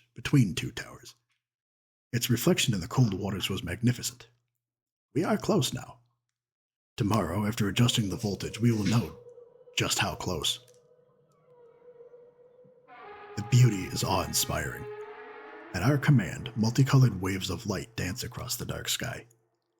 Brilliant flashes of white lightning that make the display even more amazing precede them. The boys are convinced that they will be able to bring their mother here, and though she usually refuses to use the books, I am becoming convinced that she will come, or at least I hope. And pay attention to this little diagram here, too. That'll be important in the next one. As for me, I must return to Myst or some other warm place. There is more to be accomplished here, but I long for the sun and will spend some time under its glow before returning. Catherine had to come after I told her of my intentions to use the crystals to view Riven. She is not consumed with the setup of the geodes and the crystals. It encourages me daily as I try to uncover the combination that will allow me a view of that age. Sirius and Akinar did not come this time. I must return to excuse me. Give it a pause. I must return to Everdunes. I believe that a few of the crystals I left in Everdunes may help me here. Help me. Catherine has returned home for now, but she will meet me on Myst Island in 3 days. I think I'll be ready by then. So...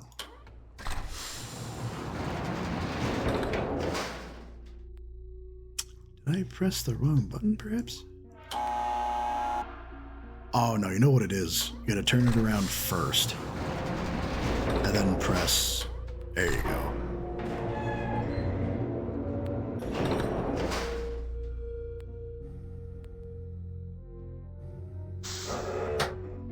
There we go. Is there another book?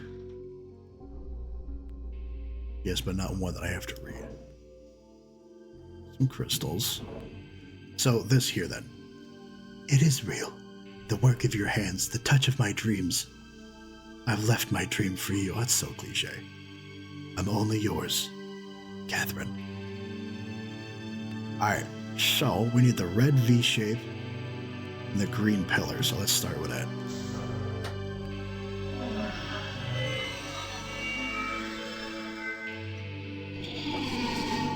Green, blue, purple, magenta, red.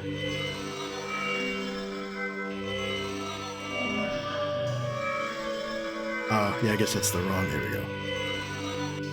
So we need a green one. There we go. So the blue spike and the yellow diamond.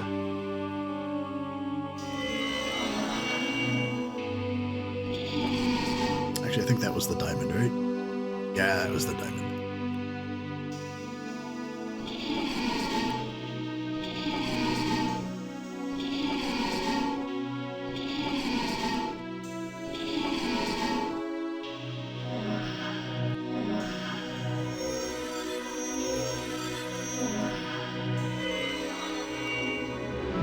I think that's the blue one, right?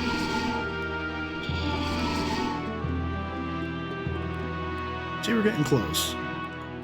Get the right one? Yep, okay, and then the purple twin monument. That one?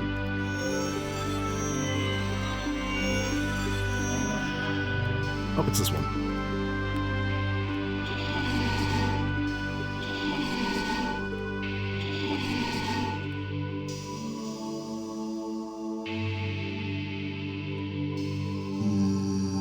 Is that not the right color? Purple twin, yellow diamond, blue, and then the red crystal. Is that the wrong color still, maybe? Oh, I didn't mean to do that. Sorry, the camera's acting a little finicky. Because in the other version, you have to hover over it to change colors. But now it wants you to click and drag on it. Maybe that's the one. Although this... Hey! And there you go. Now you got Riven. Which looks beautiful compared to the ice and snow where we're sitting now.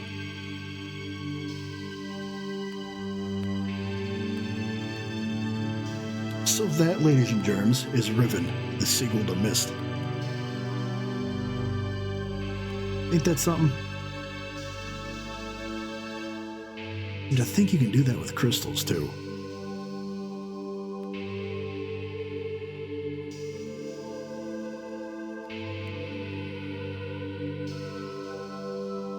I like that. That's real pretty. So with that said, let's head back to the island. Or rather, Myst Island.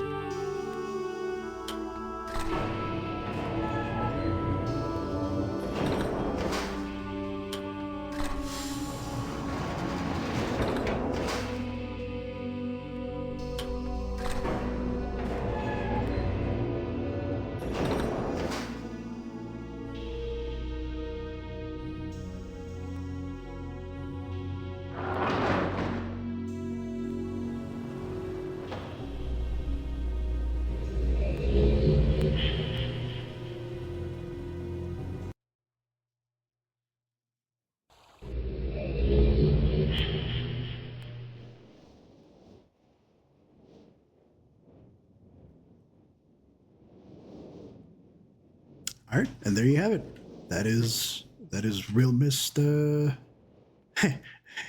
That's how she blows. That is realMYST Masterpiece Edition. I don't know. Oh, what I was gonna say, I don't know what happened to his sons, but it looks like he either burned the books. He must have burned the books, right? Now, does that effectively kill them because there's no way out?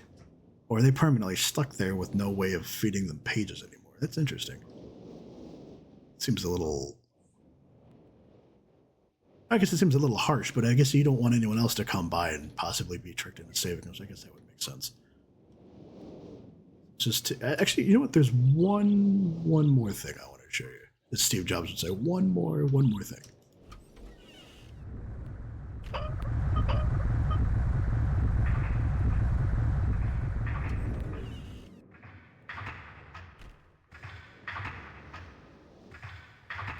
I kind of just want to show you the top of the island from as far as the tree goes, but anywho, with that said, that is realMYST Masterpiece Edition. Channelwood, Selenetic, mechanical, there we go.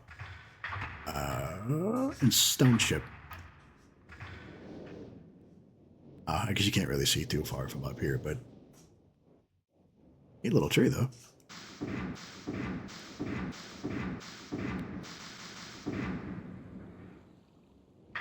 See, because we've added too much pressure now, so the tree is just going to keep growing. So let me fix this. Then we'll end it at the same place we started down at the dock.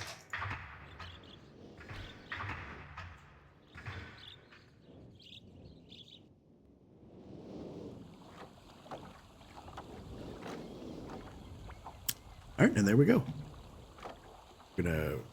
We're gonna end that the same way that we started. You guys have been fantastic. Kala, Peter, everyone else, I appreciate y'all coming by. This will be up on YouTube as soon as I can. And let's see, Monday is Halloween week, and I know we already have something for Monday, Tuesday. Wednesday through Friday, I'm taking suggestions if you have any horror games. Otherwise, we'll figure something out and go from there. Bye.